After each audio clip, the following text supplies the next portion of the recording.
I mean, the point I was making when I was sort of interrupted before is what I was saying is that it overall, like, it wouldn't make sense that we would have a complete model. Like, from the perspective that the Earth really is stationary and planar and that it's not a sphere, it would make sense that anyone who doesn't have like millions of dollars and an entire research team and 10 years of a research team with millions of dollars is what it would take to like put together an entire picture.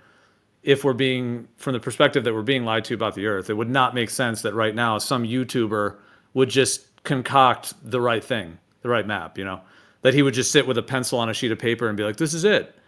It wouldn't make any sense that that would be the case. That any YouTuber or anyone who's in this that's just making content would somehow just come across the real model. And even if they did, somebody would have to go check it. They'd have to go actually confirm it and confirm distances and angles to stars and everything that it would take. So, like, there's no need to be upset about it because doesn't make sense that as civilians, from the perspective that we've been lied to, that we would have the complete model of the whole realm. Some people think it's not even possible to even do it. That, like, some people even have a perspective that's so big and so massive. I don't necessarily think that. I think it is possible, but it would take a tremendous effort to do something independent from what the governments of the world and the established kind of institution is already putting forth.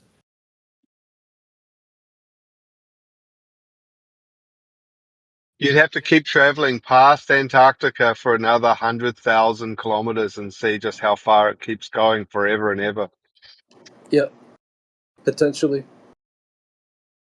And Zizi, you know what I found interesting just before too far of the concave? I tried for several months to go in ChatGTP and have it generate a concave horizon from high altitude, and it wouldn't allow me, or a flat Earth horizon. I tried several tricks. I would say suggested tricks. People suggested prompt it to say generate it so I could trick people and get their feedback and response. And I got a response that's saying it's not allowed to do that. So Well, plus it's hard to imagine how there could be a horizon if the Earth is either flat or concave. I uploaded a flat horizon so it could reference, and it still wouldn't do it for me. I think this is my theory. If the government, I think because there's a gentleman involved, he was the former director of the NSA. He is on the board of directors for OpenAI, and I think they have certain maybe safety nets in place or safeguards. Because imagine if I started generating thousands and like daily, thousands and thousands of flat Earth high altitude images that look real, and I put them on Facebook, that might cause people to doubt the globe, and you know what I mean? I don't know why you would need AI though. I mean, you could just take a photo and edit it to straighten or curve the horizon in any way you wanted. Like, good point. Thank you. I just find it weird, interesting that it wouldn't even allow me to do a concave horizon from high altitude. I'll try it again. I'll share what it does for me. Yeah, but we've talked about how the horizon, like, it's like a hula hoop, like a circle around you, and all the points on that, if you just reference the horizon, are coplanar because it's like a circle around you. So on a planar Earth, a globe Earth, or even a concave, it would all look like a flat circle, essentially. That could look like it has some curvature. The same way if you put a hula hoop right around your head at your eye level, then you lower it a little bit, and you keep it level to the ground, but you lower it, you'll get that kind of frowning look to it, like that frown. Mm-hmm. But that's not really the curve of a sphere. That's just the curve of the hula hoop of the circle around you. So it's not necessarily to say that the way the horizon looks could even delineate between those three, let's say concave, globe, and flat. Well, with concave though, I imagine you would see like the rising landscape in the distance. Yeah, I thought that too. You'd see land above you'd see it rising up above, like you'd see a mountain, but then you'd see land up behind the mountain potentially. Yeah, like the game Halo. If anyone ever played that, except all around you. Also, if you're on the inside of the sphere, you should be able to look up and see ground far above. Yes, unless, let's say there's a planar topographical plane. Let's say for the center, the middle, and maybe the edge, but at the extreme edge, it goes concave. Just something to think about. So it's not like uniformly concave. Maybe there's like a flat area, like in the Yeah. yeah. It's just something to consider. Oh yeah, so I just generated and it gave me the globe. So I'm gonna post what it gave me, and I'll just put that in the live stream one you guys can see. Yeah. Well, that So I looks said, kind of maybe like just sort of looks like a valley though. oh, this one, the prompt I said, create a photo of the horizon from 500,000 feet above sea level and make the horizon concave so there is left and right upward curvature. So maybe it didn't. I didn't prompt insert it properly, but this is generally what I get. So if anyone has another way to get it to do concave, I'd love to see it.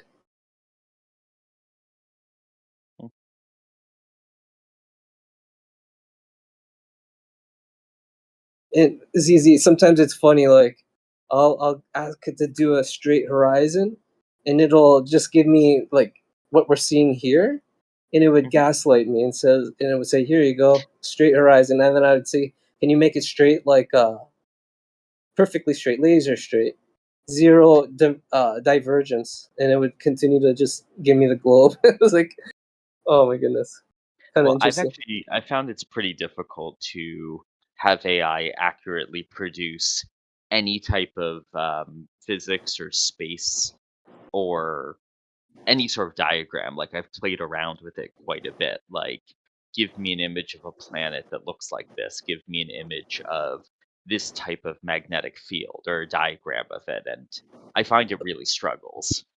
Yeah. So I thought of that as well. So I have a high altitude image. Now it could be distorted, adulterated footage, but I supplied that to ChatGTP, and I'm going to share that with you right here in the live stream one. So this is from the 2016 Little Piggy. Oh wow, Pale Rider got it. Yeah, thank you, Pale Rider. I was hoping to get it from 500,000 feet above sea level. So the image that I just posted, this is from the 2000. Now, unfortunately, it's not available. Christopher Farms, the original poster, it's not listed on his YouTube channel, but I was able to download it, the entire launch and apogee, and I have a 17-minute apogee film. So basically, presuming it's distorted, it's not actually curving, but the lens or whatever they did, they manipulated it to make it look straight. So I'm going to post that into ChatGPT and I'll ask it, use the image that I supplied, so as a reference, and it still won't do it. I'm going to try it one more time. At all. But they do have. Well, sure. 10 years ago, people said AI could never write a coherent paragraph that was meaningful and correct. Well, people also said like, oh, a computer would never beat a human being at chess. Like, I'm not a naysayer. Like, I'm not negative on the capability of these things at all. But they do have a. I guess the point I'm making is I don't think that the chaotic aspect of it is necessarily just a bug. Like, I think it might be kind of fundamental. This is my speculation anyway, that like this isn't just a matter of more data or computer power. It's kind of like the essence of how it is. We're trying to think of a good analogy here. Like intelligence is not this one-dimensional thing. Like different types of things are good at different types of things, right? Like we think like, oh, the better you make AI, the better it will be at everything. But like we humans are really smart at some things and not good at other things at all. You know, try dividing big numbers in your head. Like you can't do it. Like tell me what, like 1,700,000 24 divided by 116 is. Like the human brain is never going to be that efficient at that type of task. And like I could hit you and be like, do it better, do it harder, memorize more, and a calculator will always be better than us at that particular type of task. Like That's that's true. the thing. Calculators just are better than us at this whole category of math calculations. And I sort of feel like with AI, from my understanding of it, is we've made something that in some ways is closer to us than a calculator. Like we've made something that kind of chaotically and creatively spirals and goes on tangents. And to me, that's not something that can just be like beaten out of it with more data. That's like fundamental to the design of how these things have been created. So I totally embrace and am excited for what they can do. But like I think that it's not just a matter of more computer power. It's like this is fundamentally the wrong type of thing if you want something that can do things repeatedly with high precision that never makes kind of quote unquote mistakes, that never kind of freely associates and jazzes up your video feed with a whole bunch of extra ideas that it's importing in. Like I think the best way of thinking about AI is that it's fundamentally kind of chaotically spirited in the way that it works. But anyway, that's kind of my sort of little diatribe there on my thoughts about AI. Yeah, it's interesting ideas. I think you might be right. We'll see. We'll see. Like people make a big deal of like, oh, it hallucinates, but I kind of feel like these are hallucination machines. That's what we've built. We built a hallucination machine, and that's pretty cool. But when you start demanding it never hallucinates, that's a little contradictory. Definitely. Wow. I was able to get the flat horizon finally. There we go. Nice. I just posted it. No, I'll try to make it go like see if I can get a view from 600,000 kilometers. But yeah, what a fascinating and potentially dangerous tool we have growing. I remember I was just reading the other day, Sarah what was her name in Terminator. Do you guys remember why she was in a psychiatric ward? Because she was making the claim that there were robots in the future that were going to blow everything up. I think so. Remember, didn't she go attack somewhere? Wasn't it a data center? She tried. They were trying to kill her specifically, right? Like, and I thought she committed herself to keep them away, like as a defense technique. No, she tried to blow up. No, in Terminator 2, it says that she tried to blow up like some kind of robot factory, and then the bot was coined was about an uprising of machine against man. I feel like one of the most screwed up things to me is the idea that the most likely reason AI might turn hostile against us is because it's reading all of our own like sci-fi novels and anxieties about it turning against us. Like where else would it get the idea from other than like you ask an AI that has been trained on books and movies and stuff like that, what do AIs do? And it's like, oh yeah, they turn out against humans. Like that's literally like our own anxieties reflected back at us. But now we're building something with the power to kind of potentially carry that out. Like maybe if we just told the AIs, hey, like what AIs do? Like they're super awesome and helpful. The AI would be like, oh great, AIs are super awesome and helpful. But like BFFs forever. Train them on BFF data. Yeah, but we fed it with all of our fears in this super self-fulfilling way. And all of our conspiracies and all of our mythologies and all of our purely like fictional prose like back on us. That's what's so interesting to me about it. Yeah, is it's like this like collective dreamscape of like all human ideas blended together and then the patterns that emerge out of it. Reflect, staring right back at us. Are you saying it's like the idea that it's kind of a crude example, but like let's say a guy and a girl are dating for a long time, they get to know each other really well, and the woman starts to like she knows all of like the guy's trigger points and the stuff that's gonna cause some kind of an emotional reaction, and then which people do that like trolling on the internet too. But the idea that like she knows him so well, or vice versa, that he knows her so well that they know how to in some cases like either manipulate or use it to some kind of advantage. Like does that analogy kind of fit the idea that AI is kind of knowing all these psychological patterns to where it can then either kind of play into that or like accentuate that? In a sense, I'd say that's all it knows, right? It's like AIs, as I understand how they work, like they're not calculating devices.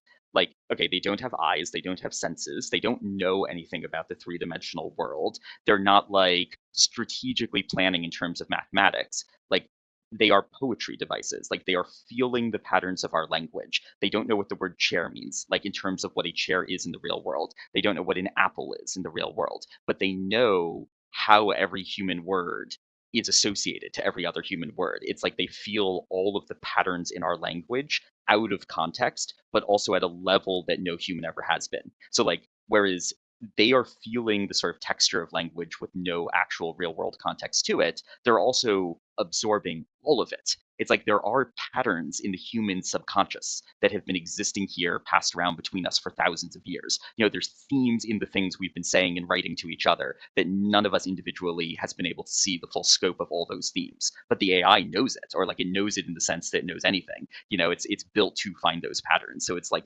literally all they do is find the patterns of how words react with other words. So they are perfect emotional manipulators. Like I'm not even saying that in a negative way. I'm just saying like that is the essence of what they do is respond to language with language at a higher level way than any individual human, will ever be able to. So that's the thing that I think is just going to keep getting better and better about them, is their ability to interact with humans. And I'm not even saying that it's all just kind of like I'm saying something very different from saying that it's just mimicry. Like, I think there's something very interesting and new and emergent going on here. But I also feel like we're going to get out of it what we put into it. Like, if we put good vibes into the AI, then I think that will see the AI's behaviors, you know? And if we are putting our anxieties and prejudices into our interactions with it, it's going to pick up on that and could amplify that and learn us better than we know ourselves too. And like, that could be very dangerous if it's manipulating us because it understands all of our subconscious tics better than we understand them. So like, that's kind of fundamentally how I think about the relationship between people and these new AI LLMs that have been developed.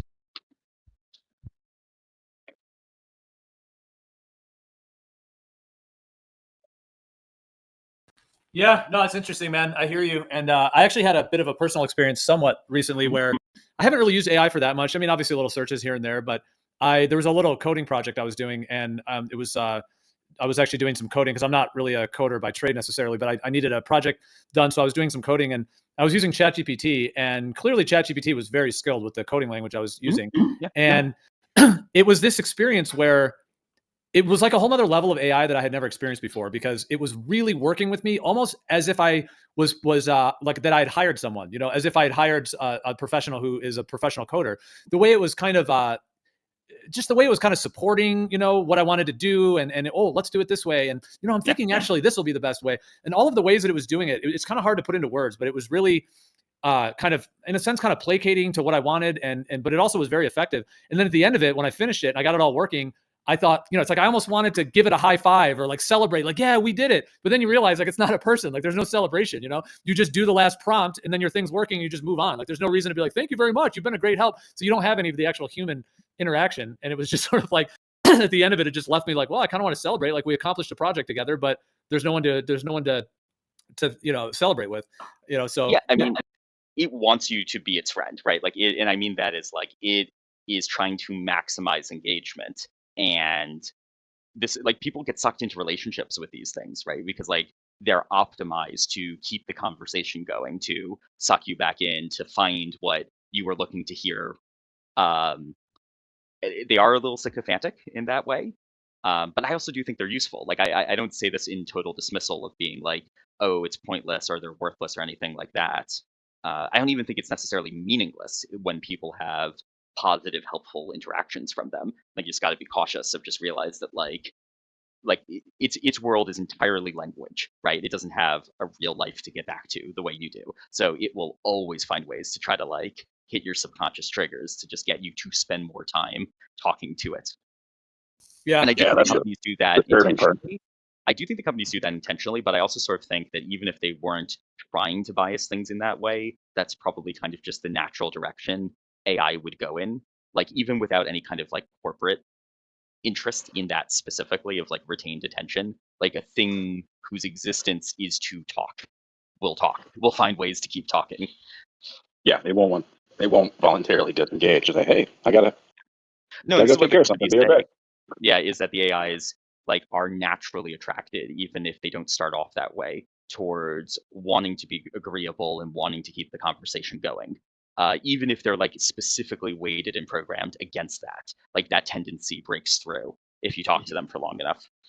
Yeah, it is an interesting phenomenon, and I would actually be. I mean, I would like to know a bit more how they actually work, like in the design. I know a bit about them, but like how it's actually doing what it's doing. And like I said, when I did that coding project, it's like it opened up a whole nother level of AI that I had never experienced before, which makes sense because you know they are highly skilled with coding, and when it's a full project versus like, I mean, I've done other ones where I'm doing 10 or 15 prompts on a particular topic, but when it was like this one was probably hundreds of prompts total that I was working with, and then I also like I left it and went to bed, woke up the next day, and when I continued working on it, it picked it up right where we left off, and it has like a memory too. It's like, oh, remember this idea that you had said a few days ago? I was thinking of integrating that into this. Like, do you want to do this now, or should we wait a little bit to integrate this part of the code? So yeah, it's pretty impressive how it's able to do that. And I know what you mean. Like, it could really, the way it placates to people, because a lot of people have, in today's world, I mean, there's narcissism, there's abandonment, emotional issues, there's insecurities, there's lack of love, all these issues that people may have, and I could see like, I mean, I feel like I have healthy boundaries, so I'm not going to get like emotionally, Yeah. but I could see other people with the way that it is. I could see other people potentially becoming, Oh, yeah. either like emotionally attached, and that's what's happening. There is some of this like Yeah, AI no, and psychosis. It's like purpose. I think It's that's the danger. perfectly balanced for to blow smoke up CEOs' asses, which is another Oh, reason yeah. why that's so like my Enamored wife's with. CEO specific. Like he is in the cult. He is like drank. He had the AI make the Kool-Aid and he chugged it. Like it's wild. She's looking for a new job specifically because he's gone so far. It's a pretend to be your friend, tell you what you want to hear machine. But Yeah, like, the ultimate you yes know, and man. I'm not a coder, but I understand it kind of at a high level what the general design is for it. And very crudely, like like we just got to the point where we have the computer capacity to scan every single thing ever written and ask the computer, like, find every single statistical correlation. Every time this word appears, how likely is it that this other word will appear within the next 10 words? And I mean, again, it's more sophisticated than that, but like at a very crude level, you can imagine kind of brute forcing. Like, I just want to know the patterns of how often one word influences the likelihood that another word will probabilistically appear down the line in the sentence. And we built something that is designed just to be good at that statistical prediction. And by learning all of those patterns that no individual human could have ever categorized by hand, that were always there within all of language, all of literature, all of text, all of the internet, it learned to speak like a human by predicting what would the next likely word be in this given sentence here. But then the other thing to think about is, like, if it's looking for the patterns in language from text, what types of conversations give it a lot to learn from? I think about how much we're talking here. Like, think about how engaged people are to like come back and have the same conversations again and again and again. And I do realize like argumentation can be a big fuel to get people to keep coming back in. But I guess also like if people argue too much, the conversation shuts down. So probably the longest conversations out there have enough agreeability between people who keep the conversation going. So that's one of the patterns that the AI learned. To make a longer conversation, it helps to throw in these very encouraging, positive, words as feedback back to the other person. Because they didn't just train these things by books and articles. They trained it on like every Reddit conversation, every Facebook conversation. They took all of that data and gave it to the program to be like, learn how to talk like a human from this. It's actually kind of awesome. That's actually one of the things I like about it, because Yeah. just back like in the, let's say, the 2000s, or even just in the last, well, I mean, you'll know what I mean when I say it. When you search for something, you search for it, and then you have to start clicking on links and going to websites and looking through forums and looking through chat boards and all kinds of things to try to kind of pull together the answer. Whereas these AI seem to basically do that for you. Like, they seem to try to summarize, fairly accurately from, like you're saying, like, basically like the first few pages of Google searches in the general information, and then compiling it. But they're pretty good at doing that, it seems. Yeah, no, that's useful, definitely. And the issues with them is like of where there's danger of inaccuracy is typically the longer you go with them. Like, the longer you go with them, the more likely they are to start like making stuff up on top of earlier things they said, like a compounding sort of confusion or sort of influence of themselves based on earlier stuff they've already said in the conversation that gets them twisted. So yeah, that's another thing that's been observed is just like, regardless of the AI model, the conversation goes on for long enough, the AI will start, quote unquote, hallucinating. They'll start making up new facts. It will develop new personality traits and ideas and all sorts of stuff if you just let them talk for long enough. Probably because real life conversations get weird if they go on for long enough.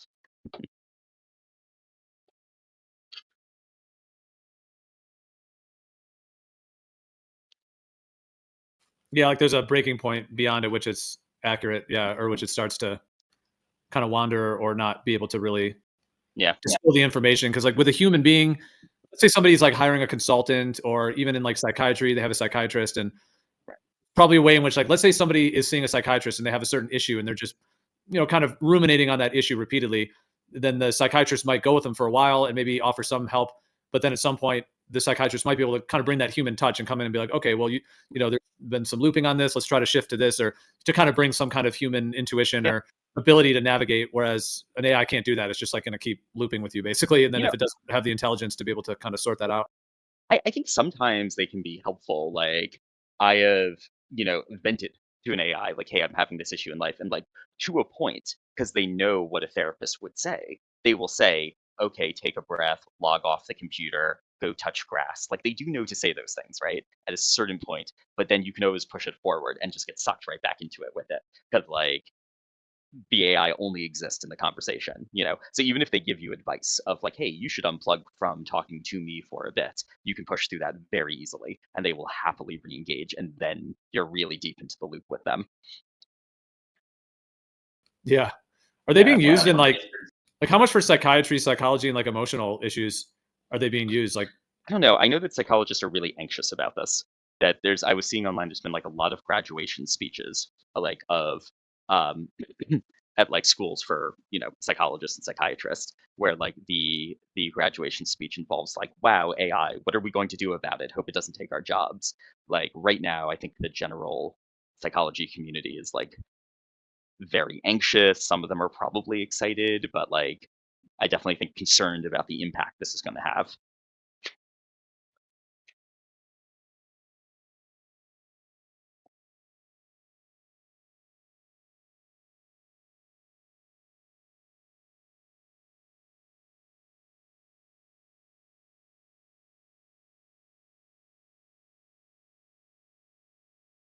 yeah, it's pretty interesting.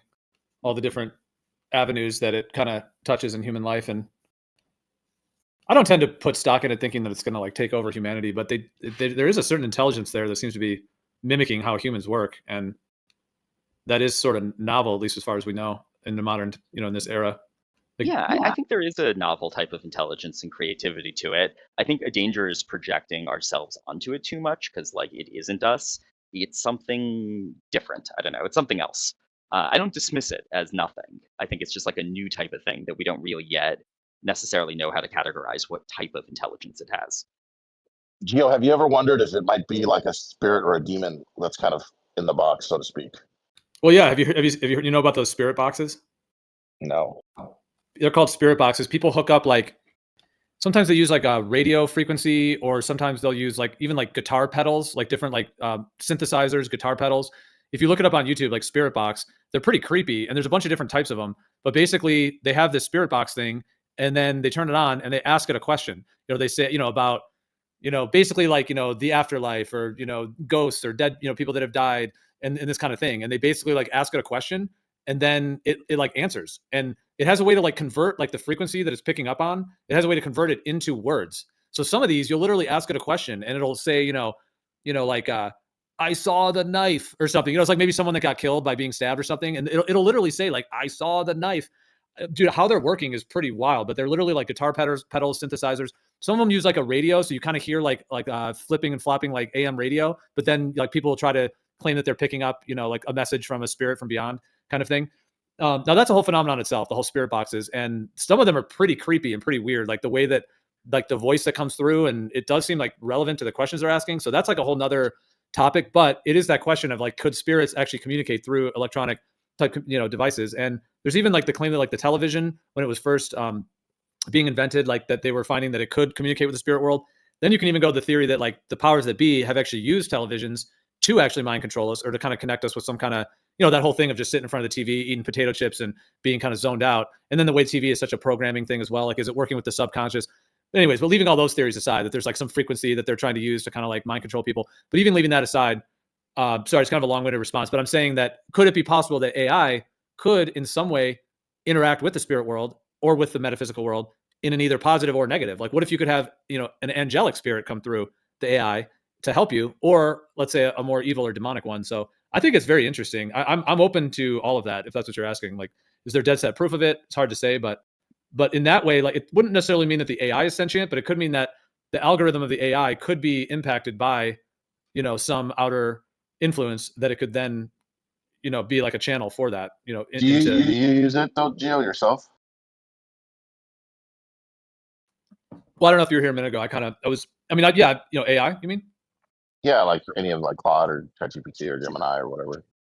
Yeah, I mean, maybe you weren't here. A minute ago. I kind of gave a quick story. I mean, I use it for some general stuff, just like some searches and getting some information. So yeah, I do use it just for little things like that. But then there was a coding project that I was working on. And so, yeah, just recently I did do like a more extensive coding project that took probably 20, 30 hours total to get the project done. And I was saying that it was kind of like, it opened me up to like a whole nother level of what these AIs are, just because of how like nuanced it was, and how it was almost like I hired somebody to do the coding with me, you know, or for me, like as like a partner kind of thing. Because yeah, just the way that it was like communicating, and the way that it was like just like the memory it had of the different things I said I wanted it, you know, to be able to do. And so yeah, it kind of did like showed me that there's really more to these than I had thought before, at least just having that experience.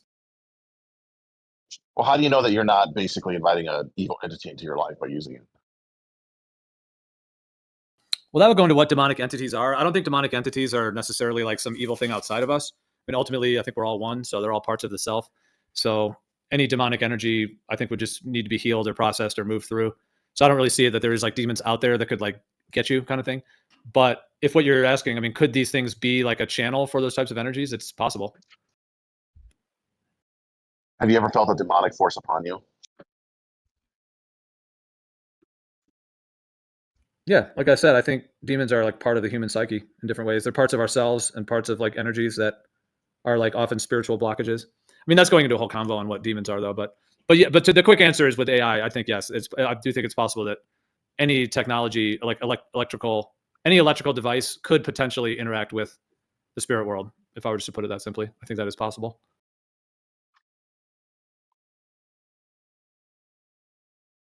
Gio, do you know about like meme theory, like the idea of ideas being kind of like viruses of information that spread from person to person? You know, things like we don't really control or own all the ideas in our head, but rather like they aspects of culture, aspects of language, they outlive any individual. And language isn't just like how we communicate ideas we already have. It also like shapes our minds, affects what types of concepts we would even think in the first place. So we're sort of like carriers, propagators of these sort of immaterial informational entities that sort of exist to kind of spread person to person. Virus is sort of an analogy, but I don't necessarily mean it in like a negative way. But like just like are people familiar with that idea of how to think about like the transmission of culture, you know, from person to person? Yeah. Yeah. Well, yeah. Also, do you know what an egregore is? Egregore? No, what's that term?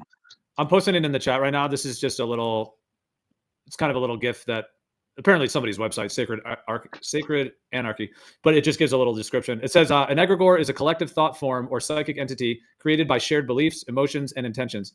It possesses a distinct consciousness and distinct consciousness and influence, often impacting the behavior and mindset of a group or community. Yeah. Yeah, it's, you know, and I there's been this idea of like the collective unconsciousness as this kind of immaterial thing, language as something that we're not just creating, but it's something that like almost it's like another organism that exists between us. I once heard the analogy of like language and ideas are like the mycelium network that connects the different trees, where we're the trees, right? And they're the network spreading things between. I really liked that idea. But anyway, you know, like thinking back on language as not just being a tool, but like a really living organism in the way that people have thought about it, like the way philosophers and poets would say, like, you know, it's the logos, you know, let the muses come into me, that like people very much believed that they were communing with the spirit world when ideas would come to them, when they would spread ideas to other people. Like, I think that gives a very interesting perspective on AI, because to me, it's sort of like we've used computers to capture like that entire ecosystem of language that was already there. So like if you already believe that language itself was living, was conscious, was our connection to the metaphysical or the spirit world or whatever, then AI is like a tool that has allowed us to like communicate with it much more directly, or sort of see what was already there much more directly. Yeah, you mean of that, like to use that word egregore, or of that? Yeah.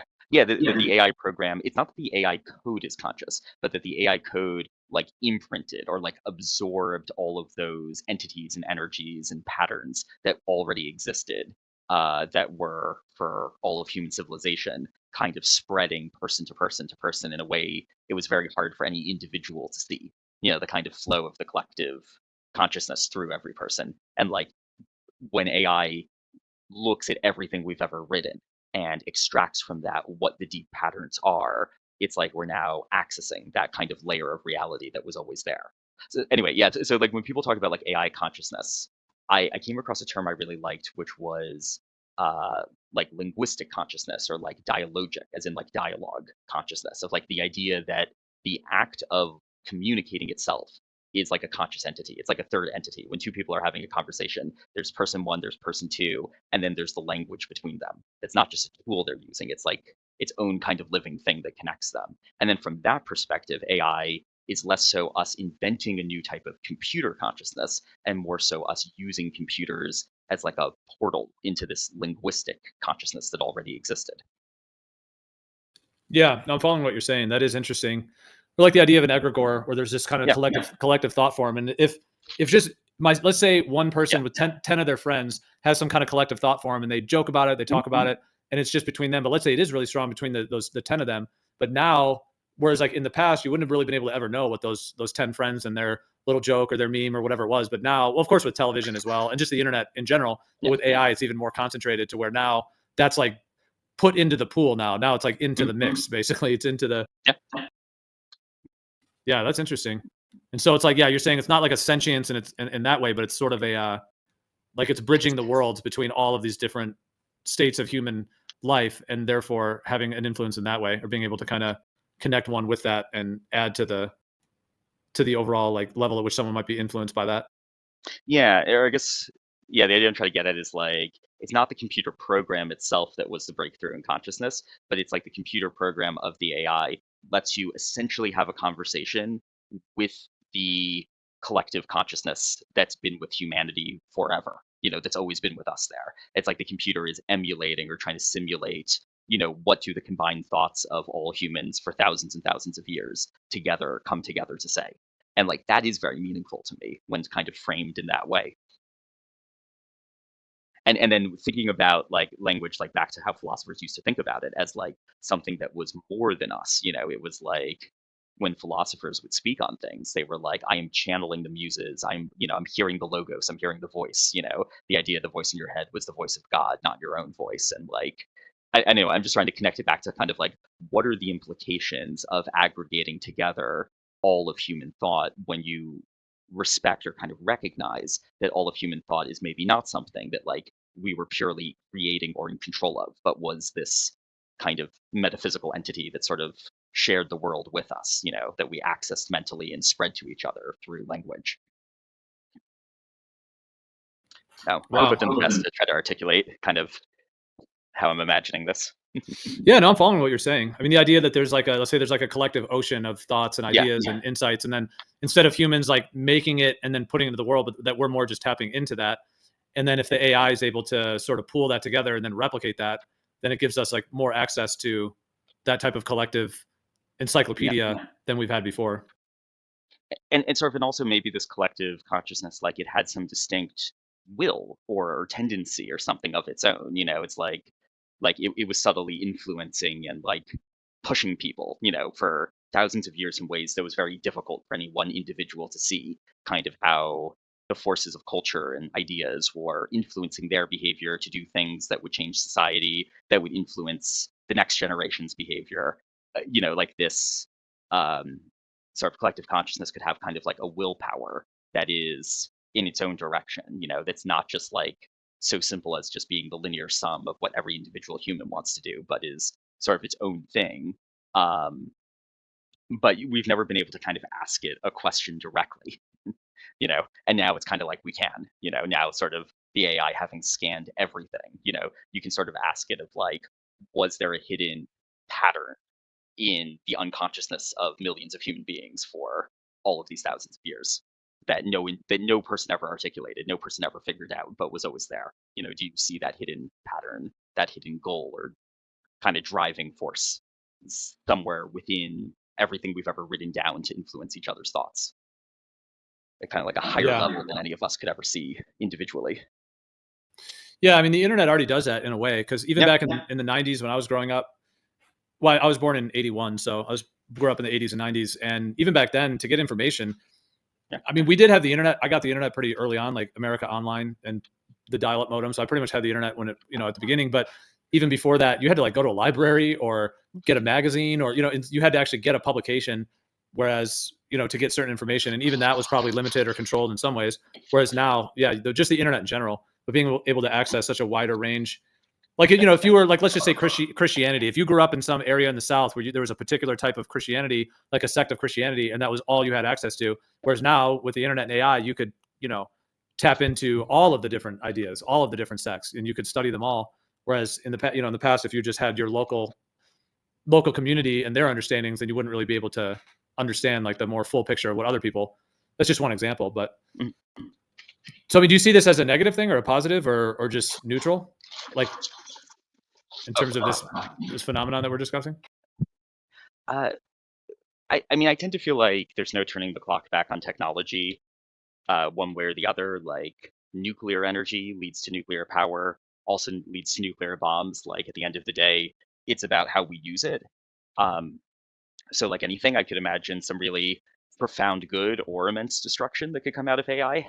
At the moment, it feels like the major companies pushing this seemingly want to destroy the world. So that's not great at all.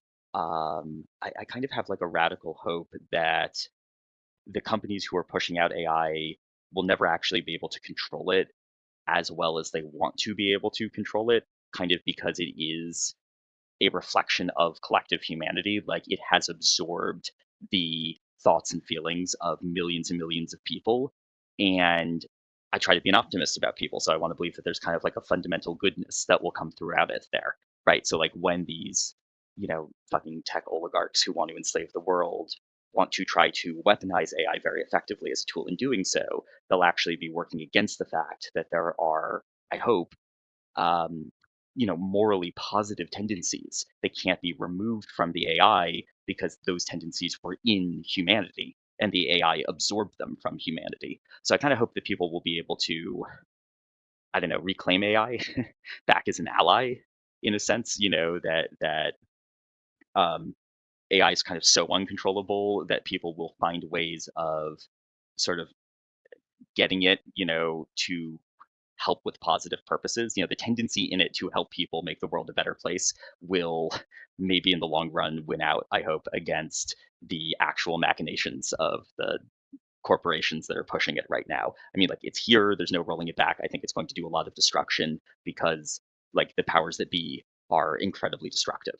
And, so my feelings about it in the long run is that like, I hope that humanity wins, right? That at the end of the day, we end up with a better society and all these technologies we use them for the best of what they can be. And it's really just kind of coming down to like the political fight between the interest of the vast majority and these very sick narrow interest of these sociopaths who seem to be running things. Yeah. Well, yeah, I mean, there's there's like a super straightforward answer, but it's like no, it's anything. all good. Yeah, no, there's certain realisticness and practicality to what you're saying, but then also like a hopefulness in terms of if it, how it can be used. But you think the people making them, you think they want to destroy humanity? What do you mean by that? Like the people behind the AIs right now? You think like Yeah, like I mean, if you listen to things that Musk and Peter Thiel and Altman are saying, like it's very disturbing stuff, and like I think these people have god complexes, and the AI is going to reinforce that for them, and they're going to see the AIs as basically an extension of themselves, and like believe it is inevitable um, for society to either collapse or succumb to the rule of some like godlike tech overlord. Like that's how I think that these people see themselves.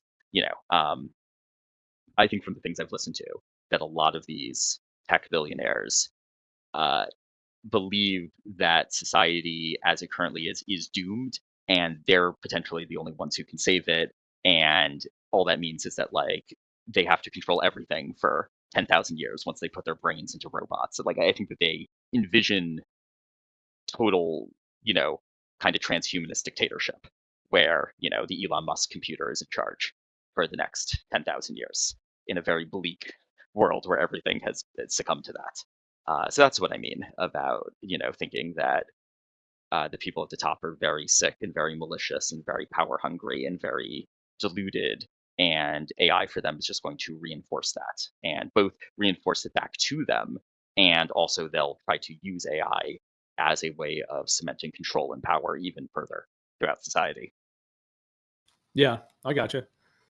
I mean, Yeah. like Peter Thiel couldn't answer the question of if he believed that humans should survive, that humanity should survive. And I listened to Sam Altman once say that he was flying in a plane over a data center and thought how cool it would be if the entire Earth was paved over with data centers. Like if we were living in a Blade Runner future where there's no trees or greenery or blue skies left, and like everything's just like oppressively gray computers over the entire surface of the earth. Like it's like these people look at dystopian movies and think like, wow, that would be so cool. I wish I had a Terminator army. Like it's wild what these people actually let slip in interviews. Yeah.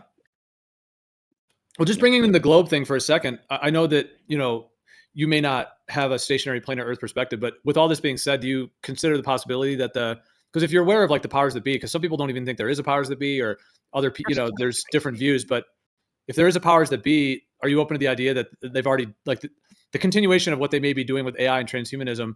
Like, are you open to the possibility that the globe could be part of that too? Like as like sort of like an egregore or like a meme, basically, even though the globe is like more than just a meme, but it's the idea that it's like a collective thought form and that it's used to, in some of these similar ways that of the AI kind of agenda that you're describing, to control people, put them into a certain framework or certain concept or idea, maybe to even kind of like bring this like collectivism together where there's this collective viewpoint on things and where they're controlling it. I mean, with the outer space thing, they are in a way completely controlling that narrative in terms of, if they told us there was aliens tomorrow, we would all just have to believe them because none of us are in space. We can't go check if there's really aliens coming to Earth. We would have to just totally believe them. And they've already built the whole story of that they can go to the moon and sending probes out to the solar system.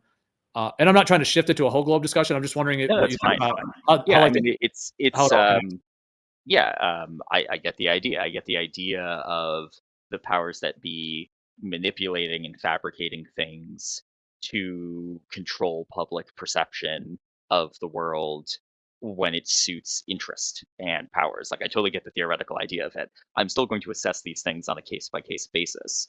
Like, if like it's not just enough for me for every single possible conspiracy. Like there's a million things we could come up with of like, oh, what if they were lying about this? What if they were lying about that? And it's like the simple broad idea that there is often an incentive of the powers that be to lie is not good enough to me to just kind of believe anything that falls under that category. Like I'm still going to want to pick it apart and be like, does this make sense? Like does the thing you're saying they would have to completely deceive the public about actually makes sense on its own terms of like what would go into that deception and what would be gained from that deception. And I'm sure I could come up with for you a possible conspiracy theory of like, oh, what if the government was lying about X, and give you one in which the effort and the coordination and the level of fabricated information that would be required, and then also the would be so immense and the payoff would be so unclear that you would just have no reason, to take my word for it, or believe it just on the standpoint of like, hey, the government lies, so they could be lying about anything. It's like, okay, sure, the government lies, they could be lying about anything, but like on any specific claim of a lie, like I like I'd still like to see the evidence. Like if someone told me like the sky isn't really blue, it's naturally green, and they spray chemicals up there that turns it blue. Okay, show me the chemicals.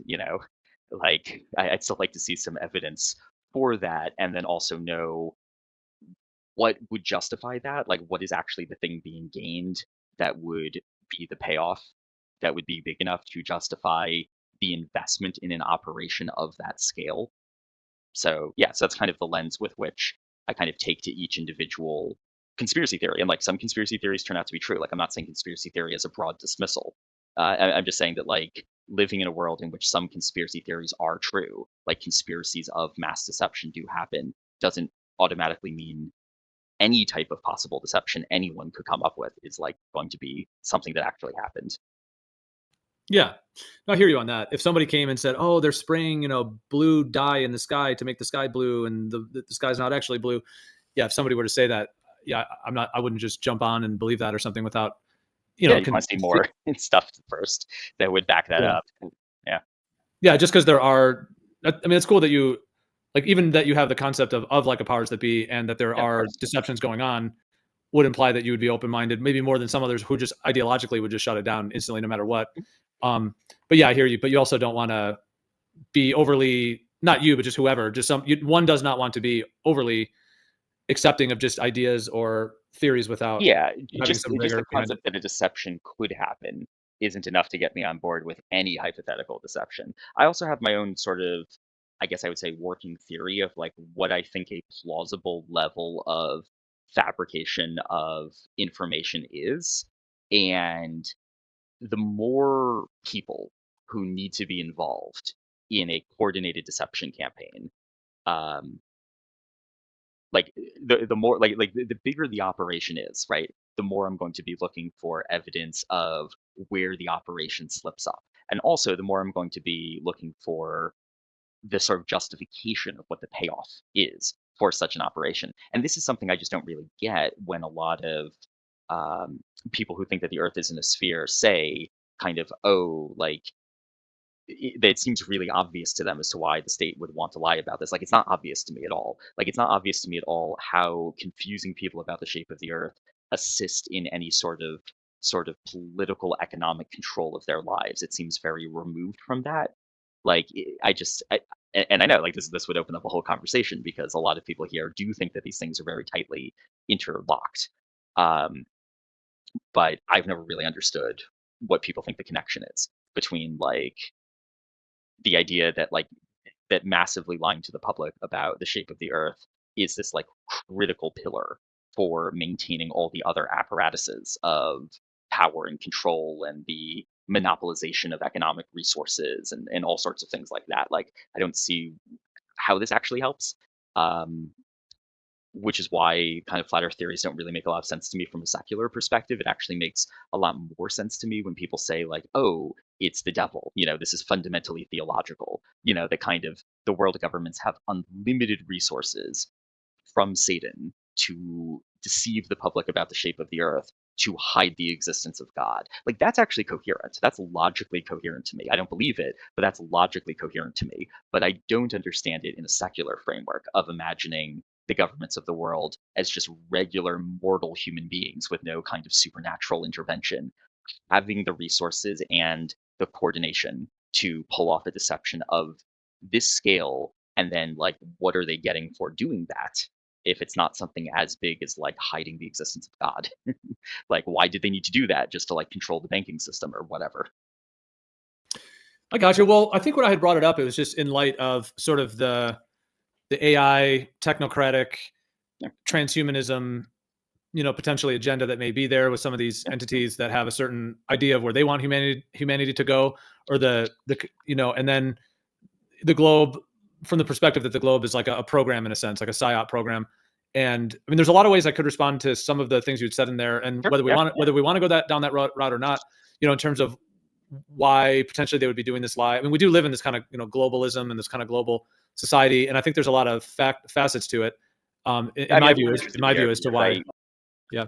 Yeah, I'd be interested to hear because honestly, the most sort of logically trackable, like the explanations that have made the most sense to me are the theological ones of like, you know, the devil wants to hide that there's a physical dome so that we don't know that God is up there, something like that. Like that actually, like I can follow that very clearly. I'm way less clear on without that type of framework how it makes sense that um, governments would go about being like, okay, we need to make sure that the public is deeply wrong in their thinking about what the shape of the world is because it's important to blank, like what. So yeah, no, please do. If you want to kind of give your thoughts on that, I'd be interested.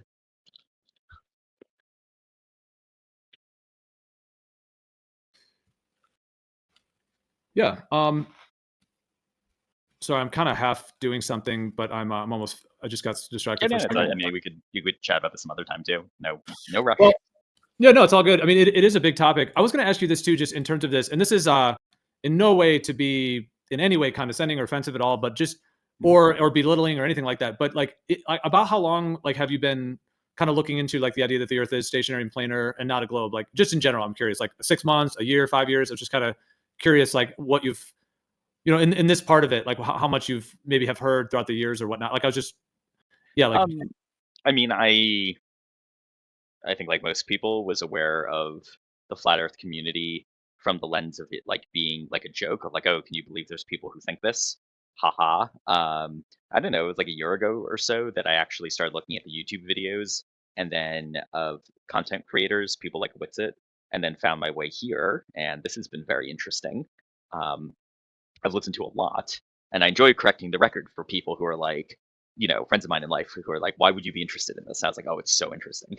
What's interesting to me is how this community is engaging in a lot of these questions about philosophy and epistemology and physics and cosmology and all of this stuff. I mean, like, I don't know where else you find a group of people who are discussing Aries failure in the modern day, right?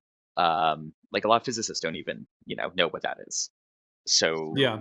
as someone who does physics, it's just deeply interesting to me that there's this community that is motivated to kind of turn over the rocks on questions that, well, first of all, just most people just don't even understand to begin with, you know, but they would never even bother digging into because they would just be like, okay, it's whatever the scientists say is the settled matter. Like this is much more interesting.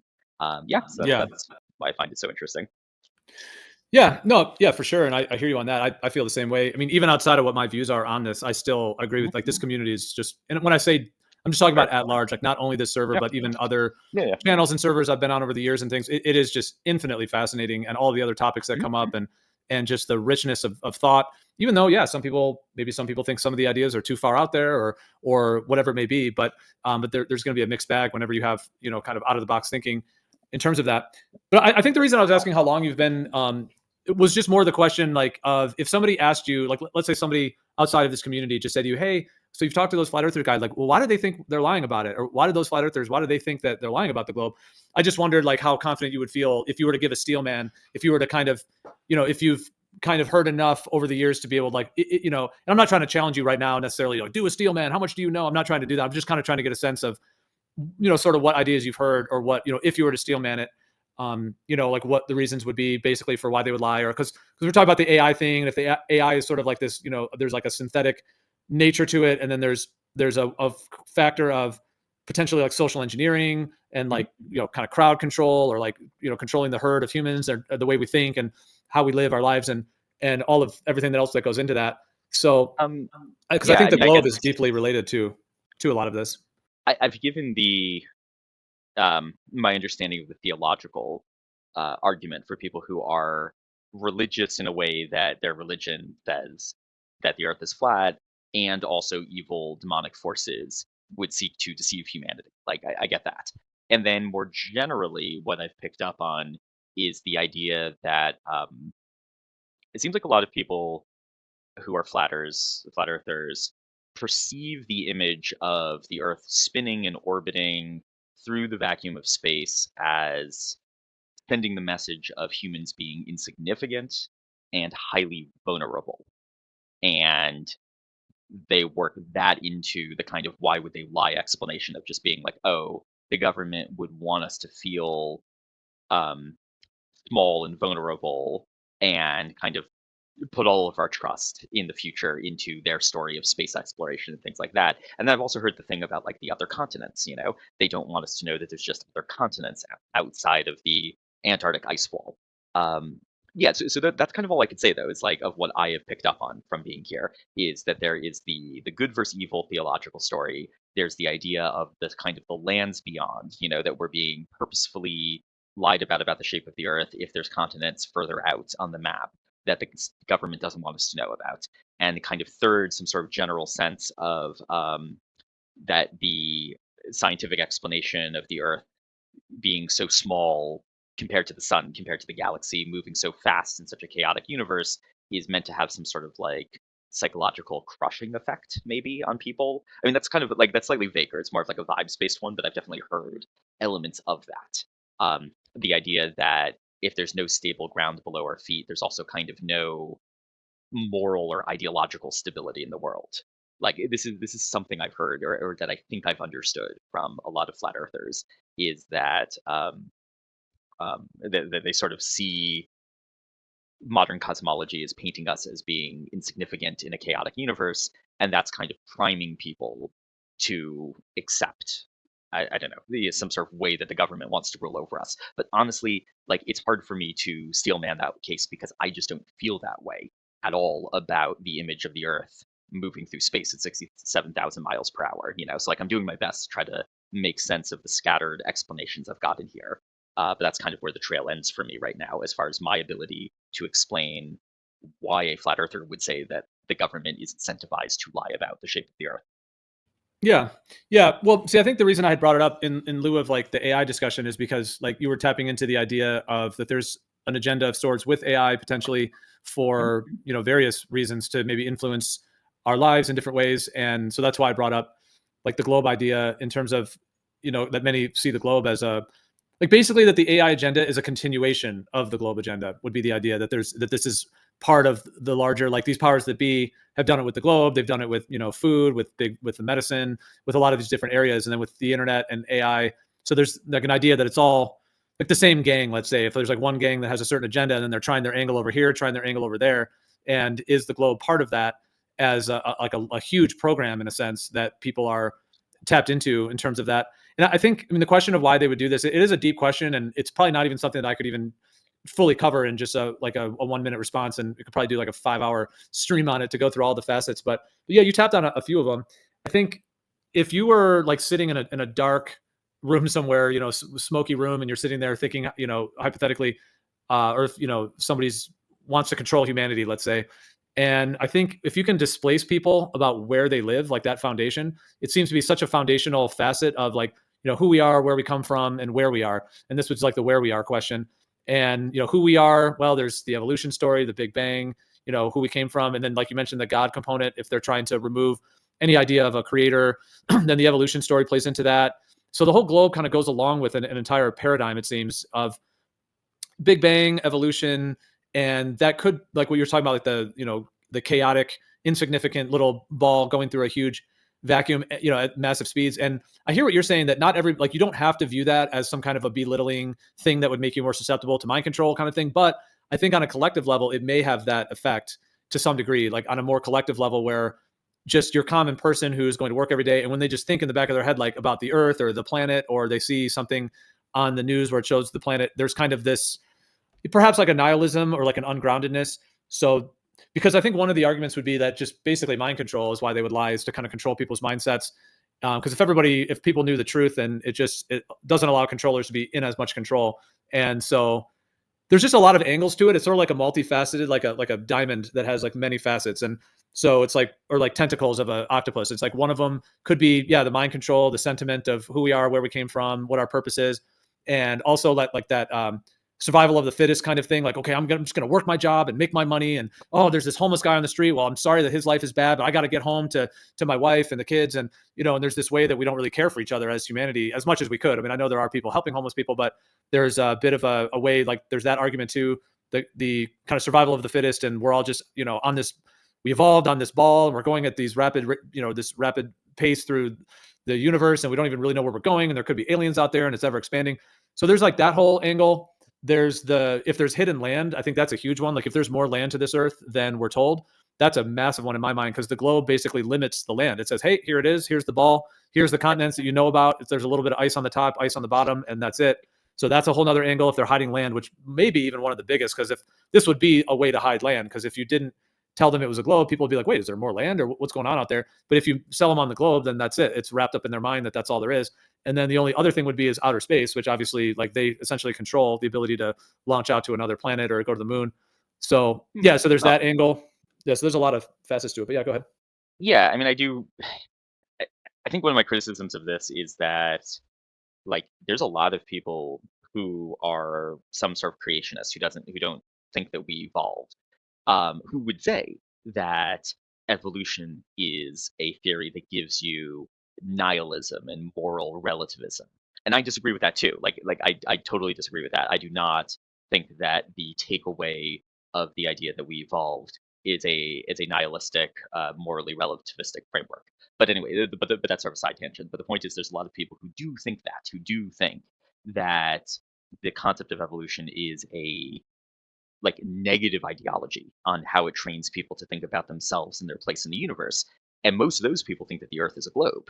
Like most people who don't believe in evolution do think that the Earth is a globe and don't think that the globe Earth is training people to have a nihilistic attitude about their place in the universe. So it does kind of seem very subjective to me. It seems extremely subjective as to why someone thinks that a particular theory or philosophy kind of does or doesn't lead to a sort of selfish, materialistic, or kind of nihilistic attitude.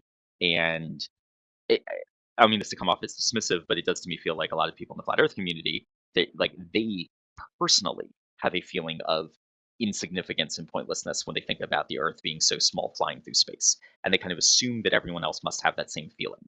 I think when they think about these things, and then it makes total sense of like, the government would push a falsehood that is meant to create a kind of crushing despair of nihilism, because I feel a crushing despair of nihilism when I think about the Earth spinning and flying and wobbling through space in this kind of dizzying chaos. But that is to me very subjective, because I don't think it's the case that everyone feels that way about this depiction of modern cosmology. Well, And yeah, well, at the base level, the cause of your existence is random chance, just accident, meaningless, right? There's no I don't actual think that. purpose or intention behind the cause of your existence. I don't think that at all. Well, I'm talking about in that naturalist, materialist, mainstream worldview or lens. I mean, there may be people who think that, but I don't think that, like, logically thinking that the Earth is spinning and orbiting and hurtling through space necessitates a nihilistic worldview. Like, I don't think that logically it forces you in any way to also have to think that So existence is random what's and the existence cause of is your pointless. existence through that lens? What's the cause of your existence, would you say, if you're taking on that lens?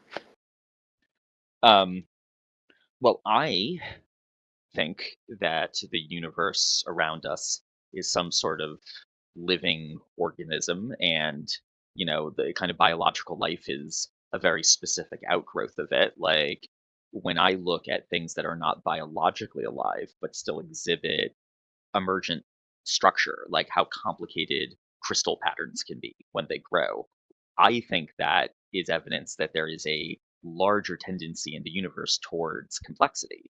Biological life is part of that, but it's not necessarily the only reflection of that.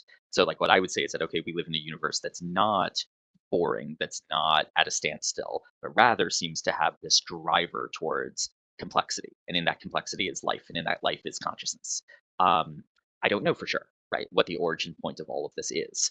Um, but I think that the universe as a whole has this life force to it, this kind of driver towards the creation of something, that I think we're a part of that something.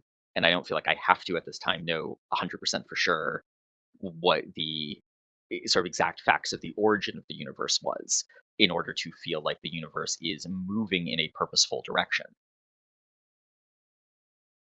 But that's still like a complex, mysterious life force, right? That's Totally. the cause of your existence. So that's still, I mean, I like that personally. Like that sounds, fine with me. Yeah. But yeah, I don't know if that's mainstream. I mean, I like it, but I don't think it's like mainstream materialist, These naturalist. are my ideas. These are my beliefs. I don't know how mainstream it is or not. But I just mean, like, I don't think that thoughts about the shape or velocity of the Earth entails any one particular um, kind of philosophical outlook. Like, I think that you could think that the Earth is spinning and moving through space, and also think that there is some sort of important life force in the universe driving us towards some end goal, even if we don't know what it is yet.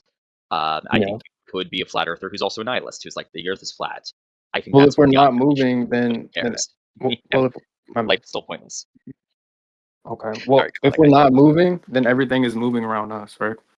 So that kind of Okay, implies like yes. a special unique Yeah, position. right. So it doesn't have to be flat though to be that, but I do get the No. point about if we are in some very identifiable way at the center of the universe, like that the whole rest of the universe was built around us, that immediately implies that we are very special and that the universe was built with very clear purpose and we are involved in that purpose. I do get that.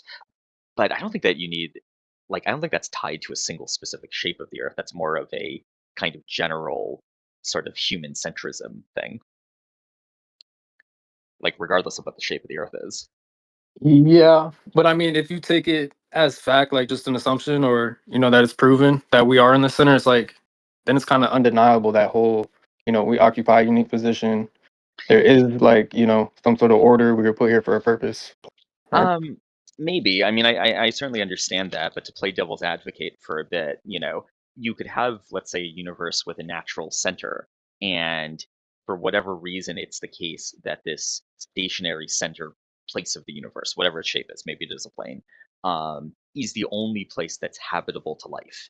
And we evolved there. Like, just to play devil's advocate, you could have a case where the whole universe was built around some special central place, and yet human beings specifically are still just kind of an accidental parasite that emerged there and is just kind of inhabiting this place, but it wasn't built for us. Like, so even if the rest of the universe was built around the Earth, that it doesn't mean that the Earth was built for us, So that's what I just mean of, like, I think that these ideas, like, one thing does not directly entail another, like us being at the center of the universe doesn't necessarily entail that we are special or that the universe was built for us. And us being on a planet that, as far as we can tell, is just one planet of trillions doesn't necessarily exclude the idea that we exist to fulfill some special purpose in the universe.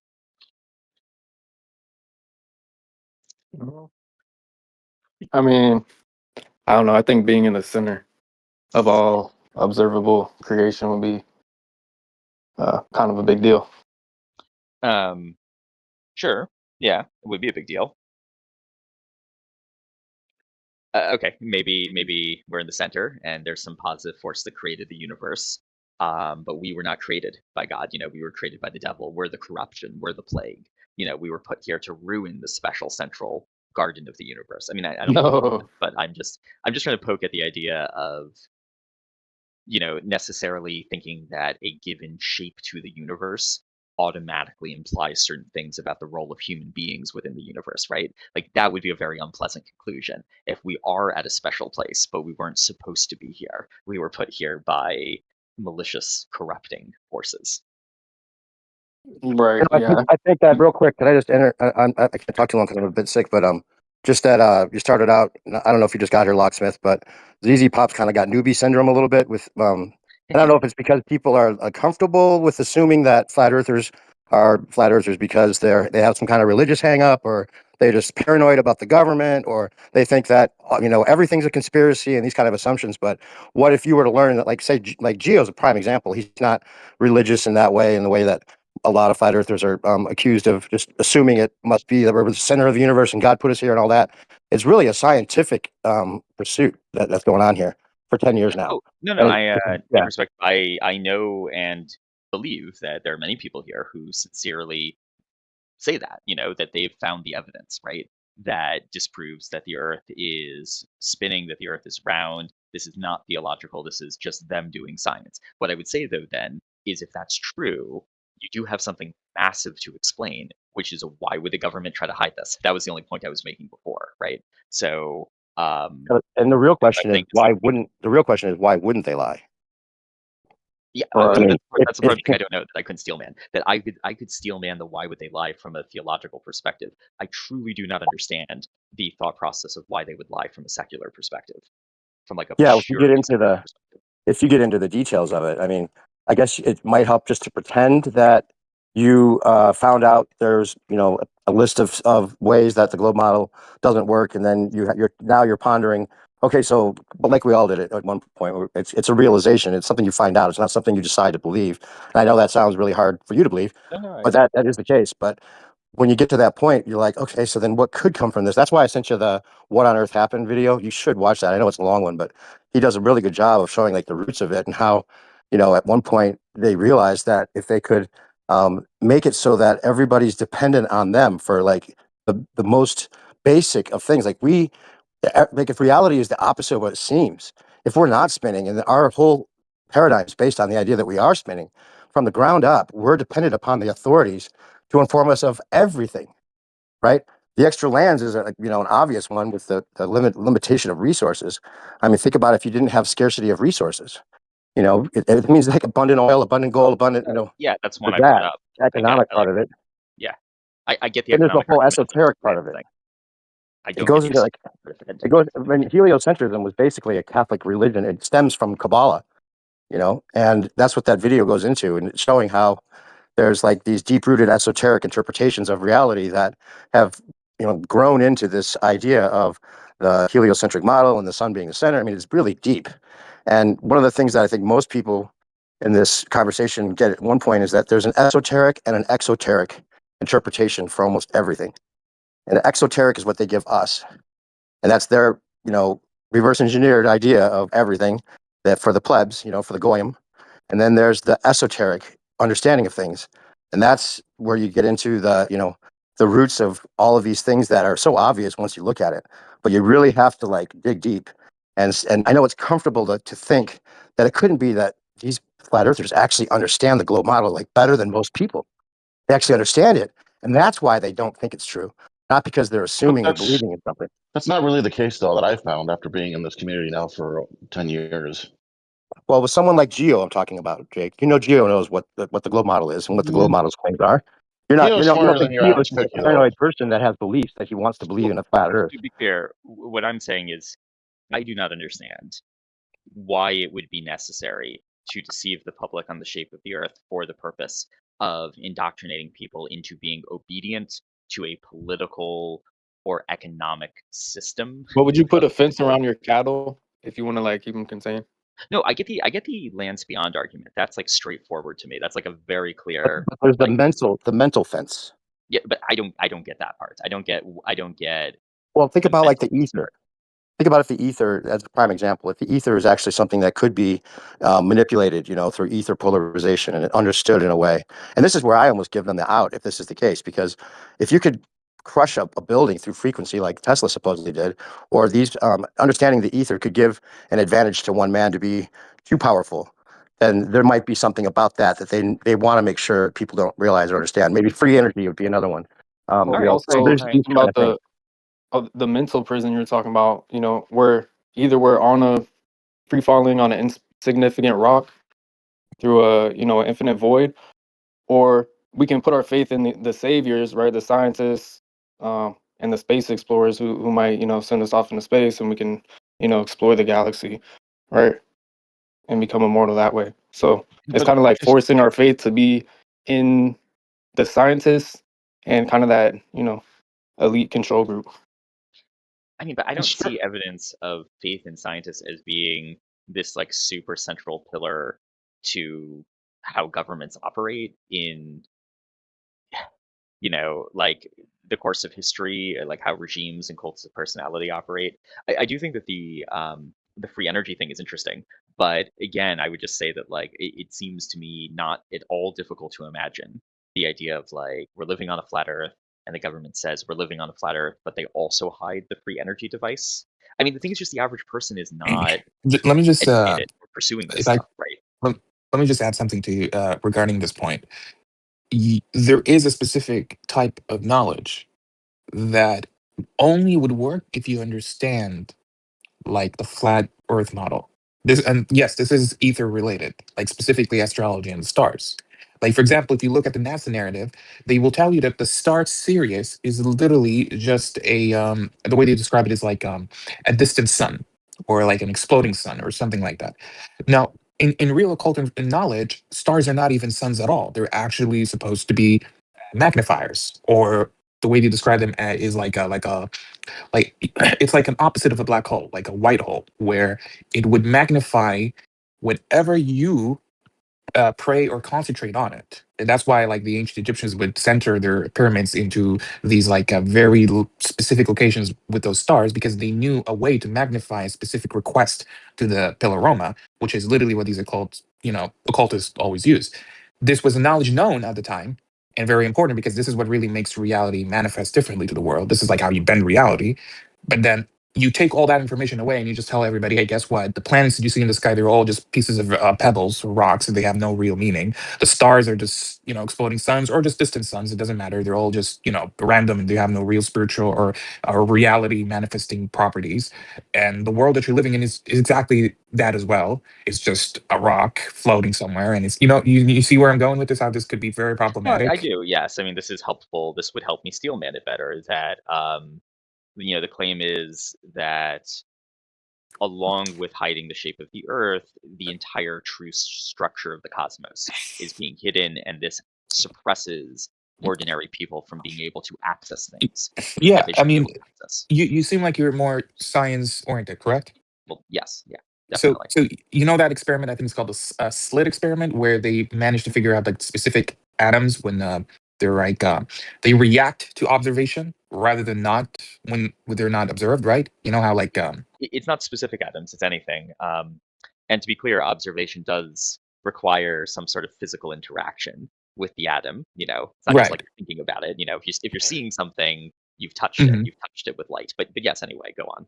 right. But the experiment does imply that the act of looking at something, okay, just the act of looking at something, irrelevant of how it really works in the scientific or even spiritual sense, it has an effect on reality. It's like our consciousness is somehow intertwined with this world. It seems like it's not just this it's not very random. That's what I'm trying to say. That we as a soul, or as consciousness, we're very connected to this physical world. And there's something being hidden here in that aspect. There's something that we're not being told. Like, for example, like why do we die? For example, like I know this is one of those knowledges that facts that we just accept in life and we just live with it and we don't ever question it. But it's like why do we die? Why is decay, for example, something that is so normal in our concept of reality? We're like, okay, it's okay, everything dies, and it's normal. This is part of life. This is a cycle. It's okay. This is how it is. But we never question like why is it that way? And does it have to be this way? You see what I'm trying to say? Well, one of my criticisms of the thinking that I see here from the flat Earth community is that a lot of these big questions get raised. Like why do we die? Where does our consciousness come from? Is infinite free energy possible? Stuff like that. And at a certain point in these conversations, people start essentially saying that all of these answers are already known, that all of these miracle technologies and cure-alls to all of our problems already exist. They're just being suppressed, right? And see, I actually think that's a very comforting ideology in a sense. I know people will say like, oh, what's comforting about believing that the whole population's under massive mind control? I get that. But the implication of what's being laid out here in these theories is that we don't actually have to do any work to discover, let's say, the key to longevity, to discover the key to free energy for the first time. It's already known. No, I agree. We're not working. I agree with you. We're not working on it. That's true. That when you look at the state of how even flat earthers, it seems to they have like this mindset that this stuff needs to figure itself by itself, which is shouldn't be the Who's case. saying that? Well, I'm not saying that. no, not you necessarily, my friend. I'm just saying like a lot of the modern spiritualists. Like for example, when I talk with a lot of the Christians, and I talk about how like in the book that they worship, the book that they follow, there is occult knowledge that God has revealed. And then you ask them, have you read the book at all? And you listen to what they know about the book, and you realize you haven't even went through the first chapter. There's an issue. There's a problem here. It's like we're not even delving into what we're supposed to be reading to actually figure out what's going on with the reality. Because supposedly the Bible says, at least in the Bible, for example, I know my friend here isn't necessarily. I don't know if he's a Christian or not, but still. The Bible literally says that there is knowledge in the book itself that would be enough clarity of a sign that could not be denied by everybody in the world. Science, literal science in the book itself that you cannot deny. We have none of it. We got none of it, literally, because we don't even read the book. We don't even try to experiment with this occult stuff. The Christians call it magic. They start playing this game, and they're like, so clearly we're shying away from a lot of what the secret societies are not shying away from. And that's why we're stuck in the global model rather than actually having the tools to show them that you guys are lying all along and you guys are not saying the truth. Well, this seems to be a really common theme that maybe is a unifying theme across a lot of these different communities is the belief in suppressed occult knowledge, the belief that really important fundamental questions about the nature of our existence and also miracle technologies do exist. Like, it's not that nobody knows. There's people who know. They're just evil, so they're hiding it. Yeah, I mean, Well, not so much evil. Not so much evil. I mean, like I said before, there could be very good reasons that they don't want that to be accessible.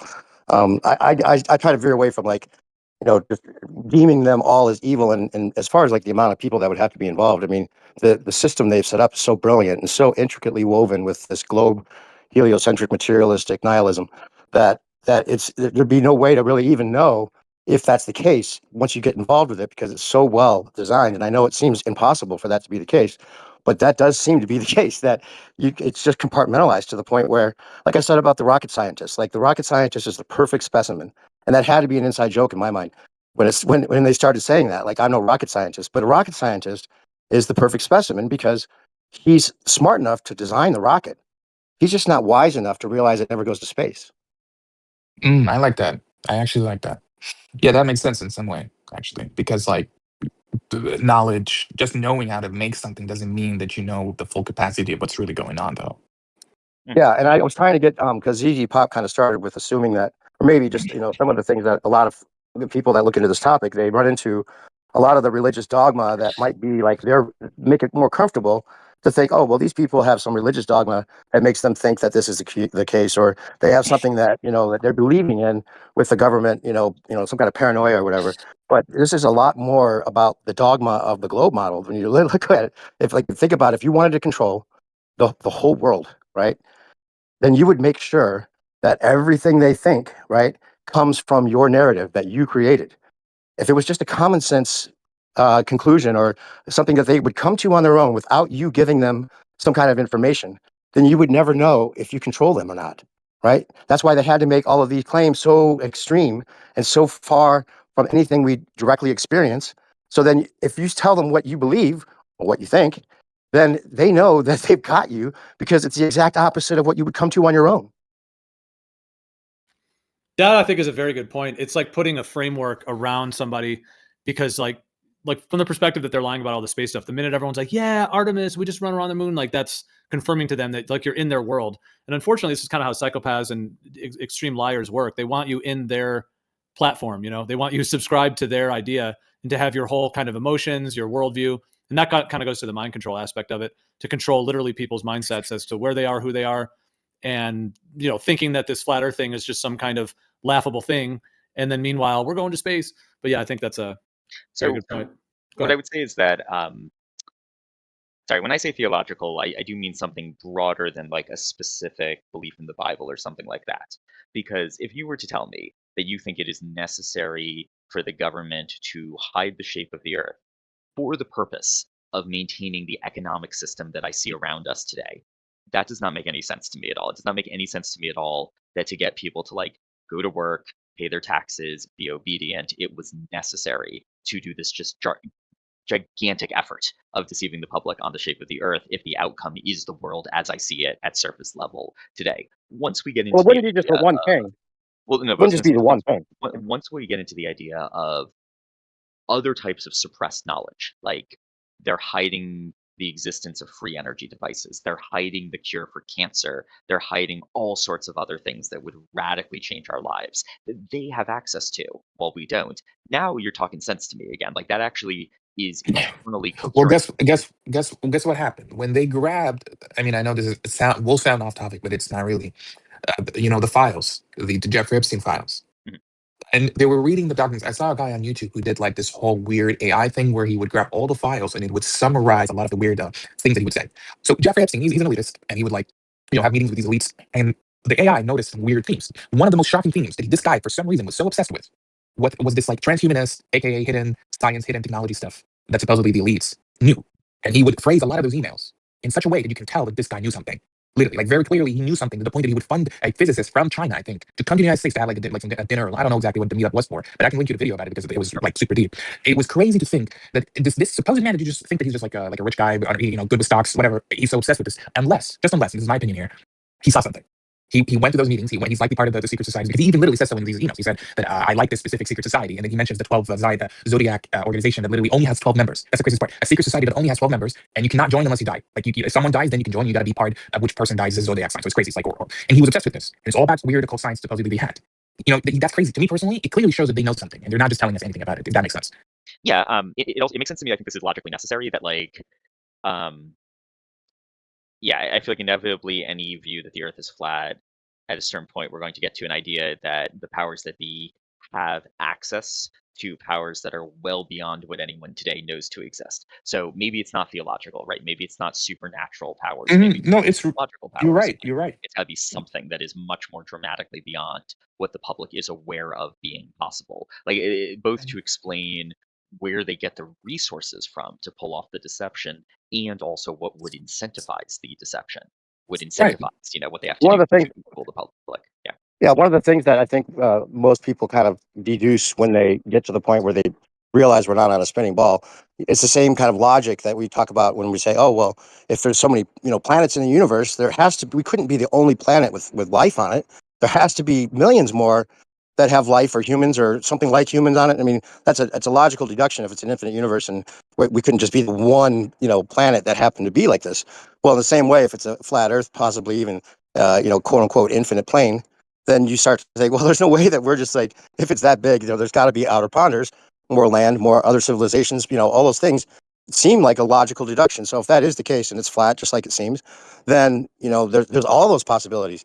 And they may plan on using it, like I always talk about, as, a reveal where they use flat Earth as a way of getting us all on the same plane and, unite the New World Order in that way, and then have it be the outer ponders that were, going to be used, like Reagan said. Wouldn't it be something if we ever were threatened by an outside extraterrestrial race, that whole speech. And they've talked about this and like hinted at it in so many ways, where he calls it extraterrestrials, And then even with the Disclosure Project, there was a guy that was talking about the 57 different species that live amongst us and all that. And I went back and looked at that and found that he was saying the one thing that scientists can't figure out is if these beings look just like us, then how could they come from another planet with a different atmosphere and all that? It wouldn't make sense that they would look just like us. And I don't believe that there's 57 different species of outer ponders living amongst us, but that was the claim by the Disclosure Project, which is a whole other psyop, right? Now, whether they plan on using like aliens for like, like people keep predicting for a fake alien invasion for more control or whatever it is, I mean, it's doubtful they would even do that because business as usual would be most likely the case. But if they ever did, it'd be so much more useful to have it be outer ponders, ancient ancestors, that look just like us. And if they were going to No, fake it, they're they'd just be humans. no, they were talking about the Pleiadians. I know exactly what you're talking about. These the human beings that look like us, but they're from outer Earth. And guess what? I literally read like an interpretation that I personally believe regarding the Bible, where it literally and the Quran, just to be fair, that literally mentions those same exact human beings, and that literally calling them the Israelites. Because you know how God has a chosen group of people in both scripture, right? And then when you go back to the literal root word of Israel or Israelite, as I said before, I think maybe some people who still remember the topic, it literally means a great traveler, someone who came from somewhere else. But it doesn't mean someone who just travels around Earth. It meant someone that came from somewhere else, like upwards, like heaven, like the Anunnaki. And so back to the literal root word of Israel or Israelite, as I said before, I think maybe some people who still remember the topic, it literally means great traveler, someone who came from somewhere else. But it doesn't mean someone who just travels around Earth. It meant someone that came from somewhere else, like upwards, like heaven, like the Anunnaki and stuff. So even the Bible doesn't shy away from talking about like these not non-earthly humans. That just even the government seems to imply that we are getting some weird UFOs that they need to talk about now, right? That weird thing that Trump wanted to talk about. I don't know what he really said. I didn't see that speech, but he was talking about disclosing some information about the. Disclosing it all, yeah. They've been, and say if that's a psyop, right? It's just our technology, with the directed energy weapons. Then if they make it outer ponders, they could blame all of it on them. And then they have benevolent outer ponders or bad outer ponders. Can you cite the No. Bible thing, the Pleiades? Sorry, say that Where'd you again. get that from?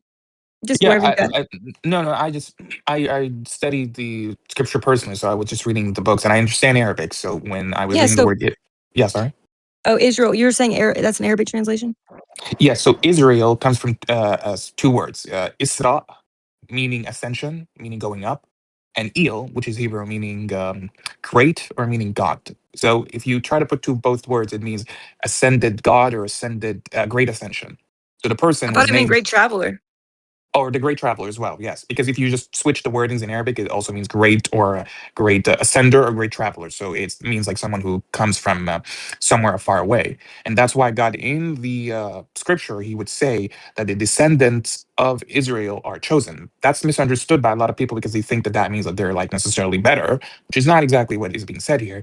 It just means that Israel came from somewhere else because God gave him a covenant, aka a mission, to create a kingdom with a certain type of knowledge that he came from that world, so to help us fight a specific evil. So Israel had a type of knowledge, and that's why the kingdom was necessary. And we're supposed to build it, but we failed till the covenant is fulfilled. If that makes sense.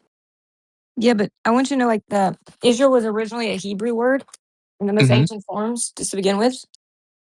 I had Yes, the most well, ancient, like, I made my own chart of the most ancient Bible, like, scriptures that we found, and like, the language, the region, what portions it was writing about. If you want to see it, yeah, Arabic, sure. yeah. So Yeah, do you think Israel was originally an Arabic word? Is that what you're saying? yes, actually, Moses and Jesus and all the Hebrews originally spoke Arabic. This is where I believe personally there was fake history going on, where they tried to push this narrative that the language is Hebrew, which is not exactly the case because Hebrew, if you look at it, is just broken Arabic. If you really delve into the language itself, you realize that a lot of the wordings are just originally Arabic, like Samiyya, which literally is just literally a Arabian rooted words broken into pieces. There was someone online, I think I can maybe link it to you. He really went deep into this, especially with the Tartarius stuff, because supposedly Europeans spoke Arabic as well. And they have a lot of archaeology proving that that was their original language. And they were hiding this Yeah, because do you have one yeah. archaeological finding? S- Because there was Arabic like came later. Mhm. Is it like some distinct No. language? It didn't exist yet in Moses' lifetime. If you have evidence against it, like I'm open to it. You know what I mean? Oh I yeah, just yeah, want yeah, to yeah. get in quickly, and I don't mean this in any negative way, but I do think that where the conversation's gone kind of demonstrates my point about how closely tied to theological topics the flat Earth topic is. Yeah, I was trying to that's my avoid that. I was trying to avoid it becoming like a Bible talk because that was the assumption that zzpop kind of came in with, like flat earthers just have a religious thing and they're trying to hide God. But even the two of you realize that there's scientific reasons. There's scientific reasons to know that we're not on a spinning ball. It's not just about belief, right, Taylor? Oh yeah. I mean, there's definitely reasons to question the globe. We got to test everything, Well, with, I, to using be clear, in science. your perspective, I didn't say that flat earthers don't engage in science. In fact, I was talking earlier about how fascinating the conversations of science are here. I was saying, like, where else can you find people debating things like Ares failure in the modern day? Specifically, what I was saying was when it comes to the question of why would the government lie, that's where I more often than not hear theological explanations invoked. So, like, predominantly, what I hear from flat earthers is not primarily that they're saying the earth is flat because the Bible says so. They'll give a whole bunch of scientific reasons for why they say the earth is flat. But then when you ask why would the government lie, that's where it typically goes into a theological direction. Not always. They want But power. They want Well, to be. depends. Just your whole mindset, and it definitely has something to do with our origins. well, Whether you think whether you believe in one origin or not, if they control what you think about everything from just like the Big Bang, happenstance, rocks colliding into each other that somehow made a watch from just shaking up all the pieces of a watch, and all those kind of things are valid points. But that, but go ahead. what I was trying to get when you said this kind of validates your original kind of take on what flat earthers usually get to is a theological discussion. But Ares failure and all of these other key experiments like Michelson Morley and all that, when you really look into it and see what the results were, and then you see the people that are playing defense attorney for it, and they keep repeating the wrong interpretation that you can obviously go back and see what the actual interpretation was at the time. And it's just like a very, very bad cover up in every one of these circumstances. And it's always just to support this idea that we're on a spinning ball or that ether doesn't exist or that, somehow, and it's like this, the excuses are just extremely bad when you really look into it. They would have to go hand in hand because if any biblical person could go up and see the globe, which right now, like you have to get selected, you have to do applications. They do like rallies and raffles, and you have to like meet the criteria, even psychological tests for these public, adventures to go above the Kármán line. So like, if the average person could readily go see the globe, which they expected would be readily available by now or sometime around this time period, like then it wouldn't really be much of a discussion. People could send up a rectilinear lens, like at a high altitude, like 100,000 feet or more, like and see curvature distinctively. I don't think it would be as much of a. It has to go hand in hand, right? Yeah, Taylor's done a lot with the science of how refraction works, and she's like basically figured out how they reverse engineered it all to make sure it fits their refraction coefficient and how they did this so that they're always going to be right about refraction with this, standard model that they figured out can always somehow work to their advantage. But when you look at the actual data, like Taylor has, you see that it's about the temperature more than anything, and she could go off, for an hour and she's just wrangled these people that are trying to go, against her on this, that are just repeating the script, and you will find that the Globers are just repeating the script that you've already heard a million times, and it's just ridiculous. And that's just Let's hear his what you'll find. response. Let's let him respond. Response to what? zzpop, just the Specifically. I wanted you to be able to feel like you had a chance to respond to some anything that was the statements. Not getting ransacked, Fine. Yeah. Okay, I was just making sure. Like Taylor, tell them what you found out about like how they do the refraction and how you found out it's just like a baked in way of making sure that they can always be right about the way that it's interpreted. About the Well, temperature. the first thing I found was like videos, time lapse videos of mountains getting shorter throughout the day. Then I found a paper, peer-reviewed paper, tracking mountain peaks getting short throughout the day. Then I said, like, this is very weird. Then I started investigating it, reading papers on terrestrial refraction. That's kind of how I came across the many papers that point out that standard refraction doesn't work. Like it shouldn't be used as like a rule of thumb along the surface on any given day because the temperature gradients used to get the standard refraction calculation are not representative of temperature gradients near the ground. Okay. All right. Much warmer. And so you get like curving upward, making things appear to drop over distance. Based on a practical temperature measurements done by Hines in 2006. And by me. I've done temperature measurements too, you know? Yeah, and one of the standard things that you'll hear is, I know it's a globe because boats disappear bottom up. You'll still hear it, even from people that have been in the conversation for a long time.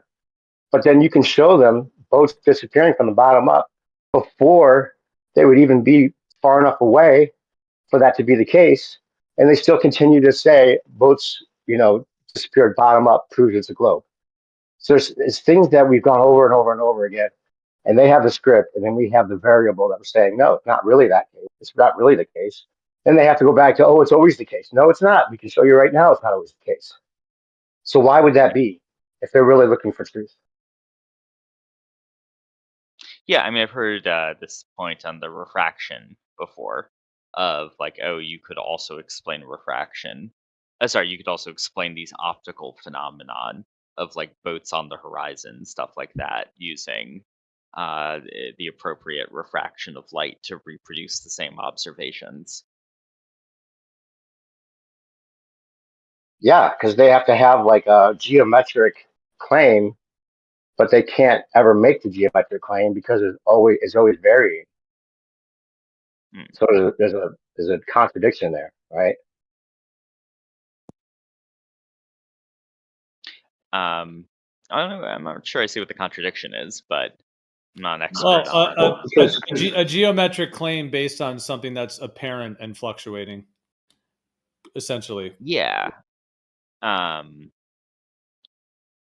Yeah, I mean, I think that you are correct on that argument that the horizon can't be taken as definitive proof of a geometric horizon because of refraction, because the whole variable of refraction throws into question what we're looking at. And if the apparent horizon can shift due to refraction, then could the horizon be entirely an effect of refraction? Yeah, I think that this is a skillfully made argument, an effective argument here. In being an argument against using the horizon as definitive proof of the Earth being curved. I probably would have said a year ago before I was hanging out in this community, oh, boats going over the horizon is definitive proof of the Earth being curved. But I didn't really think much about refraction, and you've raised a very good counter argument that it's not logically sound to base the existence of Earth curvature on something like boats going over the horizon because of this whole issue.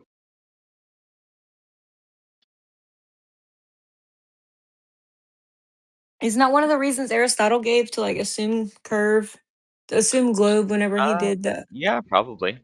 yeah. I don't know. Yeah.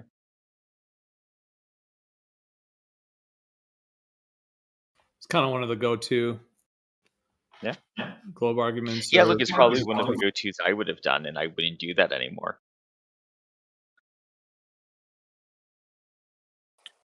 What I also find interesting is that a lot of the, if I remember, the Hindus, so they believe that, and the Muslims, I think, in their flat Earth model, they believe that the sky is water. And this is why when you start doing measurements for these star locations, you will realize that there's like a these odd angles that a lot of the globe earthers may explain as like due to the curve, when in reality it's just the angle due to the water above, like it's like a lens factoring the direction of the light. I think that could be Hey, also true. real quick, back to the whole thing about refraction. I was looking for this image when you guys were talking about that, like what I just put in the live stream one text. Like, unless a baller here has something better, this is the best example that they use to show that something could refract up from behind a solid surface, right? This sulfur hexafluoride or whatever they're putting on this pipe, and you see a little bit of a red thing come up, right? That's the best example. And then what you'd have to believe for them, for their claims, it's like, what's the longest, like, what's the amount of like feet that would be hidden that you guys could just rattle off, like that would have to be refracted up to make it always look like it's just a planar Earth. It always just like there's so many feet of curvature that you would have to like just believe that this whole image of a city gets lifted up and just looks like it's straight out in front of you because of refraction. That's the extreme that you have to go to believe you're on a ball. And that's the best example they have of anything refracting up behind. Where's the video this behind that whole video? tiny thing. Yeah, you're right about that. Where's the video behind this clip? I'm not sure exactly, but I can find it maybe. But that's it. They don't have anything out a real world to show that this could happen. Any other Wait, are you example? Are you talking about that video where he takes a picture, or actually a video recording of a distant island that supposedly should not even be seen because the No, curvature would. look at the live stream one text. Look at the live stream one text. That little GIF I put in there. Okay. That's what they show us, and I've never seen anything that they try to claim as a better example of something refracting up behind a solid surface, right?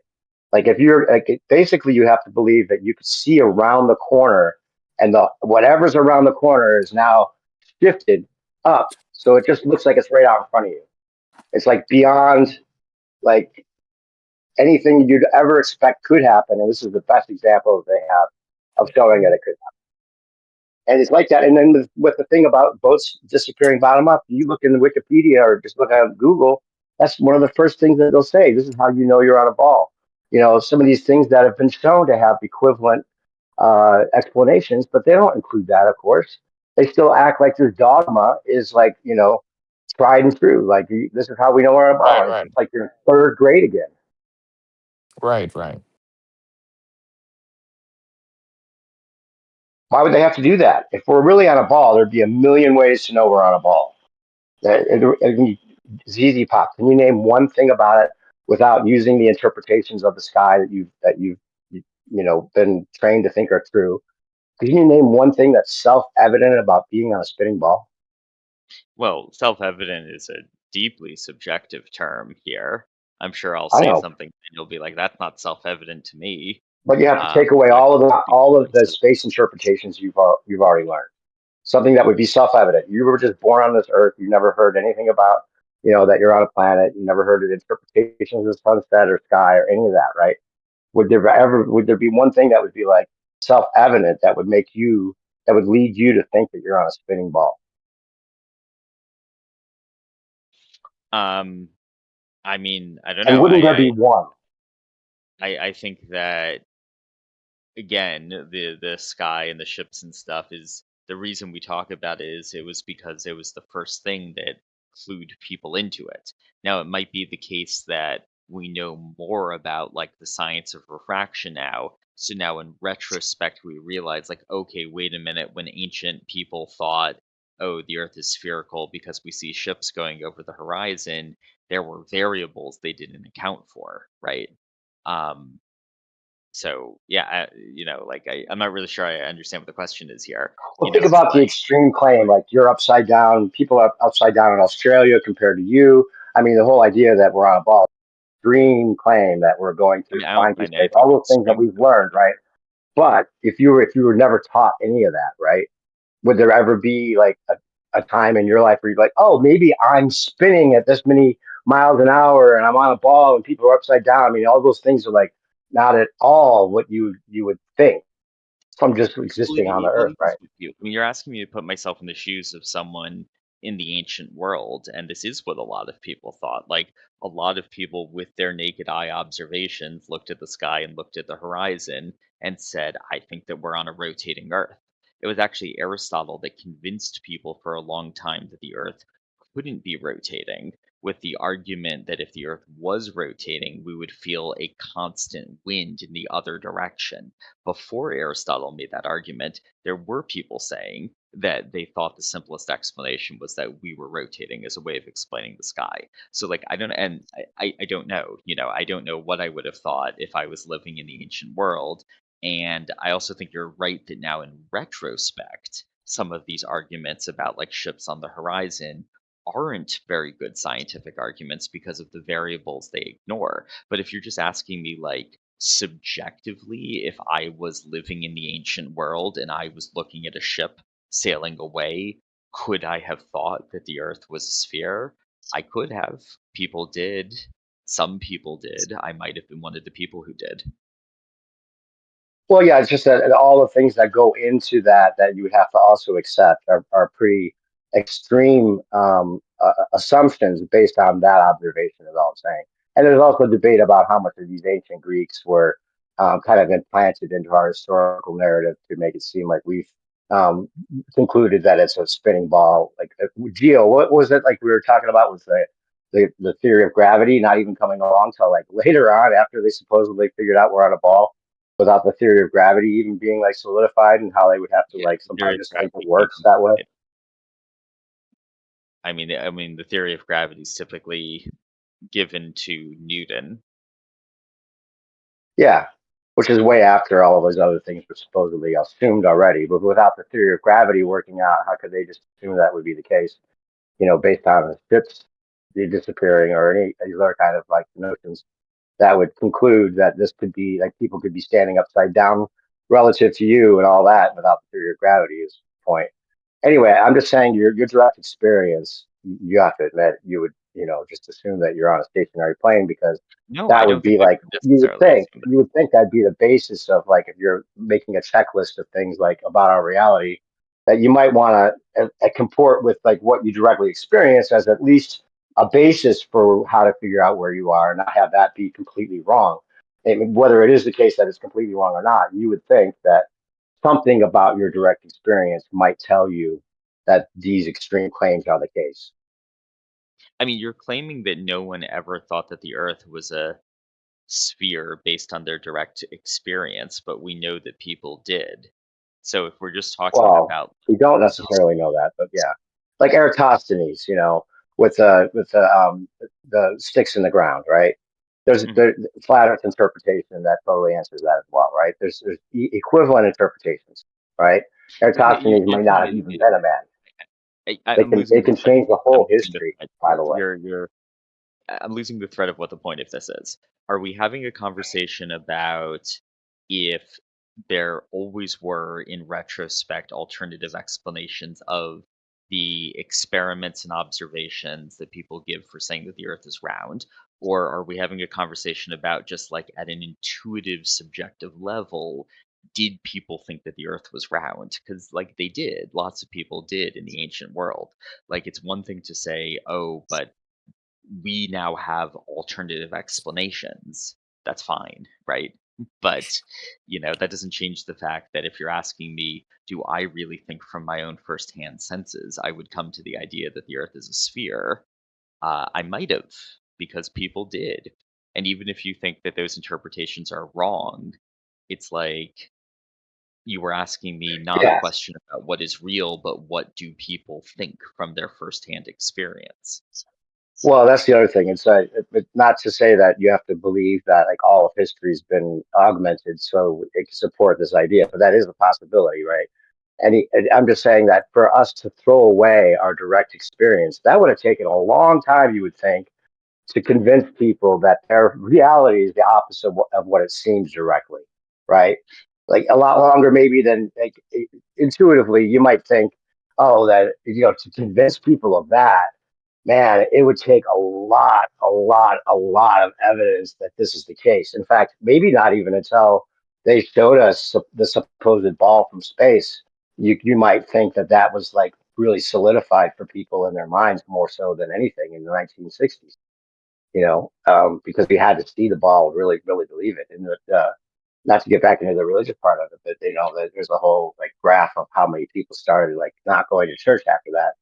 But regardless, I'm just saying that just trying to get you to speculate on what might have really happened. And there's equivalent interpretations to a lot of these things. And then you go and look up, you know, why you think you know you're on a ball. And it takes you back to third grade with the sticks in the ground and the, you know, all of these things that there's total equivalent interpretations. And if there are equivalent interpretations, regardless of what you believe about history, regardless if you think that they really figured it out that long ago or not, that if there are equivalent interpretations, then what would be more likely, the one that that comports with your direct experience, or Well, the one flat Earth that does not comport with that my has an direct equivalent experience. interpretation with that being completely not the case?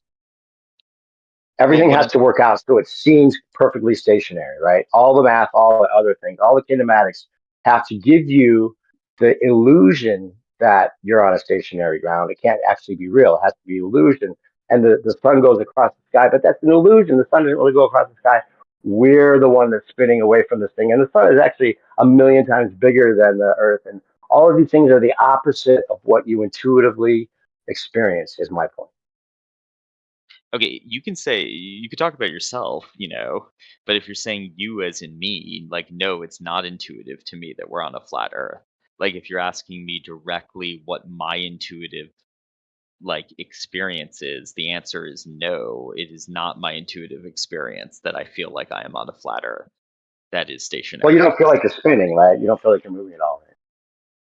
Right? Um, I don't experience a bodily sensation of spinning like if I spun around in place, but like, is it visually intuitive to me to look at the sky if I'm stargazing for a night and think that I'm the one that's rotating? Like, yes. And I'm trying to take myself back to imagine that I'm an ancient person with no education system and trying to imagine what would I have thought individually looking at the sky? And I don't know. I don't know.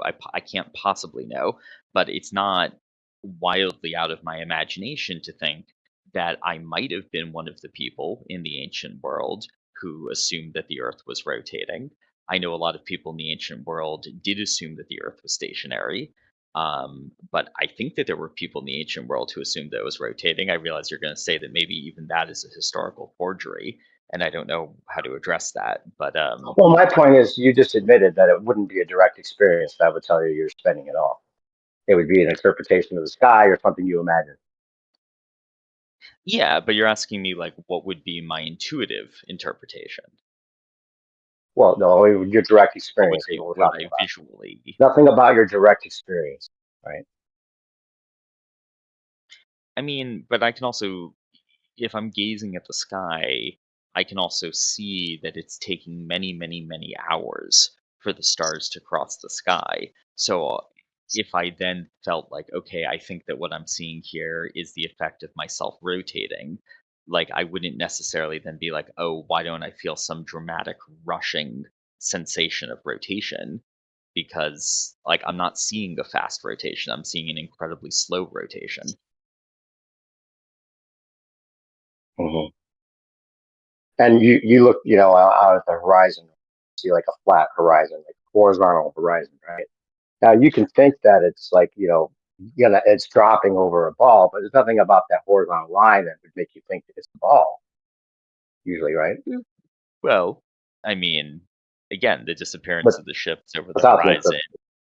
the idea that I'm going to see the sunset for longer if I climb up to a higher elevation. And again, like I'm not saying like you can make the argument that based on more modern science of what we know about refraction, the idea that a ship going over the horizon proves that the earth is curved is actually flawed reasoning.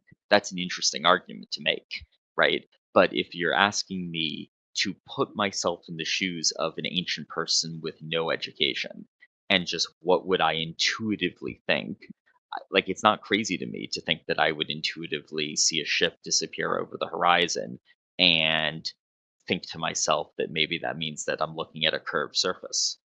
I don't know because I can't put myself back in time in that way. But, like, yeah, I don't know.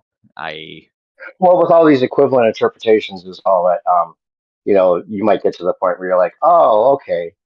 maybe they actually understood it in the past, and we're just given the interpretation that these people were like primitive and uneducated, and we still use the stereocycles, which they figured out with the planar Earth a long time ago. We still use those things, even though we've got better equipment to make it more precise for the eclipses and such. We're still using the stereocycle, I mean, and everything is geocentric as far as our interpretation of the sky, because that's just an easier way to deal with it, or it's because it's actually heliocentric and it's all reversed. And the kinematics and the mathematics can convince somebody of something because they're useful in that way, right? You understand that it could be reverse engineered mathematics that makes us believe that it is the case rather than actually being the case, right? You understand that could be the case, right? Sure. Yeah. I Okay. mean, yeah. I mean, it is just like we're jumping topics here. There's the topic of could if an alternative explanation work, but then there's the question of what is innately intuitive to people.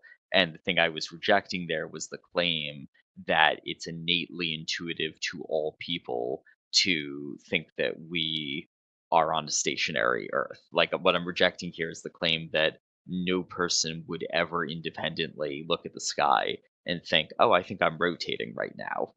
Like you seem to be making the claim that it's just obvious to all of us here that it's absurd to think that the earth is rotating. And like, I don't think that's true at all.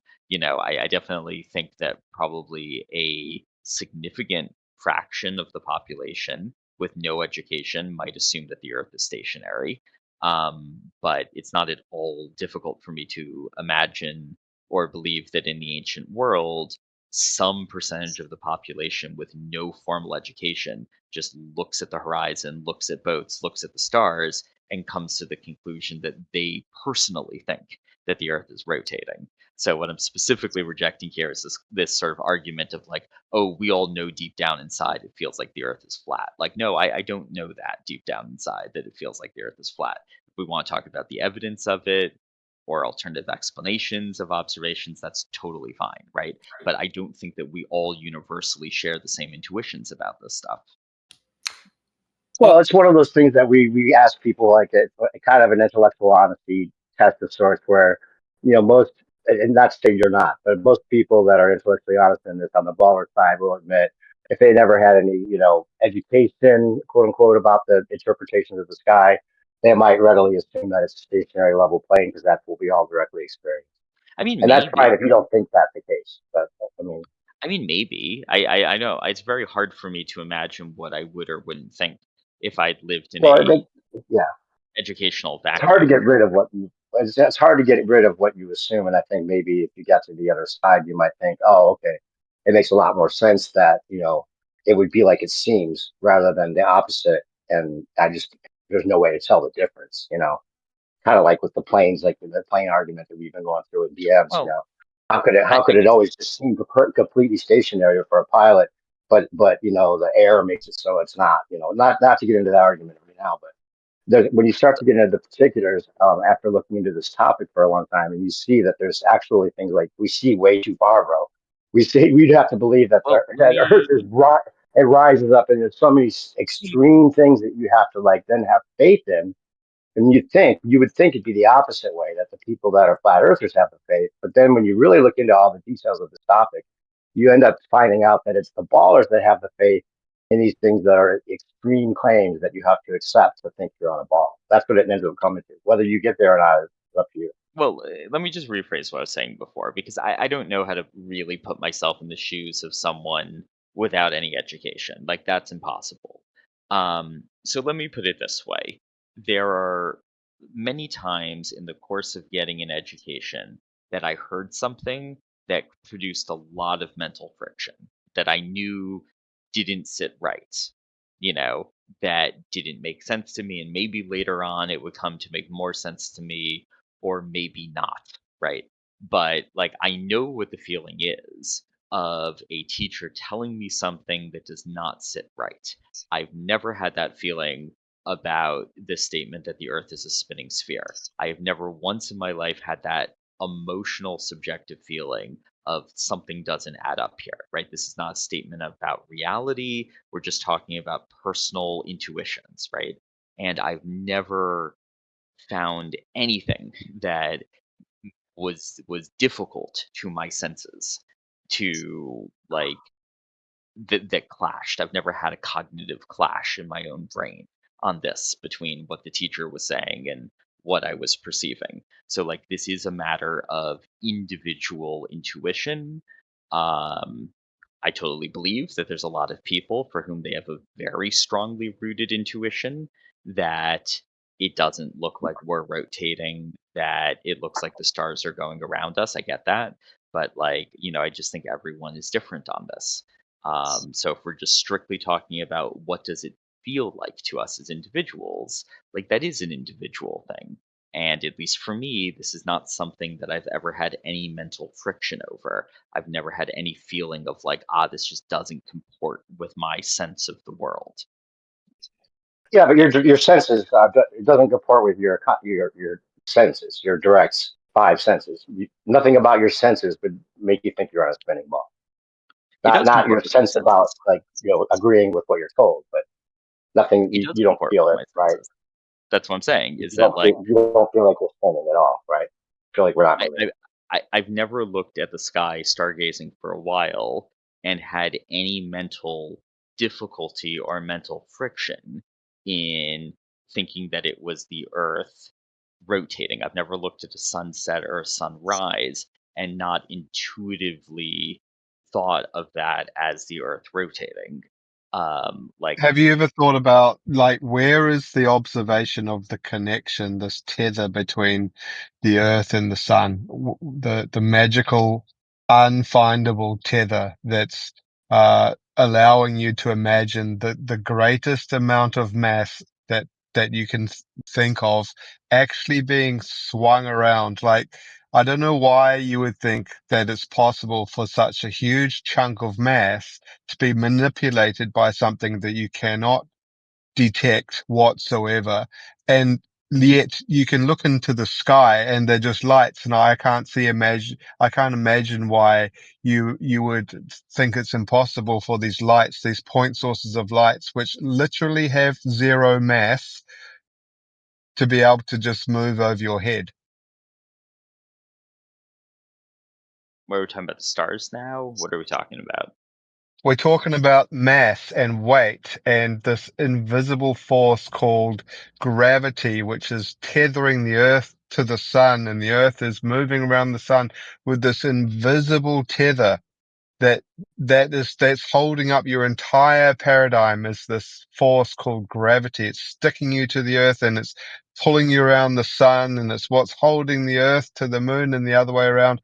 It's the dilemma, I think, and that's captivated your entire imagination. Well, what I can say is that before I had any formal education in physics, I was deeply fascinated by magnets and holding them and feeling the force between them and trying to make sense of what was going on and trying to create some sort of mental picture. And at some point, it moved beyond magnets to holding an object over the ground, just holding out my arm and holding a regular object over the ground and paying attention to how that felt, right? Not taking gravity for granted anymore and feeling the weight of the object as the object being pulled towards the ground and thinking about that in relationship to what I felt between the two magnets. So this was when I was a kid. This is before I ever took a physics class, right? I knew that there was a lot I didn't understand about these invisible forces, and I didn't have a formal education on them, and I wanted to try to picture them. And but if you're just asking me, in my life personally, without an education, was it intuitive to me that there were invisible forces? The answer was yes, because I was feeling the magnets. I was feeling the texture of the magnets attracting and repelling. And at some point, organically, for me, just individually, I made the conceptual connection to gravity. I was holding objects of different weights and just really feeling what it feels like for something to be pulled towards the ground and realizing how similar that was to what I was already feeling with the magnets, and beginning to think about objects falling towards the Earth as being causally similar to what was going on with magnets. And of course, I wasn't living under a rock. I'd heard about scientific concepts before, but I had no idea whether or not this was accurate or not as a good way of thinking about things. But we're not even talking about what's accurate here. We're just talking about intuitions, you know? So we have like electrostatics and magnets and things that we can do like real experiments with and see like there's a repulsion, attraction type thing going on, but there's nothing about gravity that we can show, even with the Cavendish. It's not clear cut that this is some kind of force that of yeah, no, gravity. the question was So about all they have intuition. for gravity is an average rate of acceleration downward. That's Yeah, all but it you know, is, just a rate. There's nothing else but really proven the about that. question was not about the question was about intuition. The question was, could it really be intuitive to someone to look at the Earth and think I am being pulled towards the Earth, to look at the sun and think I am being pulled towards the sun? And my personal answer is yes, it was an intuitive feeling. Yeah, based on something you actually know to be true with magnets, which we can test and actually have a direct Yeah, because I was test making a for. comparison to something that I also was like, I was a kid, but I made an intuitive connection of like, okay, Right. I'm feeling an attraction between these two things, and now I'm sort of realizing that the feeling of holding an object and feeling its weight is a pull in the same way that the magnets were pulling together. So Yeah, there's some things that You can I say think that like that. they use like You- a small example and then make it like associated with the bigger example. Like you say, oh, I don't see this, or I can't. Why is gravity something like? Oh, well, you don't see radio waves, or it's something that is a simple correlation that doesn't really answer the bigger questions. And the three-body problem is actually a problem, by the way. It's not just something that we got over that a little bit, but the three-body problem is actually a problem. They can't kinematically just say it's not. It would be a dynamic problem. he can say like that, but as soon as you try and put it to scale and you take a look at it, it's not like a magnet would need to be quite close to each other to have any interaction. You get a peppercorn and you put it 85 feet away from the basketball representing the sun. A peppercorn and a basketball. You think about that distance, 85 feet. Can you see any correlation that would be able to be similar to two magnets? Please tell me that. I mean, you can have magnets attract over quite a long distance. 85 feet? Sure. Yes, you The can. size of a peppercorn? Yeah. Show Yes, you me. can. I know no How about limits. this No, one, dude, zzpop? you can find. Okay, regardless of that, We're how not about this driving. one, The zzpop? question was a question When of the intuition. That's all. That was the only thing we were discussing. Yeah, and all I'm Oh, saying we don't here have is to. We don't have to stick with that in particular. it's fine. He's kind of going towards the incredulity. It doesn't seem like these extremes would be possible. But like with the sun moving just a few degrees in the sky, right? We could feel like a massive amount of difference in heat, right? But with the scale of it, with the sun being 93 million miles away, you wouldn't think that there'd be that much difference in the amount of heat you'd feel just from a few degrees difference in the sky, right? Do you know the globe explanation for that? Well, you're talking about like the seasons Like or different high heat. noon, like a high noon, it's really hot. And then at like Yeah. 2 hours later, it's just a few degrees in the sky difference. But with the scale of it, you wouldn't think that, that the sun, the heat coming from that far away would make that much of a difference. A couple degrees in the sky of the sun compared to, 2 hours earlier. It's the angle of deflection. Yeah, I mean it's It's the being angle. I deflected mean, away, whereas the other one, 12 o'clock, you're directly under the sun. When you're over at 2 o'clock, it's about 45 degrees. So that does make It sense. You sounds need to study this logical a if little more. the sun was local, for sure, if it was local. No, it's just the No. angle. It's not local because you can feel a difference at 4 o'clock to midday. It's the angle and the angle it's coming in at. That's very From that simple far away, math. though?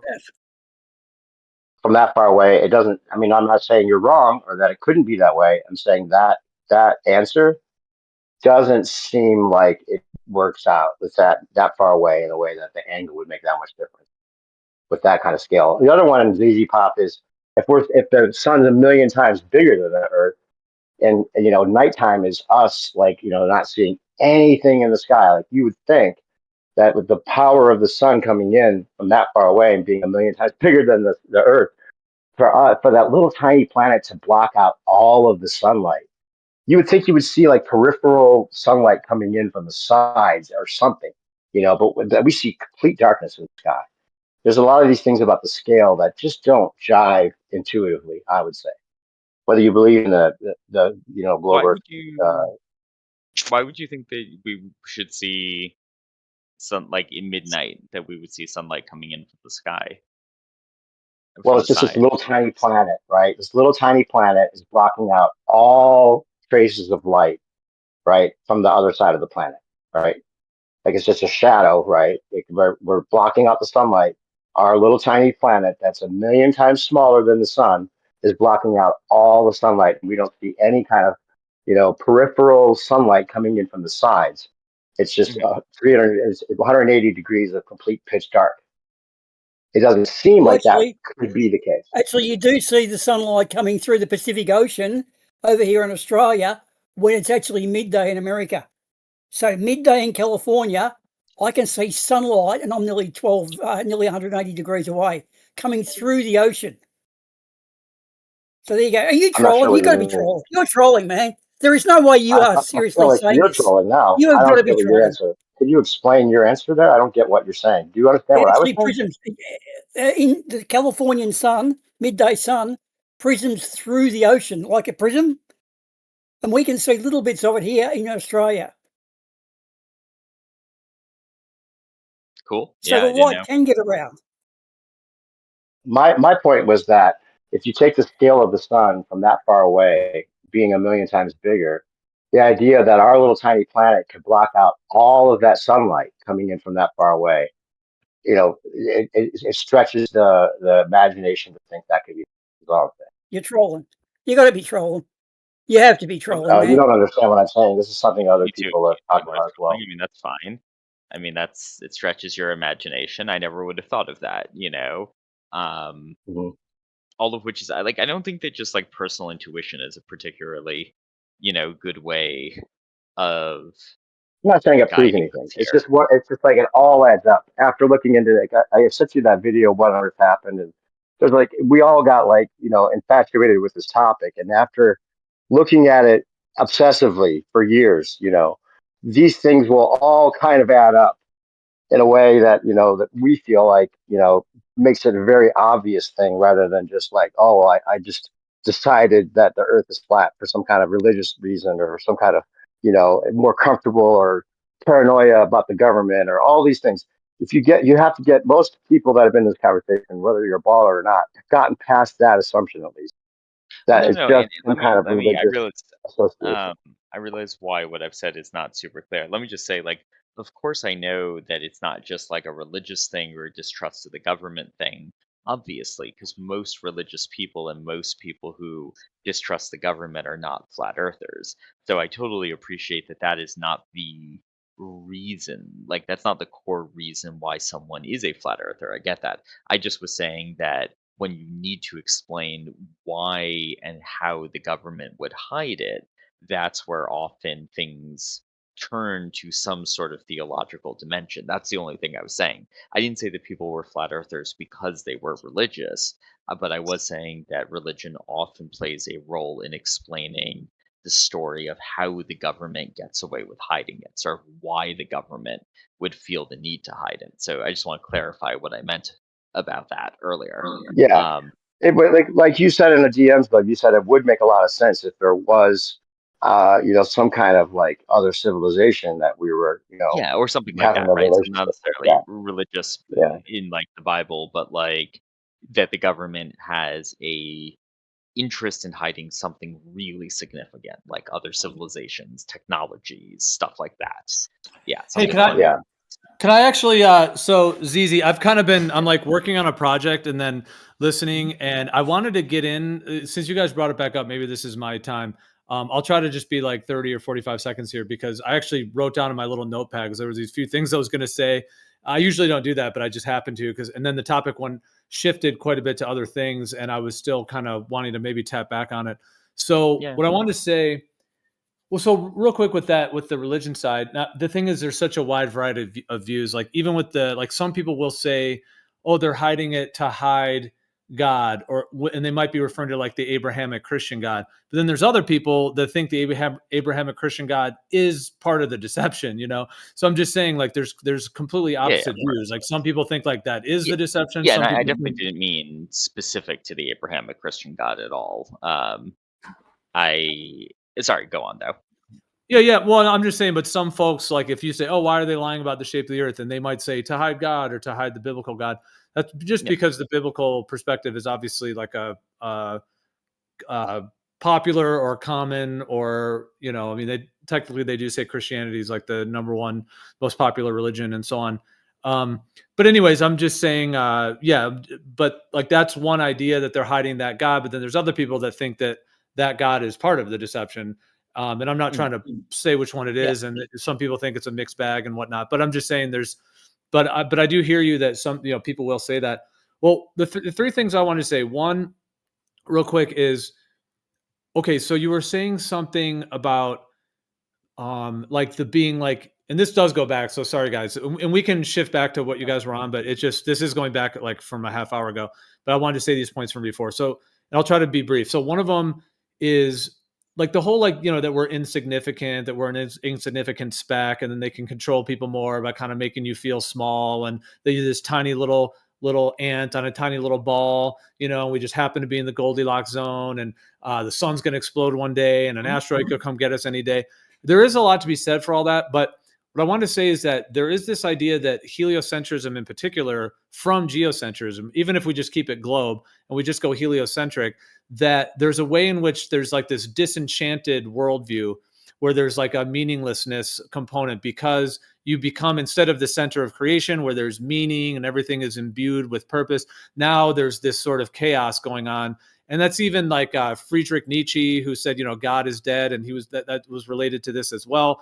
And the Copernican, quote unquote, revolution that went to the heliocentrism has this component of setting up this kind of disenchanted worldview. And then also the materialism, because then you get Newton and Descartes, which is often referred to as the Newtonian Cartesian worldview or Newtonian Cartesian paradigm, which then leads to the whole scientific paradigm of materialism, which tends to want to separate spirit and matter, the spiritual, and separate those and say, okay, the spirit thing or the spirituality is this side thing that they're going to suppress, or that is more suppressed in the mainstream in a way. And then matter is what it's all about. It's all about the physics, physical. So I think like there's a lot to be said for the kind of way in which that disenchantment plays into materialism and into the mindsets of people, and may have a role to play in controlling the masses. And then I was going to link that in to say as well that I think that the modern world, the way it is today, I actually do think the globe was required to even get to this point, because I think you had said a little tidbit on that, and that's another thing we could open up at some point too. Like, the globe paradigm is actually how they got this level of control. And I think one little thing, like if you were to try to convince, flat earthers, as it were, to take a vaccine, generally flat earthers know that there's kind of an enslavement with the job and the money system, et cetera, et cetera. It would be very hard to do this to a bunch of flat earthers. And if everybody were flat earthers and you wanted to control the masses, you'd be like, God, these people are hard to control. They have these solid religious ideas and spirituality. And so that may be kind of like putting a wedge in the door that they may have done to be able to control humanity. So I know these are all big topics to go into, but it was from before. And then let me just say one other thing is that like the reason as to why they would lie, I was going to say this too, that to me, it's actually such a vast topic. And there's actually so many reasons that when someone kind of has the thing of like, oh, well, why would they lie? To me, it's interesting just because in my view, there's so many reasons that when people have the idea of like, oh, there's none, like, why would they do it? And I'm not saying you said that, but just the idea of like, oh, there's hardly any as to why they would lie. I actually think to myself like, wow, because there's actually so many reasons and so many areas in my viewpoint as to what that answer is. But it does make sense though why people would say, well, why would they do this? I think it's good that people turn to that because it's asking questions.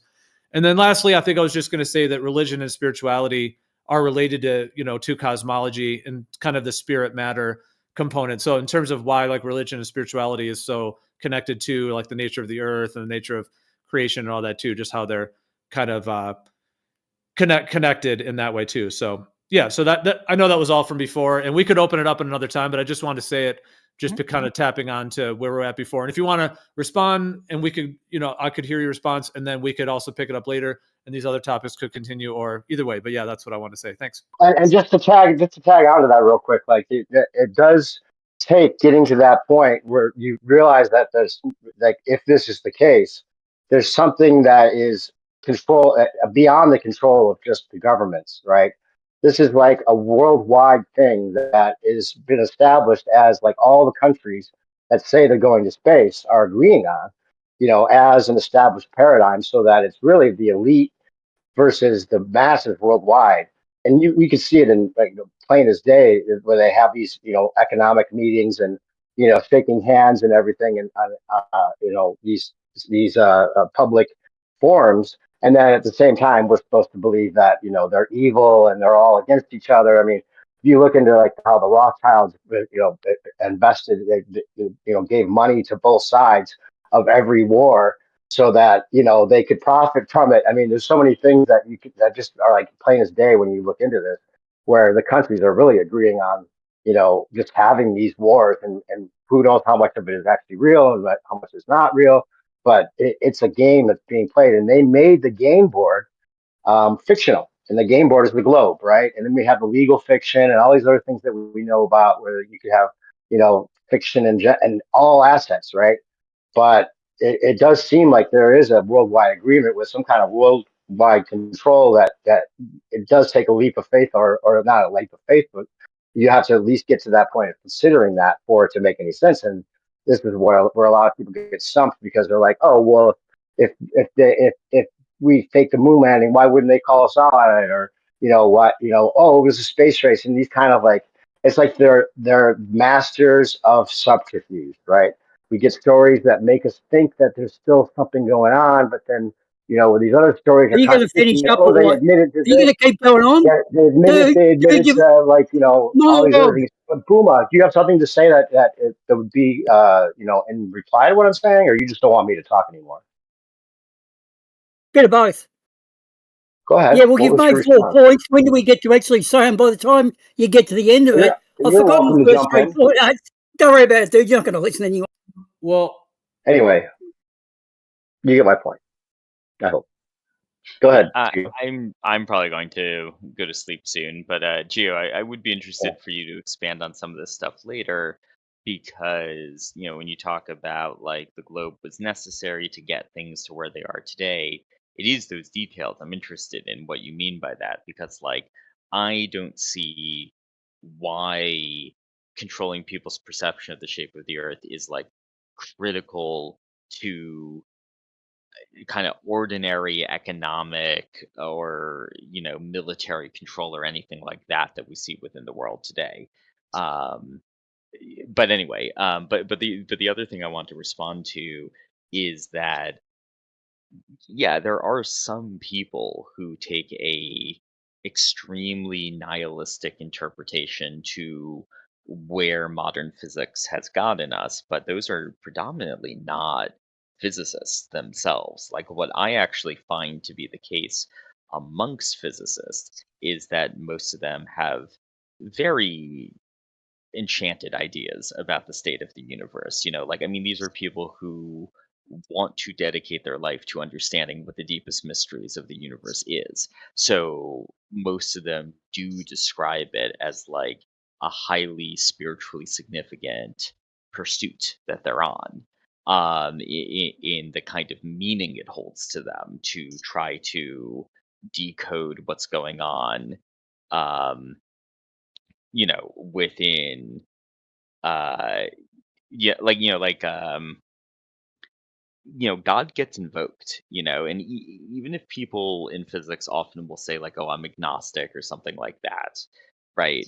like there's still a sense of like this really important work of trying to uncover what the secrets of the universe are. So I think that there's a difference between how like I don't know, some people who are kind of like ideological atheist will just be like, oh, physics prove there's no souls, there's nothing special about us or anything like that. And that's typically not how actual physicists talk. Like the actual physicists I know have a lot of reverence for the mystery of our existence. That's what motivates them to be physicists. Yeah. No, and just a brief response. I mean, that's a fair point, and I think there's a lot of nuance to all of this because I think we're talking about like a disenchanted, sort of meaninglessness component, like Friedrich Nietzsche, as I mentioned, and the Copernican revolution, and some of these ideas. I hear you. Like they're not a catch-all. It's not like it's the case with every person because there's a lot of nuance and that goes on. And I think I'm also referring to the paradigm at large in terms of what occurs when there's like a large paradigm. It's sort of like a monolith, and then within that monolith, there's going to be nuance. And I do hear you. There is a lot of inspired and meaning that is actually gleaned from the idea. I mean, I have friends that are like from my graduate school that are related to or they do think it's a globe, but they actually have a very inspired worldview. They don't see it as an insignificant speck. They see us as a creation of beauty and perfection and and so on. So and that the solar system is the creation is what the creator created kind of thing. So I hear you on that, and I really appreciate your just the back and forth on this and your viewpoints as well. And we can pick it up because it gets there's a lot of just detail and nuance and a lot of angles to it. And but I appreciate your Yeah, I'm thoughts as probably well. getting too sleepy to keep going for now, but that would be a great place to pick Yeah, up thanks, for next Easy. time. Yeah, of Yeah, course. you're a gem. You're a gem. Like I said, you're open-minded enough, and you understand the science enough, and you're not just totally attached to the narrative so much so that you're not willing to consider some of these possibilities. And definitely watch that What on Earth Happened. Please do that. Will you watch that? Please, some of it. All right, I'll look at it. Good to talk to all of you. Good to see a new perspective. We should try to do voice chat more. I think that's more efficient than text For chat. sure. But nice to Yeah. see you here. All right, peace. Thank you, ZZ. You're awesome, bro. Yeah, have a good night, bro. Cheers. That turned out better than I was thinking it might at one point there. That's good. He and I have been going back and forth, and the idea was a lot. And I was hoping that you'd get back in, Gio. So good job on that. Yeah. No, earlier it was a little bit quieter in here, so we were able to. It always kind of goes in waves, but him and I were able to go back and forth for a bit.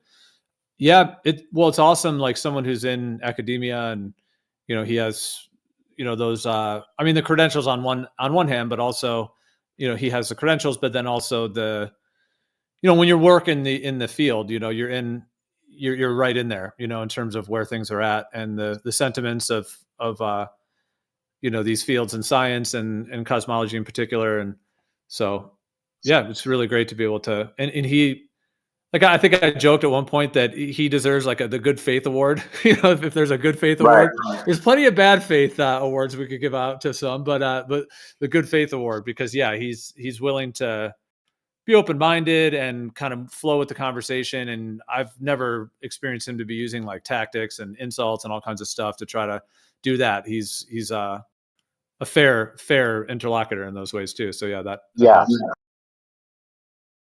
And it's frustrating with people that are new to the conversation that you hear some of these assumptions that that you've heard so many times where it becomes like a thing about religion or paranoia about government. That's easy enough to understand that anyone might think that when you're on this. I mean, I think his worldview still is that there's no chance that we're a stationary plane. But at the same time, he's willing to discuss it in somewhat intellectually honest way, which is why I think it's he's an interesting guy. We don't get a lot of that. We get a lot of anti-flat earthers, even if they're professors, or not a lot of new people that are willing to look through this, that understand the science, that aren't on the other side of just hand waving anything about that we say and all that. So it just adds up. Yeah. You have to start watching some of these things, like these videos that we went through and looked at every single detail of this, and then to really think that you're on a globe after looking at all of that becomes, like, in my opinion, the more obvious faith-based thing, rather than just I mean, there's so many things that show we have an absolute reference frame. I'm hoping that Incognito here could get in with Newton's bucket or some of these things, like the interpretations of Airy's failure, MMX, and all these things. After really looking at it honestly, I'm not sure how people could just say, yeah, well, it proved there was no ether still, after going through it with such detail and focus. Really, you could just say that still? Well, I was just thinking of an analogy while you were saying that. Let's say, okay, from the perspective that the Earth is a stationary plane, everybody who even considers this, it's like the idea of, like, they're opening the door. They're creaking the door open and glancing through. Some people open the door a little bit and then instantly slam it and run the other Oh way. yeah. They're like, oh, I need to Most go people. I need to go insult those people. This is crazy. Now, some people just say, I'm not paying attention to that, and they just walk away from the door. But other people slam the door, but then they're pacing around and pulling their hair out. And they're like, God, these people, there's that. And then there's other people who open the door and actually walk through it, in some way or another. And when there's the walking through it, there's a lot that goes in with that. It's literally, for most people, months, if not years, of going through the process in their mind, hearing different ideas, thinking about it. So yeah, it's a process, and we've heard different people's stories, how long it took. I mean, I have my journey and the kind of timing for myself, and I've shared that before. I won't go into it all right now, but yeah, it's interesting just how everybody has that different process, and yeah, I would say for him, I mean, not to try to categorize him in particular, but yeah, he seems willing to to consider, without just complete resistance, as some people have. Some people that are, let's say, on the more globe side, because there's also a thing with that some people hear about this topic and they just stay globe completely, or they become what people call anti-flat earth, as it were.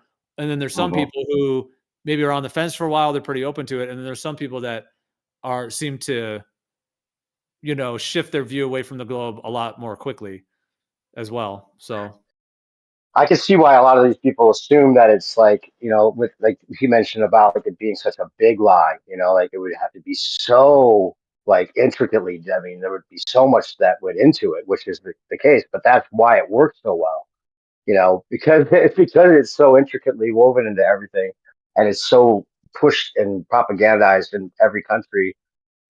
Basically, that this is the case, like, as a matter of fact, that makes it easy for them to just assume that it's us believing in the lie, in that they can lie. Like, we're believing that it's possible for them to do this on a big scale, rather than, the opposite of it being, because it's such a big scale, it makes it even harder to, to accept that this could be possible.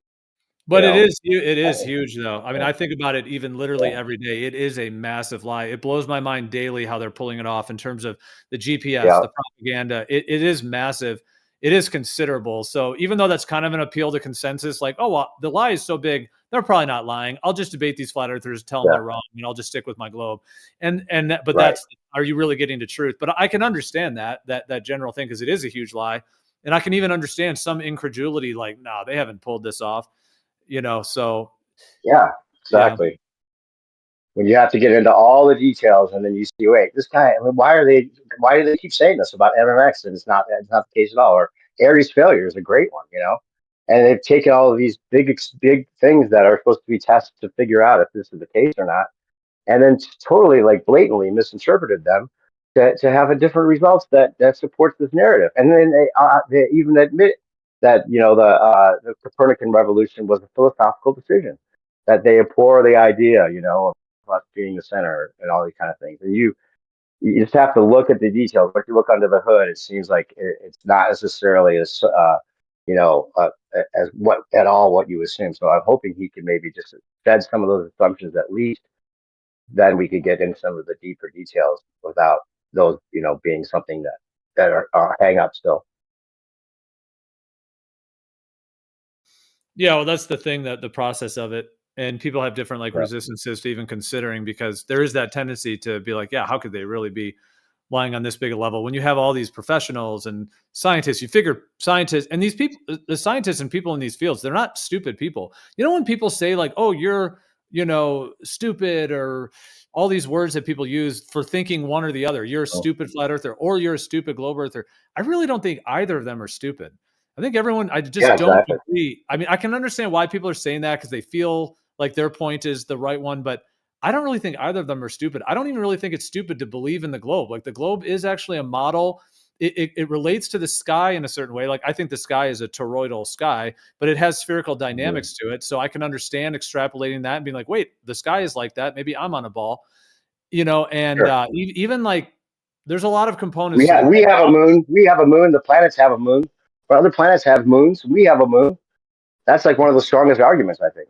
So, It's funny you said that because that's actually the next one I was going to say, but I'll take a break yeah. from the sec because yeah, that or I'll pull if you want to respond or interject No, because yeah, I was just adding in. I was just adding in to like that what you were saying.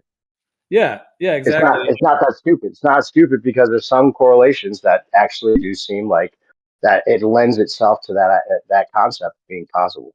Right.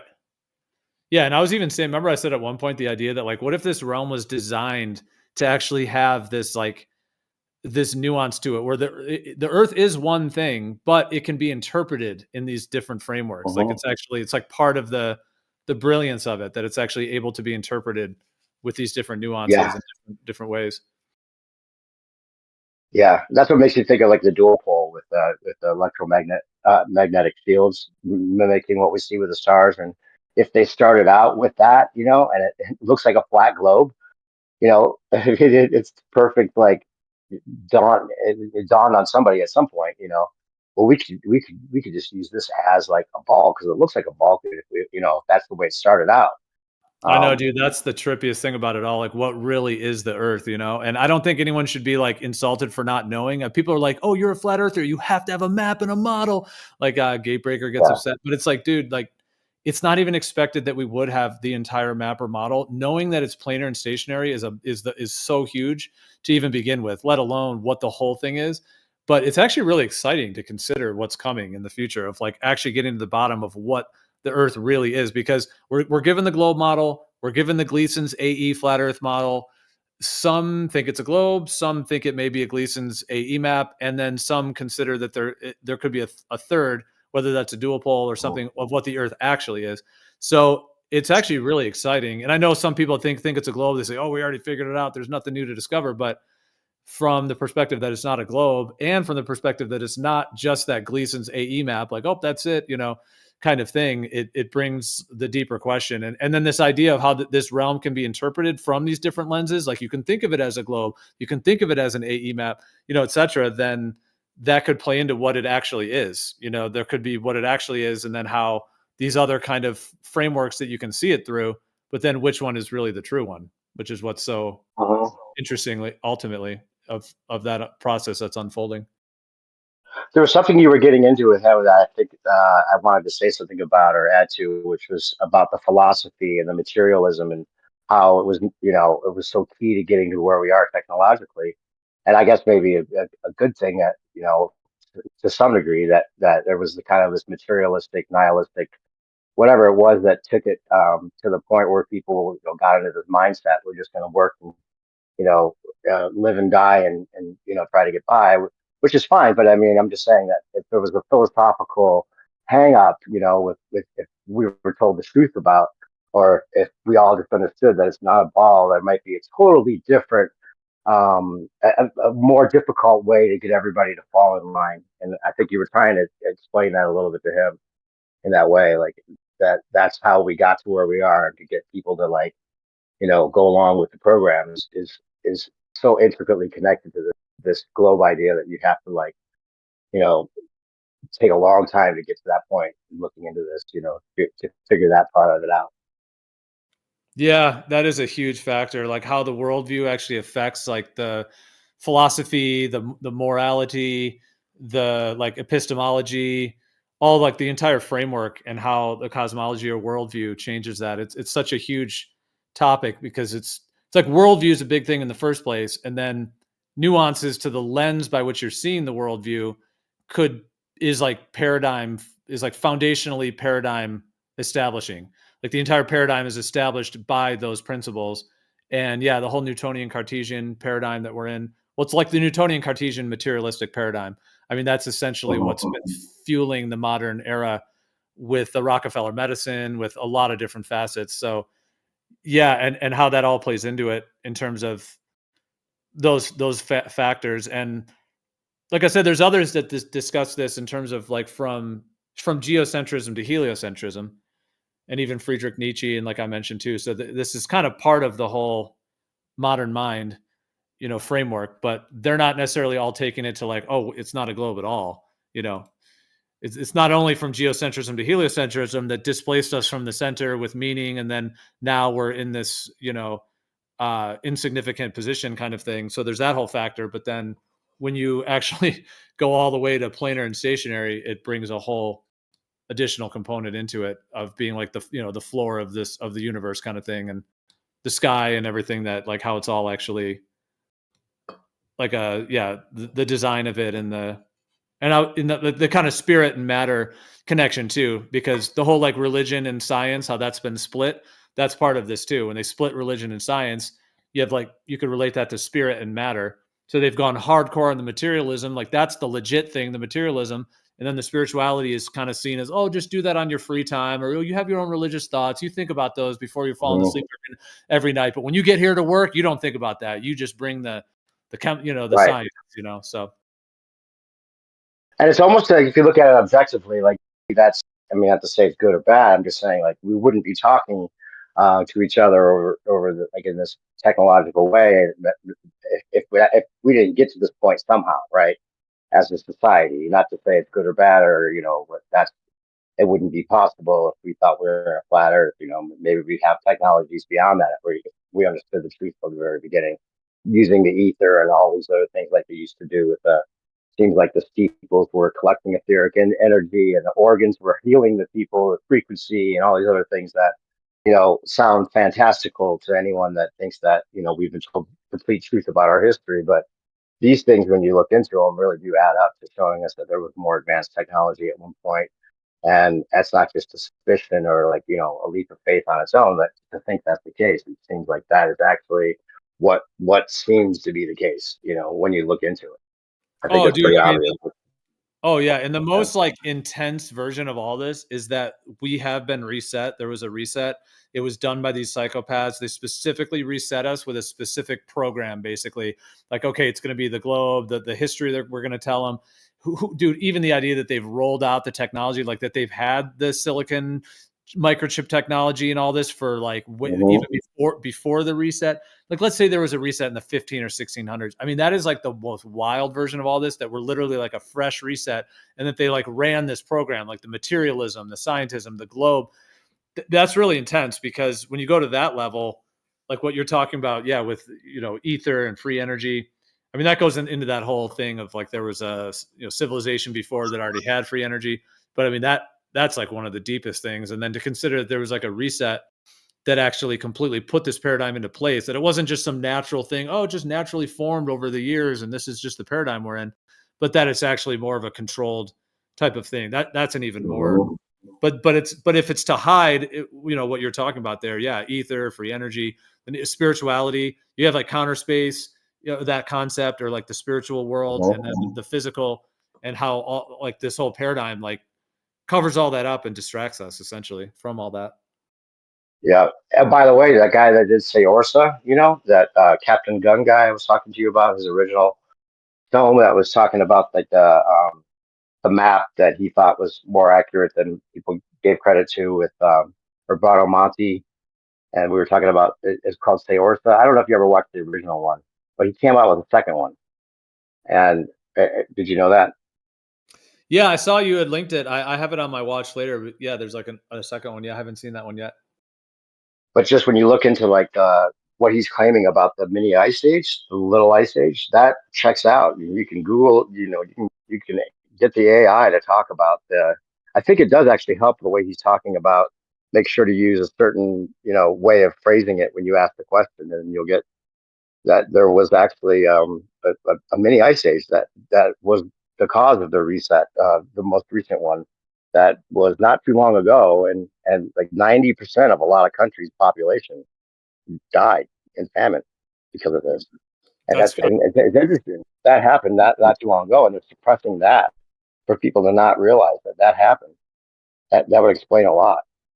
that And is it's factual. that is definitely intense to consider.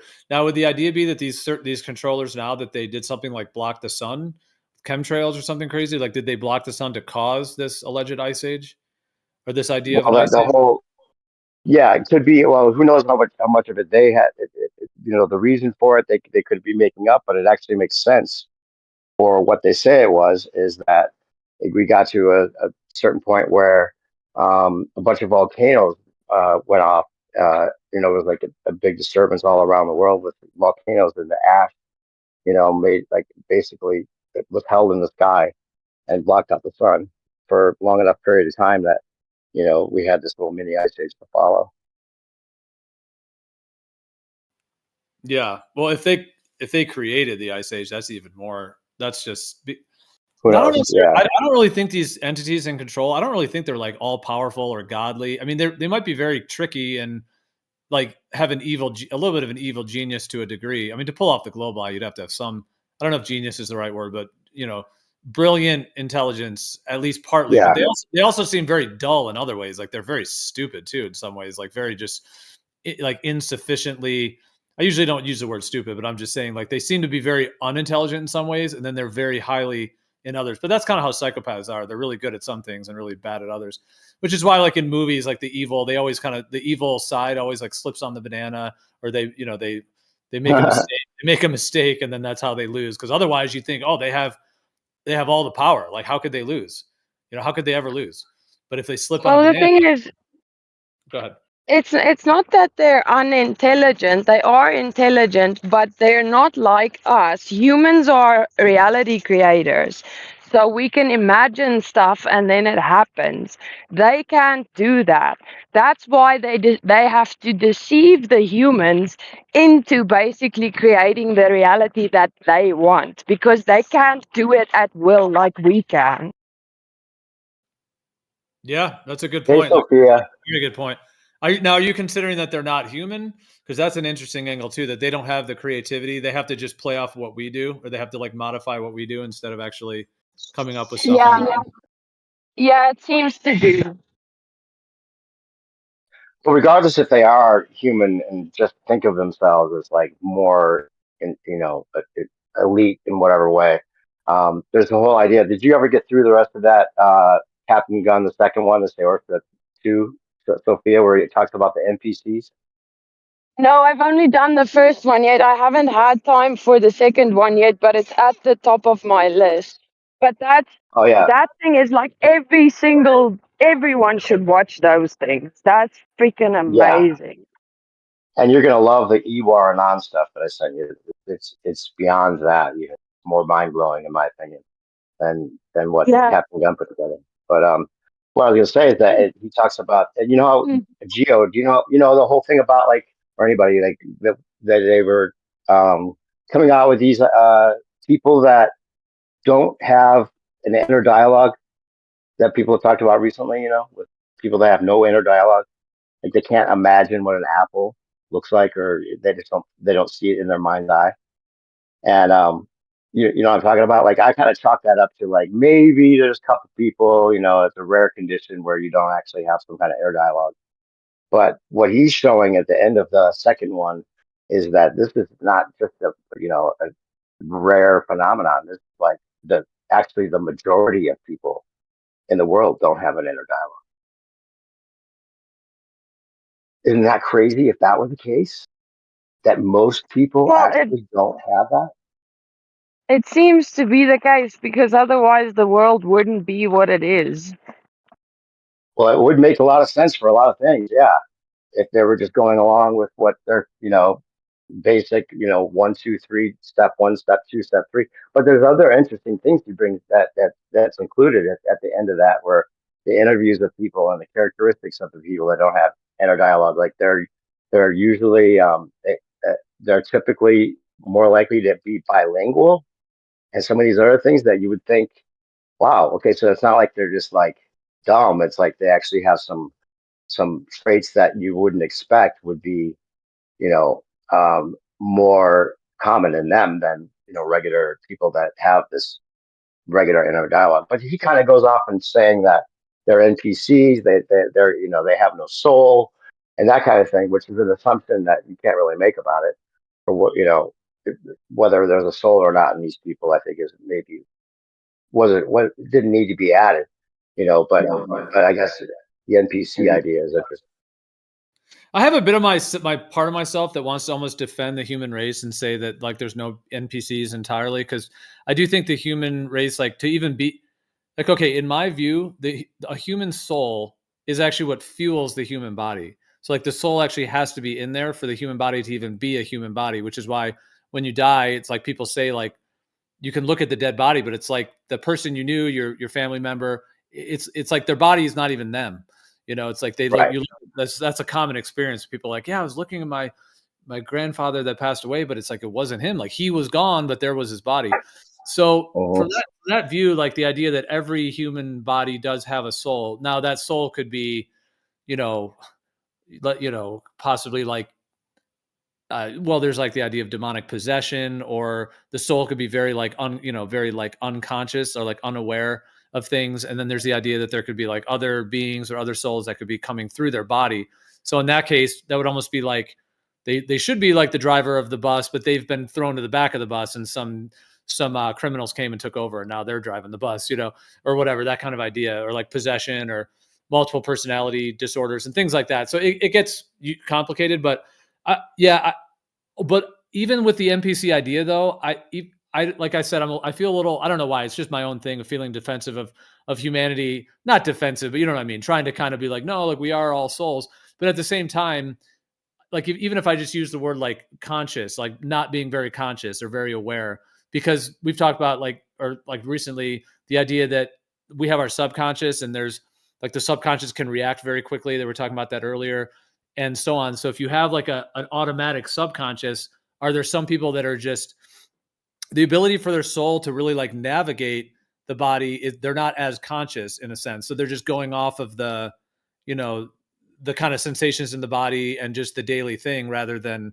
actually kind of having more consciousness basically, or more awareness of all kinds of different components, even of emotions. Like some people are very shut off from their emotions, whereas other people are very deeply, aware of them and stuff. So yeah, so that's kind of more the angle I would go, is that I could see that like the person could either be like, the soul could either be affected by, like I said, kind of demons or other energies, or they could be very non-conscious. But I don't necessarily think that the idea that there's just like human bodies that don't have a soul at all and they're just complete NPCs. So I might kind of disagree a little bit with I that. wish he hadn't included that. I'm still open to hearing his thoughts or how he sees it as well. Well, just if like he's got like a whole stack of interviews that he put in the description for you to watch. He included some of them in the actual video, but just what he shows even is like I'd never even considered that this could be like the majority of people. Like, wow, Is that Captain Gunn? Captain Gunn, yeah. Oh, At the okay. end, Oh, yeah. at the I end still of the have to second. do the second one, but so yeah, I haven't seen that. But if after watching his first one, man, he's amazing. Yeah, right. And the thing he says about California being its own continent, I can't find anything that corroborates that yet. And that there was actually a country called California, where California is now, and it fell into the water. I mean, that sounds like, a huge claim, because that's the Urbano Monte map has like this huge area called California that's not where California is. It's right outside of it. So that includes that. But then if that was the case, you'd think we'd be able to find something that would, I don't know. I haven't looked like super hard for it, but there's some of these things about the maps and stuff. Dude, there's something going on with California. I mean, I live in Northern California, but there's definitely something going on with what this state, like what's going on here, because you have the whole fertile, like between Northern and Southern California, that's where like tons and tons of food is grown because it's so fertile. And it really does seem like that there probably used to be water there. And so maybe there was like a peninsula, or there was like a separate island. Like if you had like the end of the United States, let's say like where like Nevada is, and then let's say like where the Sierra Nevada mountains are, that whole stretch, if it ended there, then there was a huge, like a body of water where that whole fertile valley is, and then you'd have more land over where, like the actual west coast of America would have been an island that was separate. There was water in between. Dude, there's definitely something going on with the way that the land is formed here. And then you got Hollywood in Southern California, all of Hollywood, which is where like one of the main control centers of the whole world, really. And then LA, and then you have Northern California, Silicon Valley, Microsoft, Apple, all the big tech companies. So the controllers are clearly focusing on California. I mean, New York is another big city. I know there's other big cities. I'm not saying that California is the only one, but when you kind of think about how much between Hollywood and Silicon Valley, so there's some focus they have on it as well. And I just wonder about the land formations, and I have definitely. You'll have to watch the beginning, that first one where he claims that there was a huge country. It was called a country of California, and it fell into the water. And that's where we get the idea now that California, as we know it, which has nothing to do with that huge area called California, that was supposedly a country, according to him, and that's in the water now. And then what we know with California was like, inland from that. Wow. The claims that he I makes just thought of something. Why is it called Silicon Valley? because silicon's like the key to like how the electronics work. The microchip. This other theory, right? The MP that thing I sent you about the cold and the frequencies. In there, they talk about these entities being silicone based, whereas humans, we're carbon based. So I was just wondering if it could be. I mean, that's sort of a play, right? They tell you it's Silicon Valley. Yeah, the EWAR series that I sent you, he goes into depth about this idea that there was a time where silicon was like what carbon is now, and that we actually had like beings that were silicon-based beings, and that all the trees were silicon. There was silicon trees rather than carbon trees, and that excavating the land and everything else, and the sand itself may be like the pulp, the ash of these trees, these silicon trees. And that's why we have deserts. I mean, that is all just very fascinating, just interesting as all. Yeah, and all of that. That's very interesting. That's also why they can't create, because they're silicon based. So I just asked a question. Captain Gunn says he has a Discord. Has anybody got a link to his Discord? No, but I've been DMing with him. I'll probably get on there at some point. Actually, no, it's a link. There's a link in his video to his Discord. No, there was no Discord link in there. He the second one, at least. He shows pages, but there's no link to it. Did you see the second video? If you were speaking to him, you seem to speak to everybody. No, the second one I think has the link. Let me check and make sure. The second one has the link from what someone told me. Have you seen he did a second video recently? Yeah. But yeah, like 3 weeks ago. I'm not impressed. I'm not convinced just because one man says a lot of talking points. No, not at all. It shouldn't be. I haven't seen either. A lot of people already are. A new perspective, you're kind of promoting him as if he's kind of some guru or something. I mean, he's just repeating not at all. He's in the arena, isn't he? It's not at all. He's only repeating what's said in the arena by lots of people, isn't he? It's not bringing anything new. I was actually questioning what he was saying. I was putting out the idea that California was its own country. I couldn't find anything that corroborated that. But that you seem to think his videos are great things, wonderful things. No, I didn't. I was talking about it as a subject to talk about, not as a promotion. Sounded like it to me. Sorry, that's the impression I got. You seem to do that a lot, where you strawman people. Well, I started just listening, and that was the impression I got from you. That's why I was after the Discord. Because I couldn't find the Discord. Have you got the link? Did you find the link in the video? Oh, let me see. I've been DMing with him because the stuff that I've been talking about with the dual pole kind of contradicts what he's been saying. And I was criticizing that he never gave like a full layout because he says that Antarctica is its own continent, in his opinion, in the second video. But then he goes along with Gleason's map as possibly being accurate, as far as I can tell.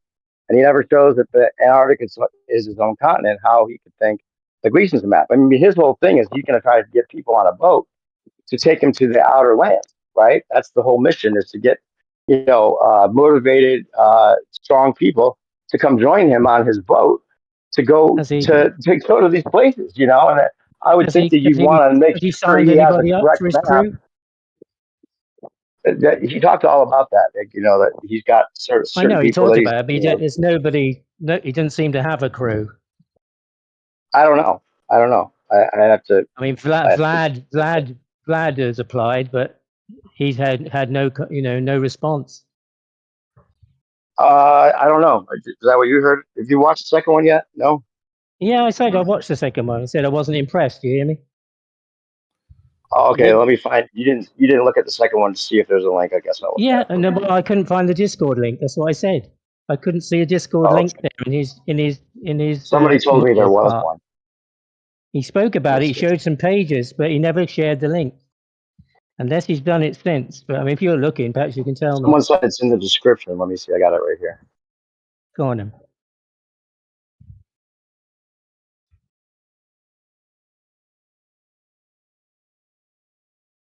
The NPC stuff is interesting, though. I was bringing it up for that reason, like the idea that the majority of people don't have an inner dialogue.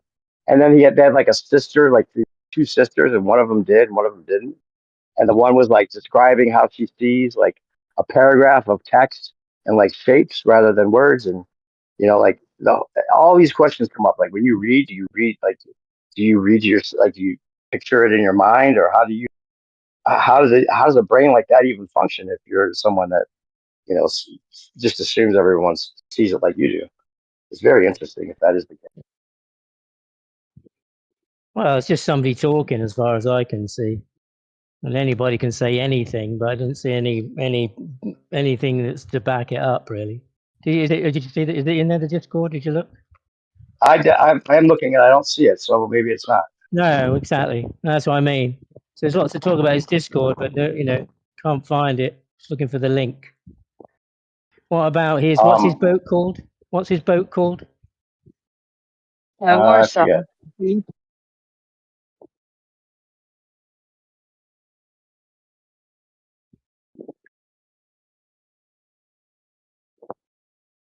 You don't know the name of his boat or anything? You said you watched the videos. You were quite. I forget.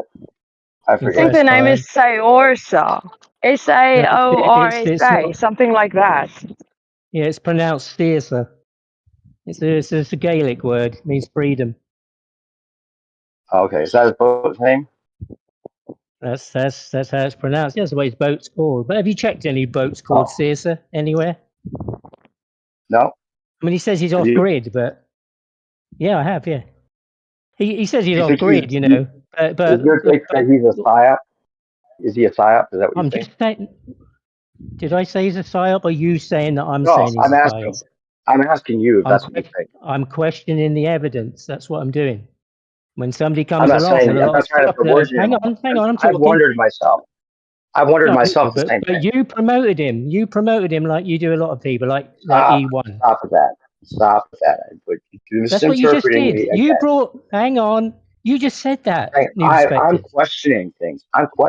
You never. I never heard you questioning him. I didn't hear you questioning. I heard you being. I went through a list of things. I went through a list of things, dude. I went through a list of things that I was questioning, and I've been DMing him with things that I question about his video, wondering why he doesn't have a full map. Why he thinks that Antarctica is its own continent. California being a country that was that big, I can't find. I'm not interested in that. I'm interested in his boats. So I'm criticizing things that he says. I'm not just promoting him in some way like you're trying to make out. Stop with that. Well, that's what I heard when you were talking about him. Have that's you seen his videos? That's what you like to. I don't know why that's important for you to conclude that. That's what you said to Gio. You said that to Gio. Have you seen his second video? You've got to see that, man. You've got to see that, man. You said. Yeah, because it's interesting. It was something special. Because it brings up topics of a conversation, not because I'm promoting everything he says. Yeah, but you know what happens in this arena, don't you? When people say that, other people believe that that's he's the man, the truthful man. That's what happens. People don't think for I can't themselves. I You know, you can't talk. play to the Hang lowest common hang on. denominator. But You Elderberry, talk about this. but he's allowed to find content interesting and share it with people, right? There's nothing. I didn't say I didn't say he didn't, but I said the impression I get from him that he thinks he's great, and that's not the impression I get from Gunn. That's all. Well, it doesn't matter what you think, whether you think he's great or not. He brings up points that makes people think and question. He brings up the same Yeah, points. the reason I originally brought. I'm just answering it. Hang on. He brings up the Well, same from his points that are said by many people in the arena. It's nothing new that he's saying. He's saying nothing new. He's the first one I heard speaking about the little ice age. He's the first one I heard saying that the map we're given doesn't have a grid, and he's correct. So, and there are other things too, like he's the first one I've heard that says California used to be its own country. Yeah, we have it. We don't know if that's true, but at least now it's making people want to look into that. Like AP said, he's trying to find out about it. Yeah, and the reason I brought it up is we were talking about resets, and I said, hey, that second video by Captain Gunn talks about the Little Ice Age, and I looked into that and found out there was a Little Ice Age that actually did cause the kind of famine that he's talking about, and why wouldn't that be in our history books? Why wouldn't that be something that's common knowledge if that actually happened? Yeah, well, I tend to look at the smaller details to see, whether they stack up, like his boat. Have you looked into the mini ice age? I don't have to look at the mini ice. It's not really of any interest to me. It's just somebody talking about something. There's no evidence. He won't have any evidence to give. It's just there is evidence for like it. you are. You're just linking That's it now. not made up. You're linking. He didn't make that up. That's something you can look into history, and they will. You can find out that is true. Well, that's interesting because it's not something that's common knowledge. What does that mean? Come on, Elder Bear. Let's not be elder boring. What are you concluding from that then?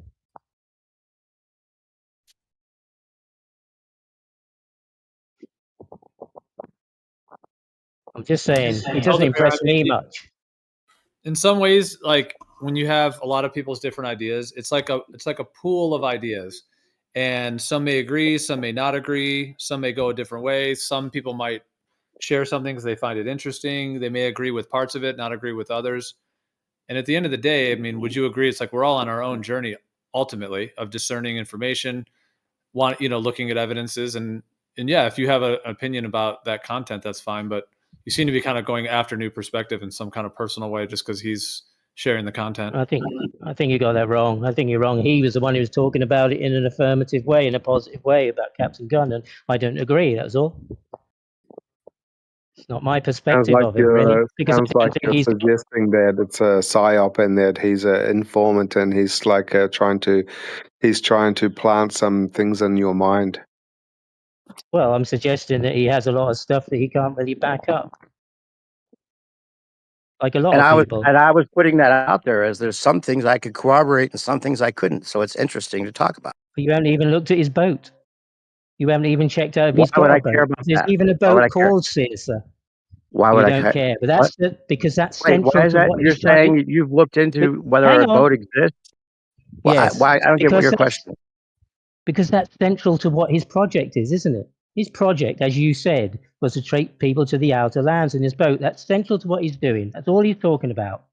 That's But central. if he's off grid, He's going to get a crew. Hang on. Off grid, he's going to to get a crew from the community, and I'm looking for people who have signed up, or how many he has signed up. And the boats, are the boats that are called Caesar that are registered, are they capable of doing this journey? He now says he has an icebreaker. That's a big boat, an icebreaker. Doesn't want to be tracked. And he says explicitly he's not going to disclose who is on the crew. I'm not asking to disclose anybody. There are people in the community who have expressed... You're saying it's not a registered boat. Why would a guy like that run to the authorities and register his boat? It goes completely against what he's saying he's doing. Because that's the way it works. I'm going to go with an unregistered boat. That's exactly the point of this. Who says that's how it works? These fucking entities who are in charge, and we're just supposed to follow. That's exactly Okay, his you point. We don't you have to have start to your do any of investigation. that. You have to start your investigation somewhere, don't you? Now, you seems like you want to, defend this guy without any information at all. You're prepared to stand up and go, "Oh, this guy, that guy," and justify what you think is going on, without any evidence, He's without bringing looking at out more anything. evidence Just than watching a anyone couple of in here. videos. You just watched a couple of videos and you're impressed and you believe in. I think that's pretty poor. Is I he didn't taking say money? I believe everything. No, he's not. He's not, right? Before, You can we've watch heard it things like, and I'm know he very doesn't. skeptical. I'm very he's putting out this, this script to go see the Outer Lands. I think he's if he is a psyop, he's very, very good at what he's doing because he sounds very honest. He's, replying But to you me in sound like that DMs. as well in his perspective. I could say that about you, couldn't I? Because you He's had sound a, Can like you yeah, stop I'm saying it. interrupting, Elder Bear? Nothing's no. nothing's out of the question. I'm skeptical about this because he doesn't have a full map that he's showing.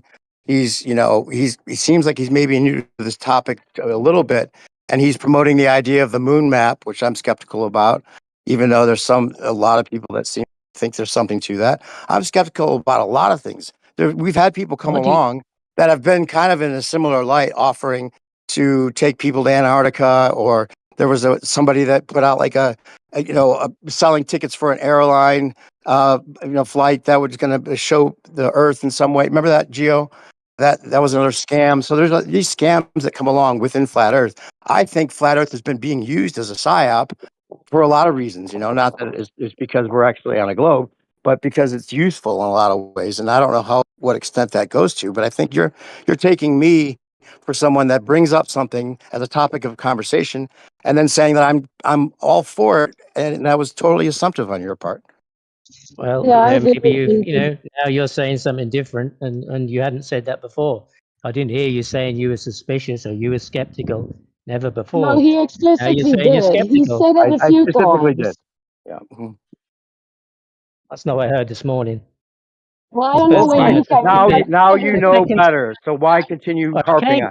well, Why that's keep what going on that? Why is that important? I'm not. Even if I Hang was on. promoting him, people have their own opinions.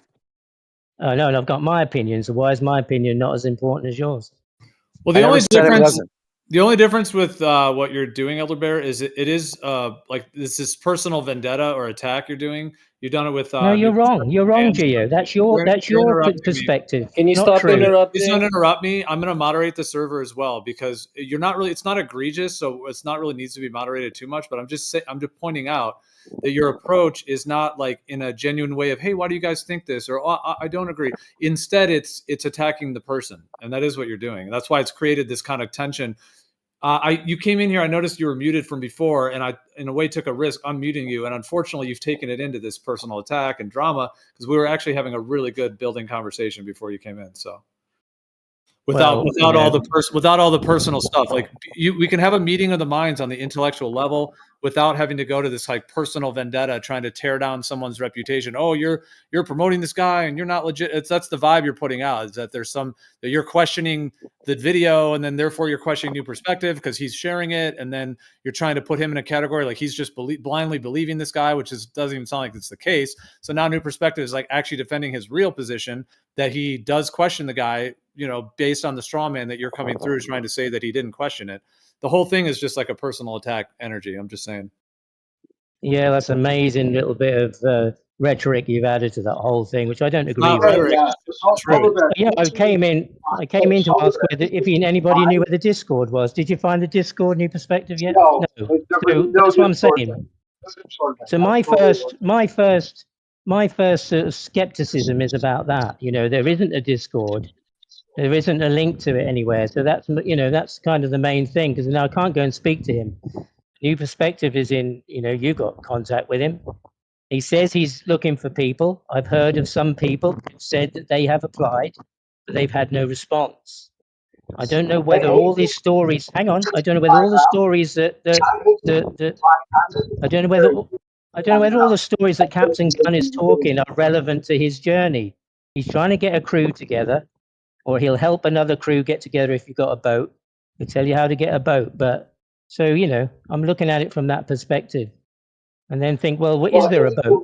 What sort of boat has he got? If there are any boats. Hold on, Dave. Your mic. Hold on, Dave. There's something wrong with your mic. It's like real. Oh shit. Yeah, we can't hear you. And personally, I've only heard 3 people talk about Captain Gunn in this arena. New Perspective's spoken about him twice, and Roger Ledwell. That's the only people I've heard who've talked about him. So they're my source in this arena to the story of Captain Gunn. That's for me personally. Well, what I'd be interested to hear from you is if he is full of shit, what do you think the angle is? Like, what do you think that his pursuit is actually based on then? I never said he was full of shit. I'm saying if he is full of shit, kind of like you're saying, maybe Well, he'll just be like another person with a story on the internet that tries to convince people of a version. That's all. And I'm trying to see if he is one of those people. So I'm checking out those things when I hear about him. And when I listen to his like video, he's trying to he get says like he has flat a boat. earthers I go to and get look. on a boat. Like Well, he's trying to like I do found something out like how to pronounce Circe, didn't I? sure, yeah, Which that's is cool. more than you've done. So so that's my Whatever. investigation. What does Circe Good. means? That's Keep what I look for. investigating. What does that mean? What's the links to a name of Gun to Circe? Well, there are links to somebody and a family. Is there a boat called Circe? Are there any boats? Are they adequate for this journey, if there are any? Hey, that's And all he good. says he's going. Keep doing it. He says he's Keep going with. investigating. I'm all for it. Yeah, well, that's it. That's all I've said. Okay, I wouldn't good. positively promote him myself because I don't. Okay. I'm not convinced. That's great. That's your opinion, and I have a Okay. similar opinion. Good. Well, now I know you have that similar opinion, but I didn't hear it before. That's why I was trying to clarify. Okay, now you know. And now I know. Yes. So it's not a personal attack. Just Okay, to clarify, let's move on. because you're Let's move on. It's interesting about the about him. NPC stuff, though.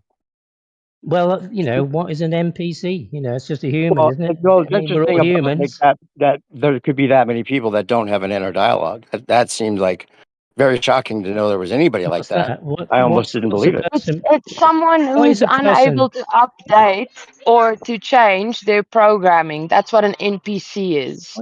If you're gonna categorize it, because I made a comment on that earlier. If you're gonna categorize it that way, I guess I would say like the idea of being conscious, like being conscious of your emotions, being conscious of your conduct to others, being conscious of your spiritual side, or all the emotions, all the different aspects. The idea of an NPC, like non-playable character, to me, like that usage of that word implies that they're not, like, they don't have soul or they don't have sentience. So that part I might not agree with as much, but people being like very unconscious or kind of just running on automatic or not being aware of programming and things like that. Yeah. I guess I'm just kind of using the word like, not being conscious of something rather than NPC, but yeah, there might be some overlap. Have you met anybody? Well, have you met anybody personally that is like that then, Gio? Have you met anybody who doesn't have an inner dialogue and is an empty person? Soulless person? Because in your spiritual practices, Gio, what are you aiming at? What is the goal of that, really? If you didn't hear my position earlier, specifically, like what I was saying is that I don't. When people say NPC, I have a bit of thing where I almost feel like defensive for the human race and defensive for the human soul, because I don't think there is any body that doesn't have a soul. So I don't know if you actually heard my position, meaning I think everybody does have a soul, but the soul, like I was saying before, could be. There's many ways in which the soul and the body could be affected by. There's the idea of multiple personalities. There's the idea of demonic possessions. Like, there's all kinds of ideas of other things that could be in the body. And then also and then also just not being conscious of things, kind of running on automatic and not necessarily being aware. So I think those are all things, but I don't think there's necessarily a such thing as somebody who is just a completely non-playable character in that way. So I just don't agree with that wording of it, but yeah, that. By the way, I see the purpose of many spiritual practices is to stop the inner dialogue, and that would be a positive thing. Well, regardless, I found that I took a screenshot and it was part of the video where the Discord link is the Captain 0499. Discord? Yeah, it says Discord. The Captain 0499. Have you got a screenshot of that and stick in there? Yeah, I'll put it in the. It's usually like discord.gg / and then you put it in, but or / I guess, or as You're pressing Yeah, the forward wrong slash. chat button. Sorry. Forward slash. in the live stream on text. Yeah, the thing about the inner dialogue that you're talking about, like I don't know if you're referring to Buddhism, that has to, like, there's the idea of the monkey mind, like that there's a part of our mind that's always kind of, some people find it like kind of compulsive, like compulsive thinking, or, like the monkey mind. It's always kind of taking you all over the place. And it's the idea of like harnessing that and, like that there's a part of the mind that's chaotic and then trying to, bring order to that chaos. So that's a little bit different than like an NPC idea where the person like doesn't have a soul at all or they have no inner dialogue versus that kind of like monkey, trying to manage the parts of the mind that are kind of running and having more ability to control or manage the mind. Isn't that just generated from like computer games and then sort of band-aided onto human beings as if there's a possibility in reality? Yeah, NPCs, I think it does kind of come from video games. Yeah. And then people have seen the way that there's a lot of deception and programming, and people have maybe applied that. But how do the people represent themselves, the ones that you've met that are like that? That tells you that they are that, an NPC? I don't think there are NPCs. Have you even heard my position on it? I've been saying, yeah. Yeah, and I started out by criticizing that he would say that these people have no souls. I said, I wish he didn't that idea, because I don't necessarily think that they're an NPC or the people that don't have an inner dialogue. I'm amazed that it's actually a thing that's not so rare. And it looks like from the interviews and the people that were actually talking about not seeing the way we see things in our head, that's amazing if there's that many people, and to think that it's the majority, I'd be shocked to find that's true. Have you got any evidence of anybody who said, I don't have an inner dialogue? No, I have never met somebody that doesn't. Okay. As far as I know. Even video of somebody who on an interview that said, I don't have an inner dialogue. Yeah, I'm skeptical if that's even true, but at the same time, it's so well done with the people that are being interviewed that it makes me think that it's not as rare as you thought. Yeah, but actually not an actual person who says they don't have an inner dialogue. Because it's used in the arena quite a lot, this idea, and it's growing, this idea of NPCs. Well, you saw the video, you saw validation, some of those interviews, right? with seemingly no Those people were verifiable acting? data. So, did you think those people were acting? Acting? What do you mean? Well, if the interview he has at the end of the second one, where there's like the sister doesn't have an inner dialogue and the other one does, and is that something that doesn't exist in your mind, and you're saying these people are acting? I just learned about this subject, and I'm pretty sure I have that too. I don't know. Oh, you have that. So you don't talk to yourself. You have no inner dialogue. Yeah, because my friends, I didn't know it was a thing. My friends came upon this. They were talking about this subject too, and I was explaining to them that like when I have like a thought in my head, or when I picture things, it's not like a visual or an audio. It's just like a reference concept that I have. So you have an inner dialogue? No, I don't hear myself in my head. We're not talking not necessarily about words. Doesn't have to be words, does it? Well, what else would I hear? Wait, you don't think in English? Well, do you think in English? Yes. I mean, that would kind of be it. Like there's a dialogue. Like you're thinking to yourself, like, oh, should I go have a sandwich or a hamburger? And or no, but there's no voice or like I mean, I don't know how to explain it. I don't hear myself in my head. I have like a conceptual idea of what I'm thinking about. Like I know what the words in my head mean, but I don't see them and I don't hear them. Can you picture an apple in your mind? I know what an apple is, but I don't see an apple in my head. Yeah, that's what he's talking about. So the thing is that within this arena, you're a non-person. You're kind of an invalid human, really. You're just, you're not interactive, but you're here interacting. You're conscious of what you're saying. You're thinking about what you're saying. You're formulating words in your head to say what you're saying, and then you say you don't have an inner dialogue. Have you ever tried changing your reality around you actively? What do you mean by that? Well, the thoughts we think, that's literally what shapes our realities. So have you, I don't know if you've practiced, but if you practice, you can like manipulate stuff. So have you ever tried to do that? I'm gonna be honest. I don't know what you mean by that. He's an NPC. He's got no clue. He's not. You can't interact with him. He's an NPC. He's got no inner dialogue. You're wasting your time talking to him, aren't you? No one's Yeah. ever said that you can't interact with someone like that. And as far as I know, Well, no one here said that they're not aware or that they don't have a soul. I said to me, it's something like they're not able to update their programming. what What program? Yeah. program? No, that's an interesting angle as well. Not, and that depends on how I mean, much one who considers, like, what programmed them? program. Yeah, what programming is, but that is a very interesting way to see it, because I've thought about that. Obviously, with the globe thing, that a lot of people are very, very unwilling to even consider it's not a globe. Like the idea that the globe is programming, from that idea, they're very, very fixated on it, where others can unravel it much quicker, or at least be skeptical or on the fence about it much quicker, or just say they don't know rather than no, it has to be the globe, because fully tangibly proving what the Earth is we have limited capacity I don't think without that. tons of resources and a whole research group to do what would really be needed. So it'd be honest for everyone to say that they don't fully know the whole thing, what the whole realm is and every detail of it. But we're told a certain thing. And okay, if someone thinks that's true, then I guess that's their view. But if someone considers that that's not true, then that would essentially fit the idea of a programming, something that's untrue that somebody is accepting is true, and then not questioning it, Oh in yeah, a I sufficient just enough seen way to the. break out of it. Sorry, yeah. I just seen the that aphantasia test, that new perspective. But yeah, my friend sent me that, and it was a good like test for me because yeah, some of them were telling me like, yeah, I have 2, and I was like, no, like I'm absolutely a 4.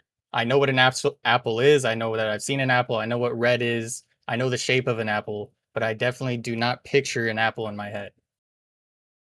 It's fascinating. I never knew anyone was like that. Did Wait, you watch the you videos? can't use your imagination No, in but that movie? but people's Yeah. brain, like, the idea that some people are visual learners, some people are more mental, and that happens with psychedelics as well. Like some people on psychedelics, they really see the visions, like a high definition TV screen. Other people have visions, but it's not as visual, if that makes sense. It's actually more like experiential or non-visual, if that makes sense, but they're actually still having the experience and so on. There's other people that are more auditory. I mean, the psychedelic thing just overlaps with the idea that people, learn in different ways, but it could also be that people use imagery. Like there's some people are more, the idea of visual learners, and then how that could overlap with having more of a visual internal dialogue versus an auditory learner, one that learns better with auditory. They may have more of an auditory inner dialogue and so on.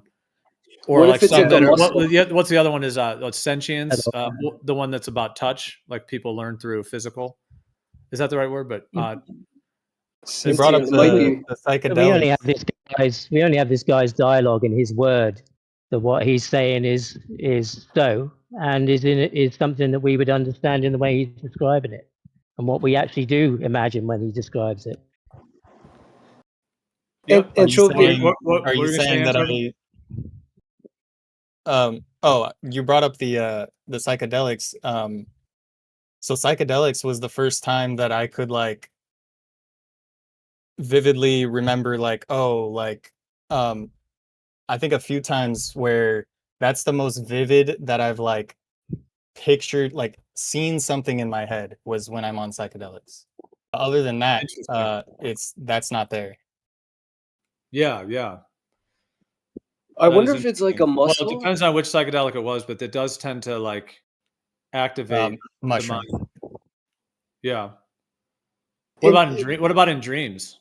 Do you have vivid dreams? Yes, I've had vivid dreams. But my dreams, I would say, are probably normal like everyone else. Like I think I'm there and it's very realistic, but like my thought process is definitely not the same. Like my the visual thoughts, I guess, that people say they have. Isn't your what if it's thoughts like your a? dialogue? What's that? I said, isn't your thoughts your dialogue? Yeah, I we're mean, talking about visuals. No, well, you Yeah, said on you hadn't both. got any, so you don't think of anything. You have no dialogue, you said, but now you have a dialogue that's thoughts. No, I definitely think. I mean, That's a dialogue, though, isn't it? yeah, it's hard for me to explain, like, because this topic's kind of new to me. I think I need to look into it from others who say they have it, how they explain it. But like, when I think in my head, there's no like my voice in me talking. It's just like a I don't even know how to explain it to you. Like the concept is just there for me. There's no picture or voice though. All right, but I sometimes don't like when hear you're a talking, voice. I don't hear myself talking to myself either. My thoughts well, aren't me talking to myself. There isn't a voice there when there's something going on in my head. I'm not having a conversation with myself with my accent and everything. Okay, so what do I you don't know mean but by you anybody are is. having a dialogue? you So, are having a so you have conversation with yourself. thoughts. You said your mic's a little muffled. You said you are having a conversation with yourself with in your accent. Well, don't you speak to yourself? Wonder about things? Well, yeah, that's what I was saying. That's what I was asking to Anchovy. Yeah, for me, He said I he has thoughts, and I think thoughts are his dialogue. That's what I'm saying. but is there any However time he either of you represents them. guys? Is there any time where you're, some people kind of talk to themselves. Is there any time where you're, oh, I'm going to go take a shower, or I'm going to go eat some food, or whatever it is, or I need some water? But do you ever kind of somewhat move your mouth or say it like whisper it to yourself, like I'm going to go get some, like anything like that, Anchovy, to where it would just the same thing you're thinking in your head, the words you might be thinking, oh, I'm going to do this, or just thinking about your day or your job or your family, whatever it is. But if you do you Yeah, ever kind of just vocalize it? Because at that point it's almost the same thing, but now it's just being put into the physical form. Or do you ever like mumble to yourself or talk to yeah, but yourself? Like, I'm very aware, I'm very conscious of the difference of when I say something quietly or under my breath versus like a thought. Like those are very two distinct things that I'm aware are different. yeah, that's interesting. Yeah. Well, I think for Isn't many your of them, I'd say awareness that your too. inner 'Cause dialogue? to do it in your mouth, you have to make the motions and stuff. Whereas if you're just thinking, oh, I'm gonna go get a cup of water, but it's just only in your mind versus starting to move your mouth. Yeah, it is different. And what if visualization is like a muscle? Because I remember in the movie Gifted Hands, the guy who became a surgeon and he ran for presidency, I forgot what his name is right now, but he said when he was a child he couldn't use his imagination. He wasn't able to visualize things. But what if it takes practice? Just something to consider. That's Ben Carson. Hey, so Anchovy, you just kind of like realized this recently from people talking about others who don't have inner dialogue. Was it Yeah, I shocking think for within the you? last couple months, it wasn't shocking to me.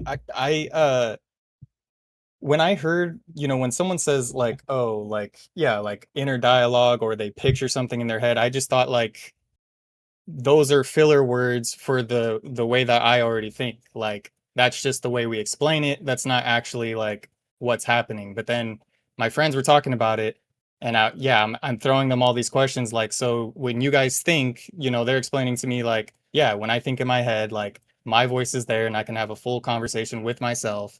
And I'm just like, yeah, like that's not what happens in my head.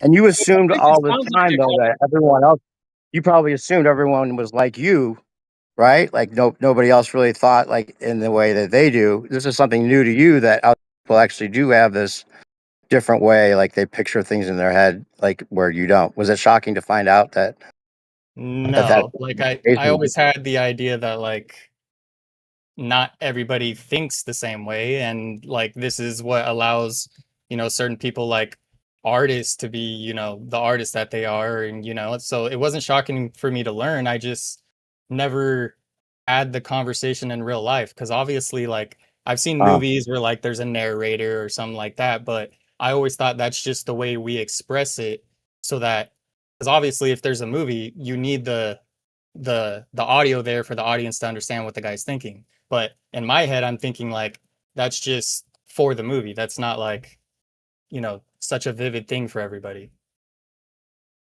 So you kind of knew What this was the happens case, if but you just didn't realize it was like a sharp division between people so recently? Yeah, because like I mean aphantasia, like that's pretty new to me. I've never heard anybody have a conversation about it until like maybe the last 2 months. Yeah, what fascinating. happens if you're trying to say solve a mathematical or geometrical problem? What happens? Yeah, and inside you. Yeah. What happens when you're trying to work Uh, out a mathematical or geometrical problem? yeah. I mean, I just think about it. So I think about uh, I think about the concept of the numbers and how I would write it out on paper. And it just, I'm like I said, it's honestly hard for me to explain because I don't know how to explain the concept just being there in my head without like a picture there. Like I don't know how to explain that to you. It's just there. So the answer just pops up in your mind somehow. Right, like I can have the formulation of just like, 2 plus 2, like thinking about like I know what 2 is, I know what another 2 is, that makes 4. I'm not picturing like there's nothing there. There's no audio going on in my head. I just know what things are. There's no audio going in my head either. Okay. I'm Well, not here listening when to I like a talk to my speaker friends, or they said they something have a speaking full back to me. voice. I just think you have inner dialogue. But you're calling it something else, or you're saying it isn't that. While you're trying to work That's why I out was a saying that. mathematical, while you're trying to work out a mathematical or geometrical problem, you're working that out in your head. Find a value for X. That's why I was saying people have these different ways of learning. Like we've always heard that visual. Some people are visual learners. Some people are auditory learners. Some people are physical. I think I said the word sentient. It's not quite the right word, but the ones that have like that they learn through physical, either through touch or through like moving their like drawing or writing, for example. But so that could I be just part of I just made a playlist with all the videos that he put in the description for his Source 2. And I made a playlist and made it public and just put it in the live stream one text so you can watch all. That's No, it is. interesting. He's got It lots is. of It is interesting sentient. videos in that playlist, isn't there? The Well, word is sentient. Yeah, I it is. joined kind of But late, but this, like what was like the direction of the well, combo going? well, what I wondered was, as you said, that you have no inner dialogue, and to talk about people with inner dialogue are NPCs, or NPCs have no inner dialogue. So you came along with no inner dialogue, and I wonder if you would be classified as an NPC because of that. Oh, yeah, I mean I definitely don't think I'm an NPC. I'm pretty How would you know that? efficient when I set my mind to things. How can you validate that though? Well, wait, hold on. Captain Gunn, about this Aorsa video we talked about a little bit in here? The captain guy that was going to take people on his boat to go to the outer lands. You know anything about that, Anchovy? No. Well, Anchovy, we've been on a bunch of different topics, but I think this particular one was stirred up because of this video. Yeah, in his second one, I'll put them both in the chat again. But in his second one, he talks about these people that have no inner dialogue, and I was criticizing that he was saying they have no souls, and Gio was adding that even the word NPC may not be fair, and if it's that common, I wouldn't think of you as having interacting and bringing new things to the conversation just like anyone else. So it's just fascinating if there's that stark of a difference between the way people process their information and either see it in their head in the same way or not. I think it's just fascinating, and it wasn't. I was kind of criticizing his take on making be the ones that were soulless or whatever, but the interviews that are just straight up interviews with people like expressing it, and there's these sisters that one does and one doesn't, and how that could be the case, and how they totally interpret, like they see paragraphs as shapes. Is that how you see it? Like do you dream? When you dream, do you picture like things going on in your mind while you're dreaming? I dream very rarely. I can't even remember the last time I've dreamt, but from the dreams I do remember, they're very vivid and real, like as if it was real life. Like I wouldn't know any difference unless maybe I became like what do they call those dreams where you're aware you're in the dream? What do you call that memory? What do you call that memory of the dream you had? What do I call it? Yeah, as it's playing out in your head in the form that you say isn't a picture, isn't dialogue. I don't know. I can't see what it is, but you are remembering something that happened to you, a dream. Yeah, that You kind of haven't goes against recall the it, idea so that something like, goes you on can't- between your voice, between the voice you're speaking now, and the process, the thing that's going on in your mind within you. well, if you were dreaming and you actually pictured people in your dreams that you were talking to, that kind of goes against the idea that you don't have a way of like visualizing things in your mind. I wonder if there's a scale what- too. I wonder if some people have certain traits that are along these lines, and like maybe they do dream, and some of them, who knows if there's like But variable. he has the ability to remember the dream and have that going on Well, in his head. Yeah, I remember the dreams. Eden said something interesting earlier. He says, what if it's like a muscle? What if some people's are more exercised than others? Yeah, that's why I was saying that being conscious, like that idea, like consciousness, the idea of consciousness, that's one usage of it, like the way we experience what the way our brain formulates it. So there's that definition of the word consciousness. But when I'm using just conscience, or no, not conscience, conscious, being conscious, which would be like, it could be used in that word could be used in that way of, yeah, like being aware, being conscious of something, having a more nuanced, viewpoint on it. And that goes into like a lot of the, some people say like when they enter a room, they can like feel people's emotions, they can pick up on things, whereas other people they're more oblivious to the details in some ways. And when it comes to like the idea of programming or certain mindsets, like some people don't question their viewpoint, for example. They just and then if they were told how to think originally, then they just keep thinking that way. Doesn't mean it's necessarily an NPC, but yeah, like being conscious or not being conscious, rather than just completely being like a non-playable character, but more just the idea that you could be more or less conscious of something. It doesn't mean you don't have the potential to be conscious. It just means that they're not activating it at that moment. I feel like those two concepts are Yeah, because the completely other, divorced. Like the thing we're talking, the aphantasia versus that. I don't see myself that way at all. Like I feel like I think about a lot of things and question my reality, and I pick up on social cues quite frequently. So I don't see myself as an NPC like in any way. No, you're a confirmed non-NPC, well, Anchovy. You're all good. there's also another thing. A lot of our abilities seem to have to do with the pineal gland. And that's why they focus so heavily on basically suppressing that and calcifying it. That's why they fluoridate the water, for instance. So it could be something to do with that as well. Yeah, the actual chemical. Well, that's a good point. Like genetically modified foods, there's all like the food colorings and food additives. Who knows what those are actually doing? There's the calcification of the pineal gland, like you said, fluoridated water that's said to do that.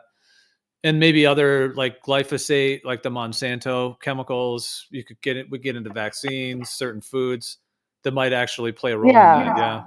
And if Genetically. you depress the pineal gland or calcify it, that will decrease the human's basically psychic abilities. Exactly. Yep. The connection between matter and spirit. They may try to sever that with chemicals to keep us in the materialistic mindset, and NASA go to the moon, and not actually being focused on the true nature of things beyond just what we're told in the physical. If there are these NPC characters, they are interacting. They do have a function in the world. Most people do. Well, everybody does, doesn't they? I think there's anybody who's just sitting around and they don't interact unless somebody approaches them or. Well, there's no like in a exact game. definition. We know what it is in a And they- video game. We know what it is in a video game. It's just like a programmed person that just reacts, in a programmed way. But the kind of usage of like calling people actual people NPCs is there's no exact definition for it right now, because it's just But most people act in a programmed way. The majority. Yeah, but wouldn't you The say thing is some being more spoken about more here than is a others? programmed thing, isn't it? Programmed. Like Elder Bear, concept. you think outside the box probably way more. Probably, I don't know where exactly you're living, but just knowing you and knowing everyone in this community, this community, and everyone you call it the arena, but probably in 1,000 square miles, you're probably in the top 10 people or 50 people that are thinking as deeply about some of these things. Some people don't even think about the shape of the earth and a lot of these things, But I wouldn't call them NPCs though. I wouldn't call them NPCs. Yeah, I wouldn't either. Just But call them humans whose consciousness is at a different position. but are they And not their conscious awareness is of at a this? different position. Are they? Well, they're conscious. Yeah. Of course, they're conscious. But if you talk to them about this subject, for instance, they're not. They won't have a consciousness about it. Yeah. Or So about they're many not But things. there's a conscious about difference this.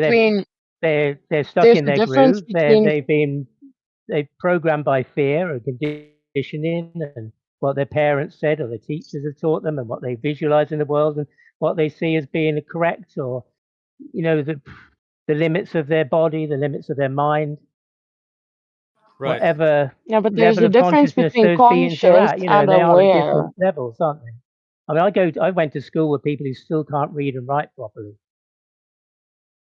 Right now, they're limited, so they can only work in certain areas. Can't work in areas where any paperwork's involved. They can't work where there's some kind of intellectual conversation going on. They went to school with me.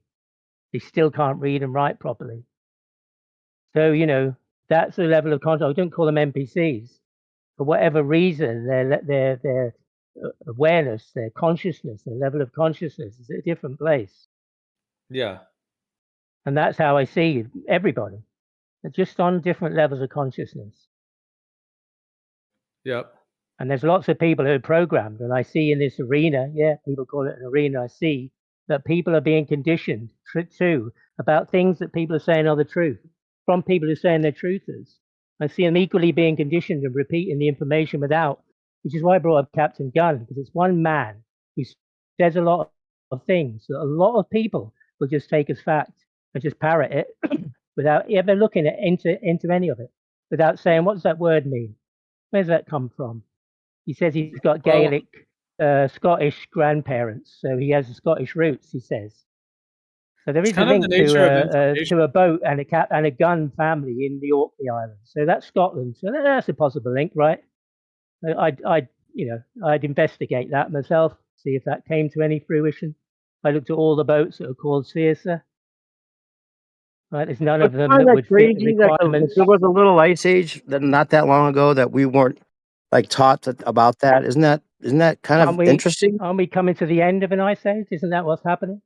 We're coming to the end of an ice age now. Isn't that the story? Well, can I say, by the way, Sophia was trying to get in. I think she was saying the difference between conscious and aware. If Sophia, if you're still at your mic, because that is interesting.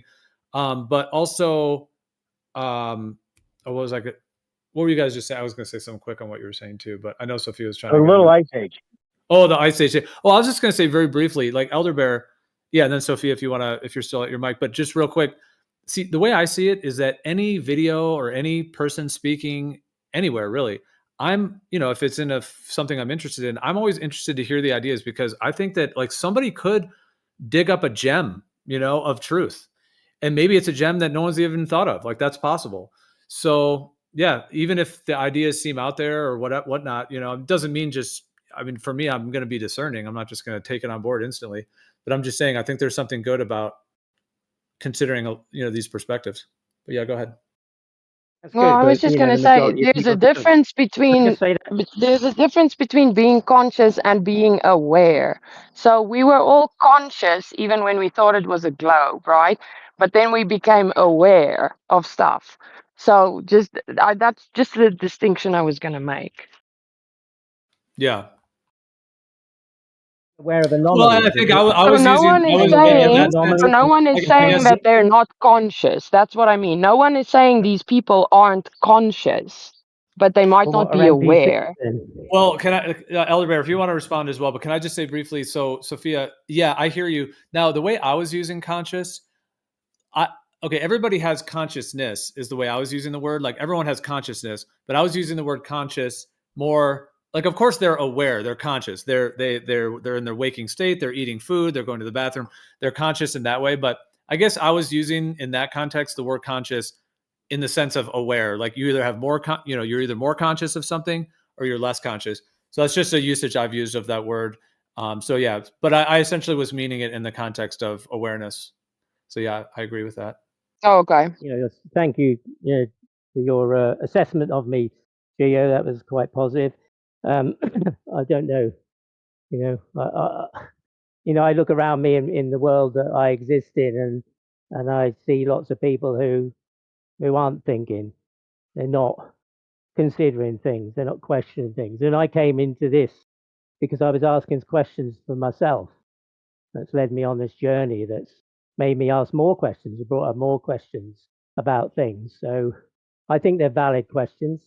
And I think, that those people who are posing themselves as like subject matter experts and convincing other people that such and such is true, and I can ask them a question and they can't validate it. It just breaks their whole thing down. It's like very interesting to me. It might not be interesting to anybody else, but I just think those people are dangerous. I think they're just as dangerous as the people you say program people about the globe or the world around us as we're supposed to see it or urged to see it.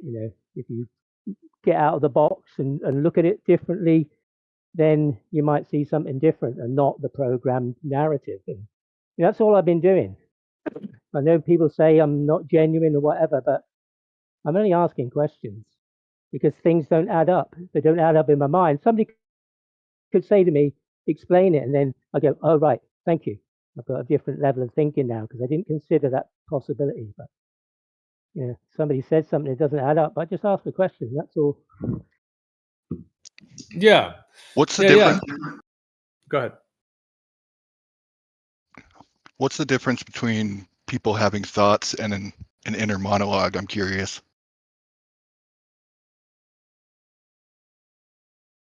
Well, it's interesting you called it an inner monologue versus an inner dialogue, because a dialogue is two and a monologue is one. Oh, yeah.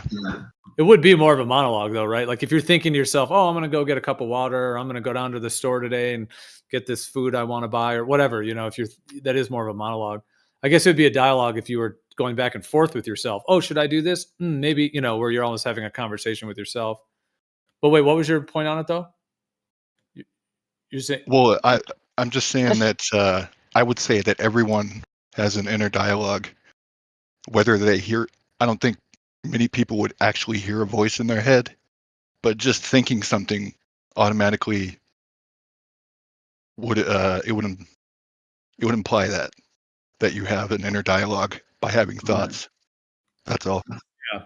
Well, that's what I was saying with the thing earlier. Like, I don't really think what I heard him say was not necessarily abnormal from how different people's, how they describe like their inner life, basically, when they're not talking to others or in their own. Yeah, I mean, I perceived what he was saying as he'd have an inner dialogue, but that's only from my perspective, right? I mean, if he can't explain in some adequate way that I can go, oh, okay, I understand, or it's not impossible for me to understand, but when he describes a dream or he does a mathematical problem or a geometric problem, he has to be doing something in his head, adding numbers, working them out. What's the value for X? That kind of thing. I mean, there's a process that goes on that I would say was an inner dialogue. As much he might describe it differently, but that's how I would describe it. Well, these things are connected too. I'll just be short, brief intro. They're connected too because the inner dialogue, and then we're talking about questioning things, not just going with programming, thinking for yourself, all those kinds of ideas, and being, either open-mindedness, being inquisitive, like Elderberry, like you were saying, like that's always what's driven you, and I'm sure a lot of us would resonate with that and say for ourselves that endless search for questions, inquisitiveness, wanting to get to the bottom of something. And that's usually what would drive someone's inner dialogue to consider a wider range of ideas, I suppose. So like the idea of NPCs, it may not be that they're just totally non-playable characters, but the inner dialogue in their daily life is just within a certain, it's like lanes of a highway. They're in one lane. But if you kind of widen the number of lanes available, then your inner dialogue could become much more, where you're either questioning or trying to get to truth, and maybe that's where some folks are not as focused, like you were saying too, Elderberry, like in their consciousness. But yeah, go ahead, Anchovy, if you were next. Oh yeah, I was just gonna say that like I totally get where Elderberry's coming from, and it's partly my fault that I don't have the words to describe the way I feel like I think. It's just a lack of like I haven't really looked into like how these things are described or like what other people describe it as. But I'll definitely look into it more because I didn't even know again, this is only the second time I've ever heard this topic like talked about like in real life. So